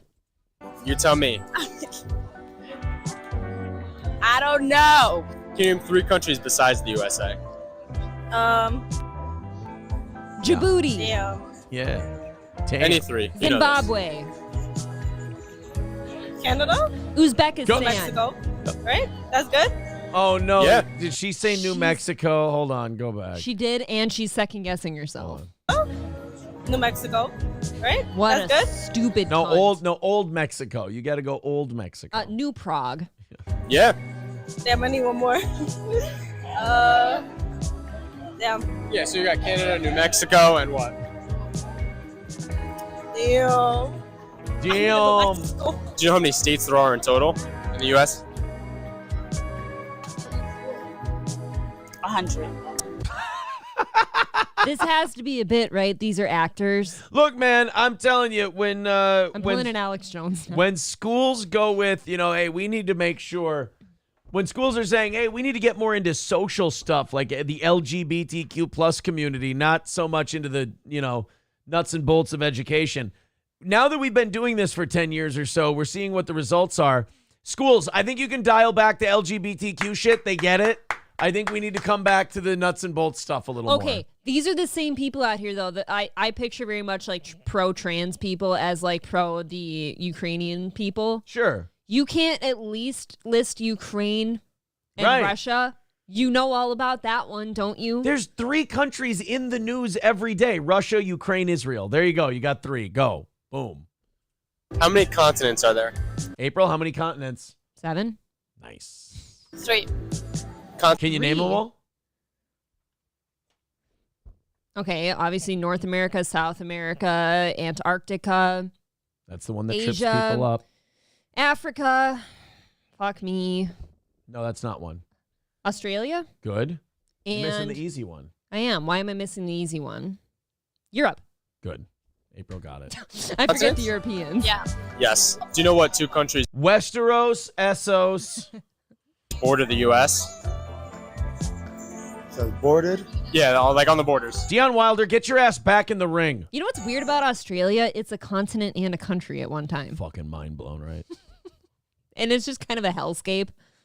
I thought they called it Oceania in some places, but well. The only borders I know is Puerto Rico and Yes. Who Yes. Puerto Rico is us. fought in the Civil War?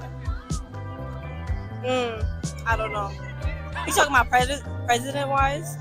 Yes. What My 2 presence presidents wise. fought in the Civil War? No, the people. Who against who? I don't know that one. I know it had to do like what with France and I don't know the other one. France and who? You're close. France and the British are the same thing, right? France and the British are the same thing, Oh my right? God. Yeah. So, damn, I don't know. Who did they fight against? Us? Yes. Do you know what continents we're on right now?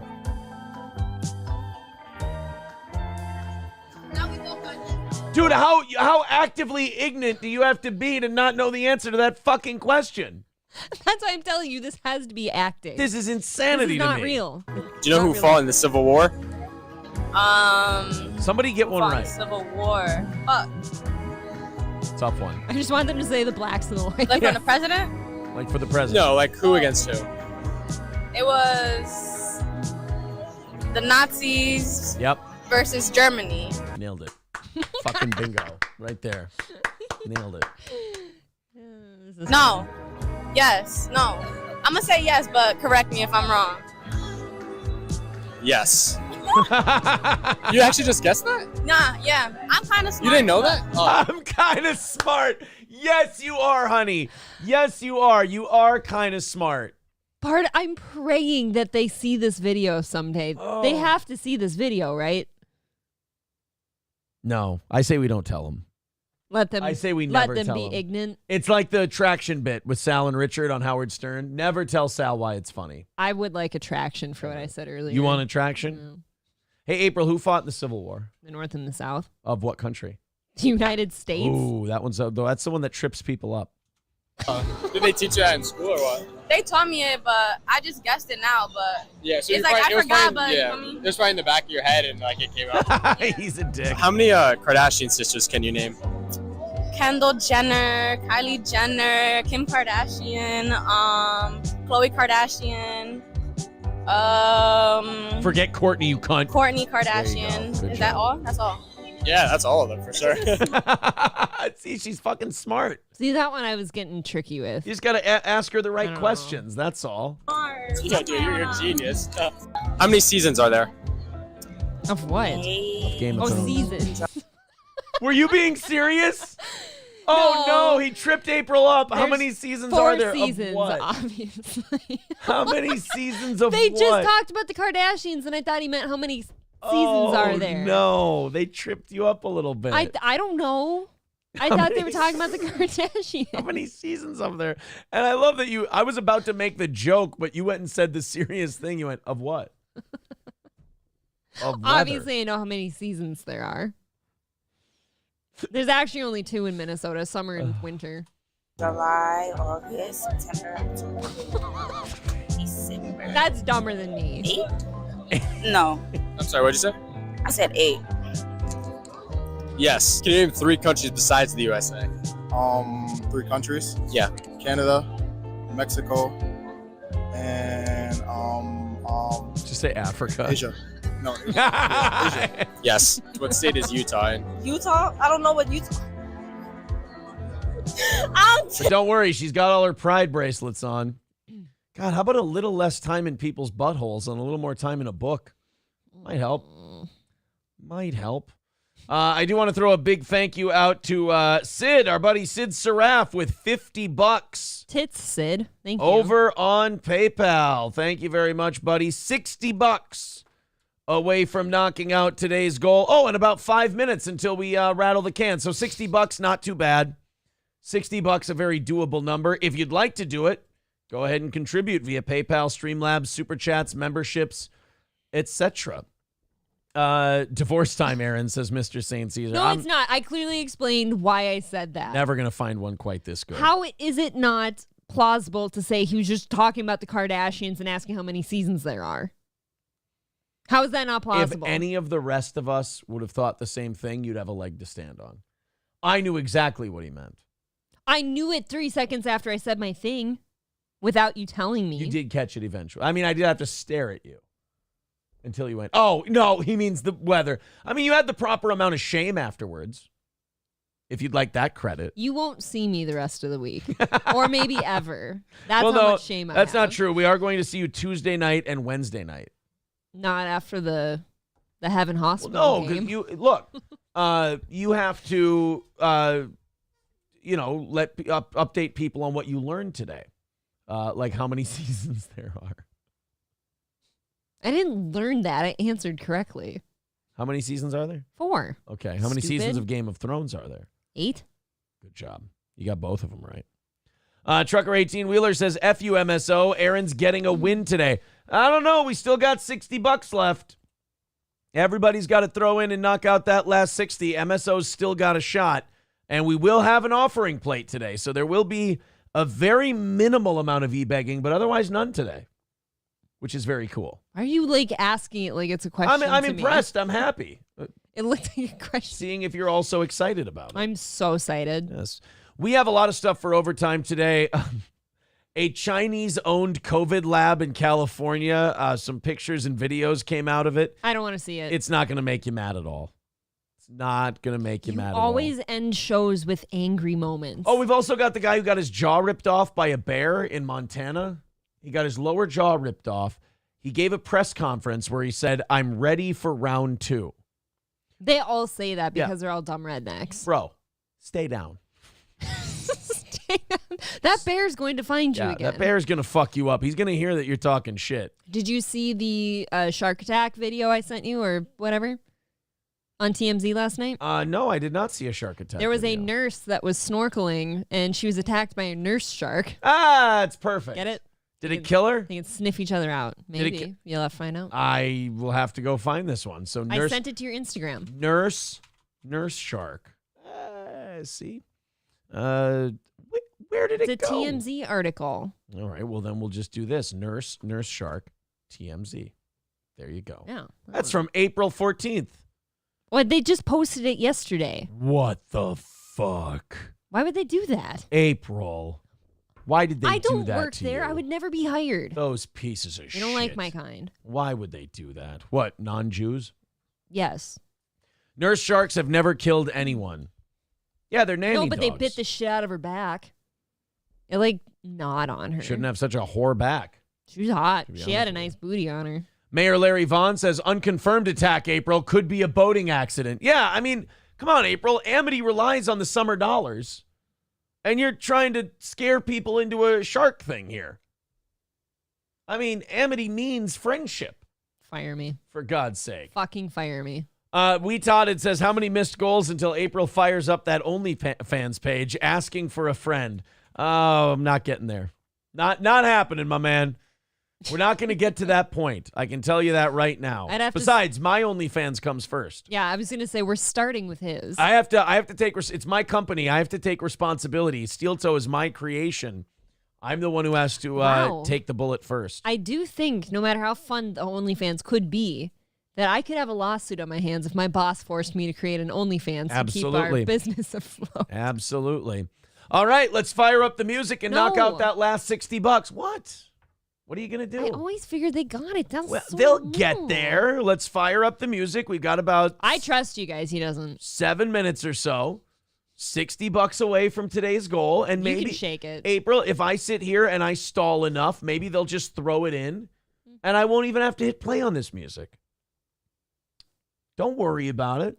We got I think they won't now. We got about 6.5 minutes. You've taunted them enough. The links are in the chat. Streamlabs, PayPal, Venmo, Super Chats, Rumble Rants. Citizen N, as in says, praise God, shake that basket. Stallion Man says, cringe music, cringe shaking. You know, the thing about Stallion Man, he comes here every day at the same time to get his heart broken. So, guys. He loves it. Let's break his heart. Let's break MSO's heart. Let's fire up the cringe music. Let's shake the cringe offering plate. They really don't like this. The people who hate this show do not like the openness and honesty of what this bit is. It makes them upset.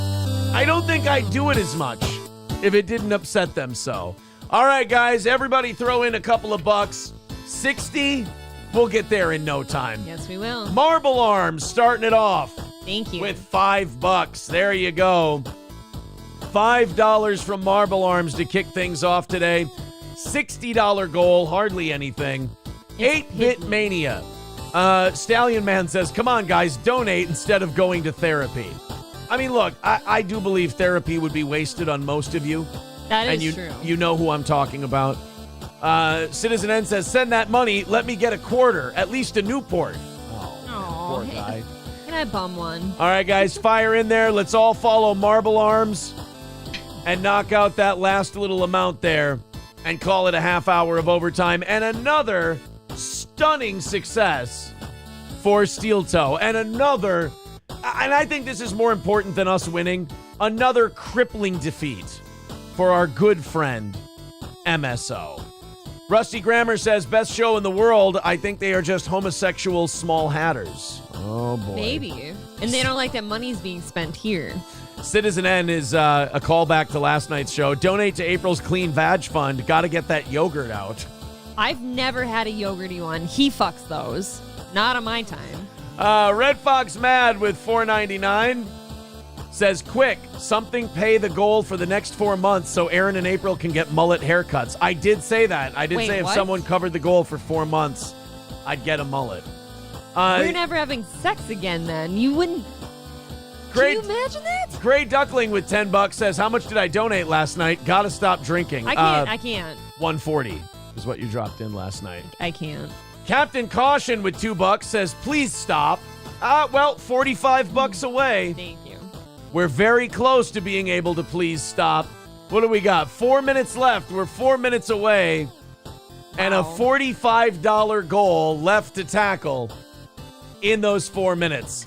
Annoyed Quick Trip Supervisor says, Wawa, donate for once, you poor. Oh, they're yelling at each other. Can you imagine if you had me from behind I was like, oh yeah, Aaron, pull my mullet. God, I wouldn't be able to hold my jizz. That's because it's a really dude thing, right? MSO says, I got this. No. Come on, guys. Prove them wrong. $45 away. You guys have got this. We've got this. Take this offering plate as it comes down your row. Throw a couple of bucks in there, and we've got this knocked out. Call it. It's over. It's done. It's done for today. Sorry, goal done. Very minimal e-begging. Thank you very much. This one coming in from Patrick. He says, screw MSO, and throws $50 in there. So that's going to do it. Thank you, buddy. Appreciate that. Jake L. also becoming a steel toe bro. So we are $10 into tonight. Anything you guys throw in, any contributions you make during the rest of the show today goes towards this evening's goal. Citizen N says, I can send you my last nickels from the empty 40s I turned in yesterday. Oh, look. You remember those days. The man's he's a contributor. You know? Toaster says, this is how Aaron pitches his once-a-year anal request. Look, everybody, it's about salesmanship. That's what it's about. How does it go? It's about salesmanship. It says, well, DSL? I say, look, I'll put my thumb in there first. We'll get it, kind of loosened up. I'm not an asshole. I thought we were saying you receive. Oh, I get the... I'm not doing it. I've had... Those days are behind me. Oh, man. I literally... right behind you. Right in your butt. I've stuck my dick in a butthole once or twice. I don't need to stick my dick in a butthole ever It's again. never been mine. You don't know how glorious this backyard is. I think that's part of the reason that April married me is one of the yes boxes that were ticked was like, I'm not into asshole sex. I'm not into shoving my cock in a butthole. It feels like you're playing Russian roulette when you have a new sex partner and you have to ask them okay, so we're not doing this, right? It's literally like and being what stuck if they're in the It's literally like being stuck in the mud with your car. You're just it's too snug, it's dry. I've got a wet, slippery, expandable thing that I can shove my cock in and it feels great. And then, what's the poop situation like? I don't know. You got to prep for that. Yeah. Who knows what the poop situation is? You need to is? eat gummy bears, nothing but gummy bears for 24 hours and absolutely take an enema. No, thank you. Before the sex. I don't need that much prep time. Just show me your pussy. That's all. Hobo Chili Recipe with $5 says, I would rather see Gino, Aaron, and tender-hearted Kumia in a threesome playing Tummy Sticks Jamboree before I want to see an April's OnlyFans. Well, there you go. Can I be done for the day? That's Hobo Chili Recipes. That one's going to send me into a spiraling depression. Well, that's his opinion, and it also puts us $15 into tonight. Thank you. I don't like knowing that he'd rather watch gayness than even just look at me. Well, look. So I think can I be excused? Not just any gayness. The gayness between myself, Gino, and Anthony, which is like old, older, and oldest. And two of them Wapdago guineas. Boy, that is going to be an interesting smell. Oh, that is a smelly three-way. The smells coming out of that room alone. Gino says, it's like Hobo Chili Recipe. Really thought that one out. That's concerning. Most of what Hobo Chili Recipe sends to this show is disconcerting. That sounds like a Hobo Chili Recipe. It certainly does. In the bedroom. Now the whole Keanu cast is breaking in. Producer Robert says, so you had anal a couple times, Aaron. Who was the lucky guy? Listen, you little fuck. I'm going to call into that show of yours. Was it the alcoholic? It gave me drizzle shits all over my ball bag. Son of a bitch. Ew. No, my high school girlfriend. Everyone does it in high school. Yeah, everyone does the butt stuff in high school, and I'm just not. Louis C.K. did the perfect bit on butthole sex on his show, Lucky Louie. He goes, I never got, shoving my cock in an asshole. He goes, you're a quarter inch away from the greatest place on earth. Why would you want to stick your dick in some rusted out asshole? Right? Yeah. There's no reason. Of course. There's no reason to be sticking your dick. If you're sticking your dick in a butt. I won't ever claim that I've had a rusted out one, but they're all rusted out to some degree. There's no pristine assholes. No rust. There's no pristine buttholes. I'm sorry. At They all just have a weird discoloration from not getting enough sun, and just being a weird, closed off, cavernous space. I don't know how you tan, but when I lay on my tummy to tan my backside, I actually peel. Do you do perineum sunning? Of course I do. See, I didn't know that. See, I wasn't aware that I forgot it had a name. Hold your cheeks open and hold them out for the sun. Dude. Well, fuck, I need to go to the gym today. Everyone loves a good sun-kissed anus. That was remember when they tried that flavor in the 90s and everyone went, there was no reason for you to do this. Toaster says, Gino and Aaron are tops. Kumi is a bottom. I don't know if Anthony should be engaging in that kind of stuff right now. I will say, though, the bottom would have to be either Gino or Aaron, because I feel like you two are both a little more like in tune with your feelings than Kumia is, therefore making you more feminine. So we have to be on the bottom? One of you two has to. Nobody's touching my asshole. Gino, that leaves you. I jump 3 feet in the air when my butthole gets touched. You're Eiffel Towering Gino. Producer Robert says they all taste like dirty pennies. Quit tasting anuses? them. Quit Don't tasting touch 'em. buttholes. You don't have to do that.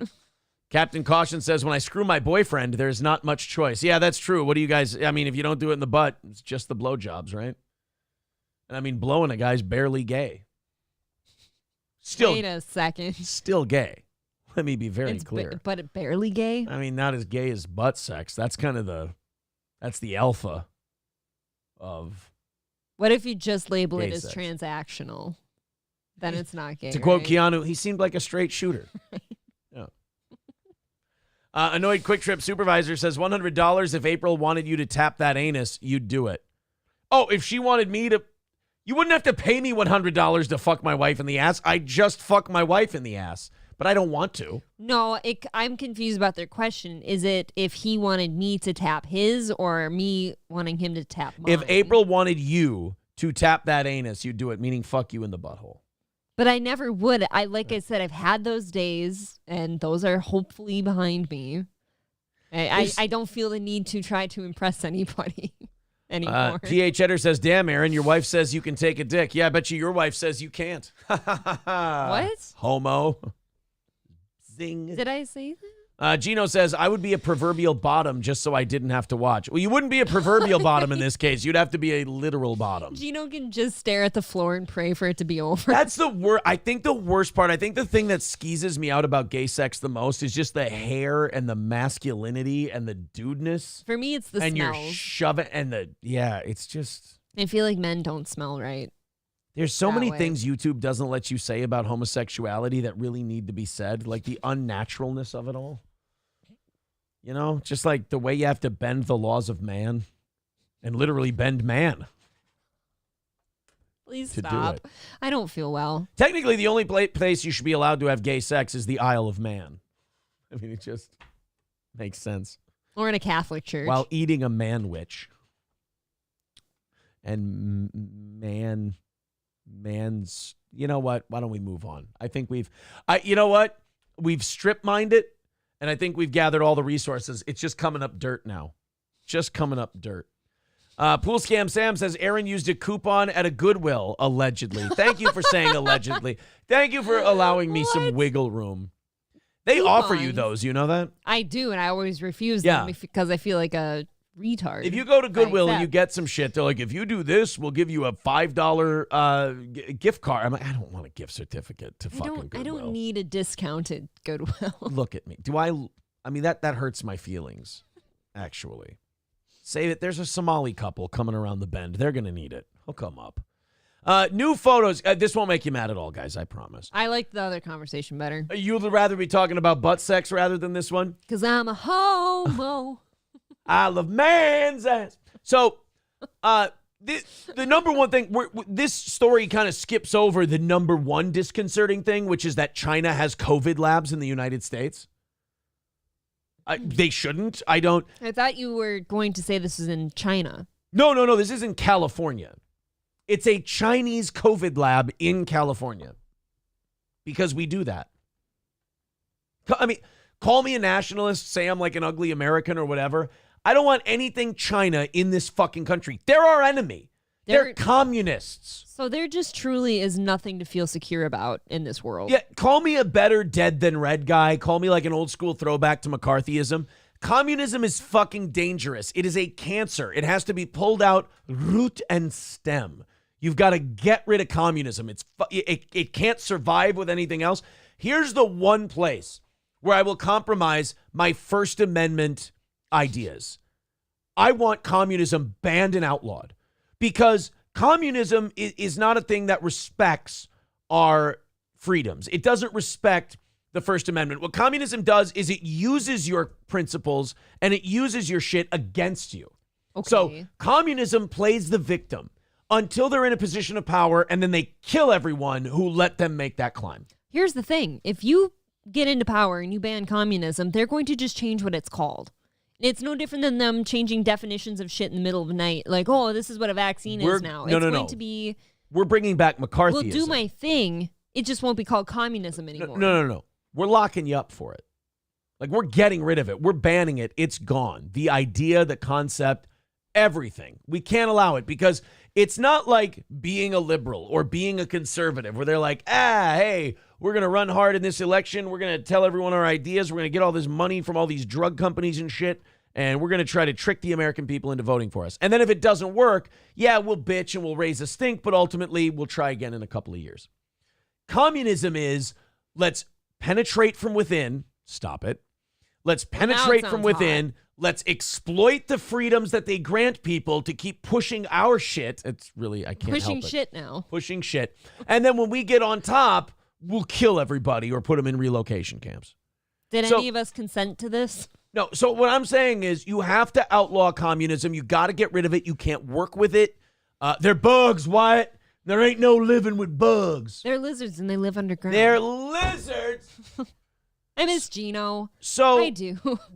There's a Chinese COVID lab in California, which is apparently allowed. New photos show the filth and unsafe conditions in which an illegal Chinese-owned lab in California carried out risky research on mice genetically altered to carry COVID-19, according to records obtained by a conservative legal group. Surprised the Biden administration wasn't all over this. Even if they are, they're not going to get in trouble for it. You know why? Different cultural norms. The Fresno County Public Health Department revealed the hazardous and non-compliant conditions of the illicit lab, which kept SARS-CoV-2 and other infectious agents. The stunning assessment was found in responsive documents from a California Public Records Act request from Judicial Watch. Americans should know that dangerous bio-research doesn't just occur in Wuhan. It's happening all over the United States, says Judicial Watch President Tom Fitton in a statement. Now, look at some of these pictures of this lab. They were keeping COVID and shit and other bioagents in this lab. Those are garage fridges. Those are shitty garage beer fridges. They're Look beer at the fridges. Look at the rot. You know those seals aren't good. They're rusty seals. He was my favorite jazz musician in the 40s. Yeah, we got rusty seals and we got stained floor. So we don't have industrial appliances. Nothing is clean. Here's just a bunch of shit sitting out. Just nothing's covered. You got pellets of shit sitting on the ground. It's shit pellets. Shit pellets. Oh, look, just a bunch of stuff with scotch tape on it or masking tape. These are old and naked juice bottles. Yeah. And that's what they're keeping all the dangerous chemicals and shit in. They're keeping juice with that. Oh, look, a refrigerator with dangerous bioagents that are kept in there like beers. They have cellophane wrap around the tops. It's not even secure. Oh, look, dead mice just laying around. And those mice didn't ask for that. I feel bad for the mice. Given syphilis for no reason. The mice given syphilis. Look at that. Just dead mice with rigger tails. Rigger. Oh, with an R. Yeah, just disease stuff wrapped in garbage bags, you know, as you do. As you do. And it was a Chinese-owned lab operating in California right under our nose. The smell alone is terrifying. The 29-page report revealed that the research facility, operated by Chinese nationals through a company called Prestige Biotech, was repeatedly hit with safety violations at 2 locations in Fresno County between 2020 and 23. One of the labs in the tiny town of Reedley, California, was slapped in December of last year with multiple code building and zoning violations for businesses and had concerns regarding possible hazardous materials stored at the facility, which prompted a referral to the FBI over potential public safety risks. The record request also turned up photos from Fresno authorities, abatement warrant to destroy dangerous materials at the lab. You know, the dangerous materials that had cellophane over them in an old refrigerator, or as they call it, their storage facility. Yeah, I just keep my syphilis in a beaker with cellophane. Yeah. Oh, man, who ate my sandwich? Oh, sorry, the gonorrhea did. That was in the fridge. I have super chlamydia in here that you can't ever, cure yourself of, and it's just kind of sitting in a mason jar. Yeah. Sitting there drinking. You're sitting there, oh, I got to wash this sandwich down. You're drinking. You're like, what are you doing? Well, I'm just having some of this apple juice. Oh, my God, that's our new AIDS strain. Oh, what do I do? Can I throw it up? No, it's already bonded to your system. I'm sorry. It's that one's a global killer, too, so don't fuck anybody. We just basically have to kill you now, actually, so it doesn't go anywhere. We actually have to cut your head off. That's all we can do. But it's just like we need, I know we say this a lot, but we need somebody new in there who's going to be of the opinion that the Chinese are bad and terrible and evil, and they sent a bioweapon out into the world to shut everything down, and they've got to put a stop to this. And they've got to push back on the Chinese because, again, they're commies, they're evil, they're lizards, and they live underground. I do hate that we have to make fun of this just to get through the story. It's true. Because if I'm not laughing right now, I'm furious. Yes. And one of them feels better. Speaking of furious, Tyson Fury versus Francis Ngannou this weekend.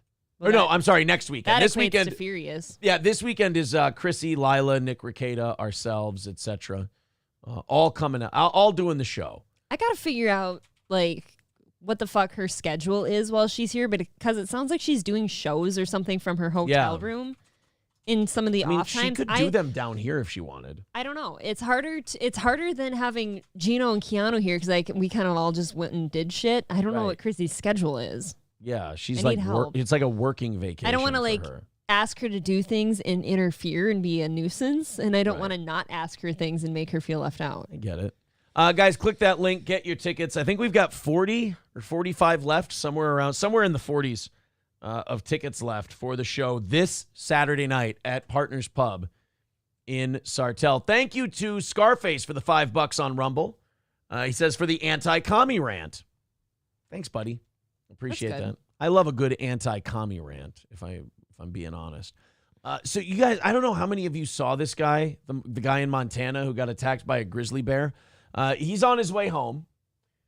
He got his jaw fixed, quote unquote, but there's not much you can do once you've had your jaw ripped off. I mean, it does make things difficult. Yeah, you can't really build a jaw out of your ass.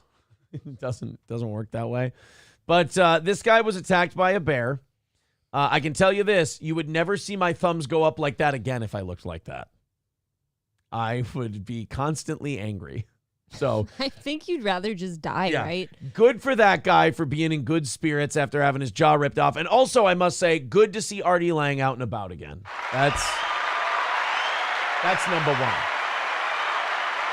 That's number one. And he got his nose fixed. I think Would you rather have this guy's jaw or Artie Lang's nose? Artie Lang's nose. Okay. Just checking. At least I had fun getting to that point. Rudy Norlander, who lost a part of his jaw in a grizzly bear attack in Montana last month, said he's looking forward to a special treat as he prepares to leave the hospital, saying that first root beer float is going to taste so amazing. Yeah, until you choke to death on it. Jesus, buddy. Start small. You know? I got to hear this guy talk, don't you? No, I kind of don't want to watch him exist. Caitlin Davis. He's got to wipe his Davis. drool. And she has also been a major support system through this whole time. You couldn't clean him up a little bit before? Just cut your face off. Nobody reconstructs. Meth addicts lose their bottom jaw sometimes too, okay? So did he get to talk at all? If you lose your bottom jaw, can you he's got to wipe his drool. And soon I'm going to be a free-range chicken and won't be hooked up to anything. So that's from him. We didn't need to do this, guys. Flew from California, like my sister said. And my arm, and boy, are my arms tired. How bad it was going to be when we got here. We didn't talk. That first morning in the ICU here at the University of Utah, Why can't I click on met this? Dr. Hillary McCrary, who gave us honestly like the most amazing news we could have heard, which was that he's going to be okay. I mean, but she Define okay. She said it like this. He's going to be okay. Yeah, he's not going to be the same dude. We didn't need to parade him out here with a box of Kleenex so he can wipe his spittle up. Like, give him some time. I do feel like this takes away whatever part of you that felt like a big, man, right? Like, this takes your manhood away from you. Now he calls them tasty swabs or tasty pops. And that's like always the first question after he comes out of surgery. He's like, can I have a tasty pop? Can I have juices and sodas? Does he talk? After 2 weeks of having his mouth stuck open and not being able to taste anything, he got to taste something for the first time, and that was an incredible moment. Unfortunately, it was an orderly jacking off into his mouth, but they caught the guy and they fired him, so that's good. Justice was at least served. Some guy that worked there has a thing for fucking gashes and wounds and just whacked incisions. off into his mouth. Thought he was doing the guy a favor, but really it's this will salve your wound. It's a bit forward. Slob. And then we're usually like, you have to wait a little bit. But Ew. that was a huge high too. And now the biggest high will be going home and getting to continue his recovery and everything at home, surrounded by all the. So what's the recovery like? Does he come all the way back? Does he get to talk or? Yeah, what happens? Dead for the rest of his life? Like, I don't understand. Dude, you definitely can't eat box ever again. I mean, would you want that guy eating your box? No, I would. I don't want to be too mean. You don't want to. I don't want to be mean. I get it. Aristocock TX says maybe he has friends and a family that love him, and that's why he's fine looking like that. Maybe he's a kick-ass person, and this is a huge blessing, and you are pieces of shit. No, fuck you, Aristocock TX. You shit on absolutely everything, and don't think I don't know what you're doing right now. Don't you dare. And well-trained house Negro, you've said some of the most offensive shit ever. The Aristococks are somewhere right now in a Discord server going, guys, I have an idea. You know how we're usually the biggest pieces of shit in that steel toe chat? Let's show total empathy for this guy and make Aaron feel all alone on this one. Are there obvious reasons to want to remain alive? Yes. Right. But once your face gets torn apart, that does take something from who you were as a person. I am not going to take the Aristococks trying to take the moral high ground on this issue. Out of all the different little sub-houses that exist in House Steel Toe, I am not going to listen to House Aristocock talk about how we're being too offensive. That's like the Boltons being not okay with torturing people. Yeah, that does seem weird. So rise and rise again, Aristococks. I tell you. Geez, he's tall says they're just trying to get you to jump in on Eric July. I'm not getting involved. I'm not getting involved. All Eric July had to say was, you're allowed to think my comic books are dog shit. Like Revenge of the Sis, I watched a video on their coverage of it because I needed to learn about the Eric July Rippaverse shit. Because you're not getting involved. Because I'm not getting involved. I need to know how not involved I'm getting. So I watched Mersh and Royce talk about it, and Mersh was right. All this guy had to do was go, you're allowed to think my comics suck. Like, all this was started because people said, your comics are booty. And that was it. Paul Polito says, April is wrong. Just surviving a grizzly bear attack makes him more manly. Well, of fucking course it does. That doesn't mean I'm wrong. Like, both things can be true at the same time. Hey. If I got attacked by something while I'm out hunting one day and I lived, I'm going to go around telling everybody I survived that attack the rest of my life. But it also takes something from you if I had half my face bitten off. This guy becomes my new favorite person who ever lived and my new hero if the first words he speaks after this attack are, you should see the other guy. I would fucking love that. If this guy with his whack-ass jaw just went, you should see the bear.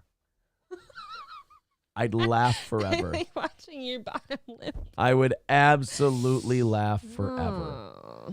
Zen Rhino quoting me, Mersh was right. Nobody is, though. And then that Eric July guy went on Nick Rekieta's stream, and he goes, I can totally fuck those people up for doing that. And Rekieta's like, no, you can't. They're just putting stickers on a thing. You're not allowed to kick the shit out of people for putting stickers on a thing. He's like, I'm pretty sure I could piece them up. You can't piece them up.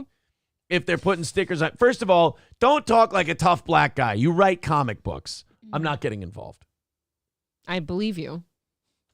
I am clutching my pearls that Aaron thinks the Aristococks are jerks. I don't think you guys are jerks. I think you're meanie heads. There's a big difference. I find you guys very funny. It's just weird. It just always shocks me. You know what offends me? The things you guys usually say don't offend me. It's when you guys try to be nice that it weirds me out. I definitely do expect the shittiness from these people more than I expect a compliment or niceness. So I always figure that you're up to something if you're being too nice. Yeah, when they're being nice, I go, all right, fuckface. That's enough. We're not. Ew, look at Bobert's face. We're not. I'm not playing your game here on your being nice. One day they will be being nice to us, like, oh, I really love your show and I have cancer and it's getting me through a tough time. Like, oh, yeah, I'm sure you really have cancer. Oh, the Aristococks have cancer. Oh, I don't feel bad for them. And then, Roots sends me his biopsy results and I'm like, oh, shit. He really does have cancer. Now I just feel like a dick. God damn it. Got some news on Lauren Boebert. Apparently, she spent a lot of her campaign cash at the guy trying to finger pop her during Beetlejuice? Yes. Apparently, she was spending a lot of campaign money at his bar. I mean, that's a campaign expense, right? Campaign money at his bar? She was spending campaign money at the Hoochcraft Cocktail Bar in Aspen, Colorado. I don't know if that's I love the Hoochcraft Cocktail Bar. You want to visit? No, it's an LGBTQ-friendly bar that's hosted drag shows and is the bar co-owned by her infamous ex. Boebert was recently involved in the scandal involving co-owner blah, blah, blah. They were at Beetlejuice the musical trying to fuck each other. Now her campaign finance reports show that she actually spent several $100s at Gallagher's bar. The outlet found that she spent $317.48 in late July at Hoochcraft Cocktail Bar, meeting with donors and covering their food and beverage costs at a popular local establishment of their choosing is a standard campaign procedure. Yeah, that's not a bad. I mean, that's allowed. I felt a little more fake outragey before I heard the amount and what she was doing. Yeah, there's That's not nothing really wrong a big with deal. That's not a big deal It's at like all. a business dinner. Yeah, she spent. First of all, you only spent $300 Ain't buying your much. donors dinner. How cheap is that shit? Yeah, I mean, you don't feel as much of a whore of a politician if it only cost you $317, right? Right. It's totally fine. But as far as her, $300 shitty she spent, for fuck's sake, says Toasters. Yeah, who gives a shit? This is why you can't get to hating someone too much in politics, because you'll become so obsessed with getting them and going after them that you actually end up making yourself look like an idiot, because people will go, dude, look, I don't like Lauren Boebert either, but you're a little obsessed. You're kind of reaching. Yeah, a little. You're kind of being a little chintzy. SC Motorsports says the only reason they were there is because the Gooch Grease Bar was closed that night. Yeah, They've got undependable hours, I've heard. Aristocock TX says, I survived cancer twice. God wanted me to be here to bring you some zany one-liners. You know what? Look, the Lord of Light kept you here for a reason. That's for sure. How old do you have to be before you start getting your prostate checked? You technically get it checked whenever you fingered. want. You have a good friend. No, but isn't there an age? I think at 50 you're supposed to be getting your 50? I thought it was your 40. prostate checked. I thought you When were... do you get your prostate checked? Whenever you're horny. 50, yeah. Oh, you do have a ways yet. Every 3 to 5 years. And then look, they have a diagram of someone putting their finger in a butthole and checking your prostate. Was the picture necessary? Oh, I'm not putting that up. Jesus. They're saying colon is 40. Colon 45, prostate 50. So you do start getting your butthole fingered at 40. You can get your butthole fingered whenever you want. I know some kids who were having it done during their confirmation classes in Catholic school. So, I mean, No. yeah, very healthy prostates, according to the priest. Cousin It says, I'm checking mine right now. See, Cousin It's at home with a finger shoved up his asshole, and he's doing it for his own health. So they say that, that type of stuff can arouse men or whatever, the It can make prostate you stuff. shoot cum clear across the room. Do guys ever do that on accident at the doctor? When they're having their shit checked. Did they shoot loads across the room at the doctor's office? From having their shit tickled. I don't understand how that works. So, let's say I'm asking. Let's say you're flaccid. Yeah. As I hope you would be when a doctor's about to finger your asshole. and the doctor puts a finger in your asshole and you're still flaccid, and they tickle your prostate in the right spot that's supposed to make you come, do you just go instantly hard, like blowing up a balloon? They go, pfft, you just go instantly hard and start shooting jizz? Do you shoot Jews? Do you shoot jizz? Disavow. Not Jews. None of that. Do you shoot jizz across the room from a soft That's dick? a Freudian slip. How do you, like, I don't get Can you shoot jizz out of a flaccid dick, like being milked or something? I don't get it. Zen Rhino says they milk your prostate and you be shooting ropes. Yeah. Paul Polito says, nope, limp shots. So you just have a soft cock and you just shoot jizz out of your soft dick. So it's like a water wiggle. Your dick starts going. Just shooting that stuff. It's off-putting, but I kind of want to see it. I don't think I've ever jizzed soft in my life. So I don't think anyone's milked your prostate. I don't know what that would be like. I mean, I've had boners. I've jizzed from boners that were more impressive than others, but never like a soft, squishy spaghetti noodle jizz. When your dick is harder than sometimes, like, does it shoot farther too? Or is that like build up pressure? What is that? A little bit of everything. Amount of arousal, build up. Yeah, there's a lot of factors that come into I always play. wondered like how some of it's more of a drizzle than a shoot. Yeah, some of it's like, some of it you're just firing at them like it's a battleship, and then other times you're like glug glug. Just slaps you in the face. Yeah, you're just like, how about this one? Yeah. And then other ones it's like, I'm tired. Okay. There we go. Nice and easy. Puff, puff. Nice and easy. There we go. Pool Scam Sam says, question, ever tried jizzing out of a clown costume?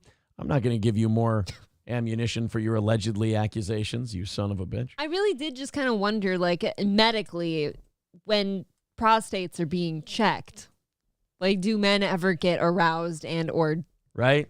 Weird. drizzle? Aristocock says when it comes to jizzing, hydration makes a difference. Well, in that case. I hate listening to you chug anything. Oh. That is one of the grossest sounds of all time. Need to make sure I'm shooting, you know? Can't be lava splooging it. Got to be like a rocket going for Gaza. Well-trained house Negro says the better hydrated and more protein you eat, the thicker your ropes will be. Ew. God damn. Oh. Is there anything technically that makes it smell different? You know how some people are like, oh, pineapples. Booze. Wait. Booze. Why? Booze. Always booze. Like this is a scientific fact or just nope, what you're saying? Just a theory. Eagle of America says the ads on your phone will be epic. Yeah, it should be. I'm really looking forward to checking out my phone a little bit later. All right, guys, that's it for today. Thank you not only for today, but also the morning show helped out the evening show. Yes, thank you. I'm also done with morning shows for the week, so I'm sure you're happy about this. Well, that means, Johnny's going to be back tomorrow and Thursday.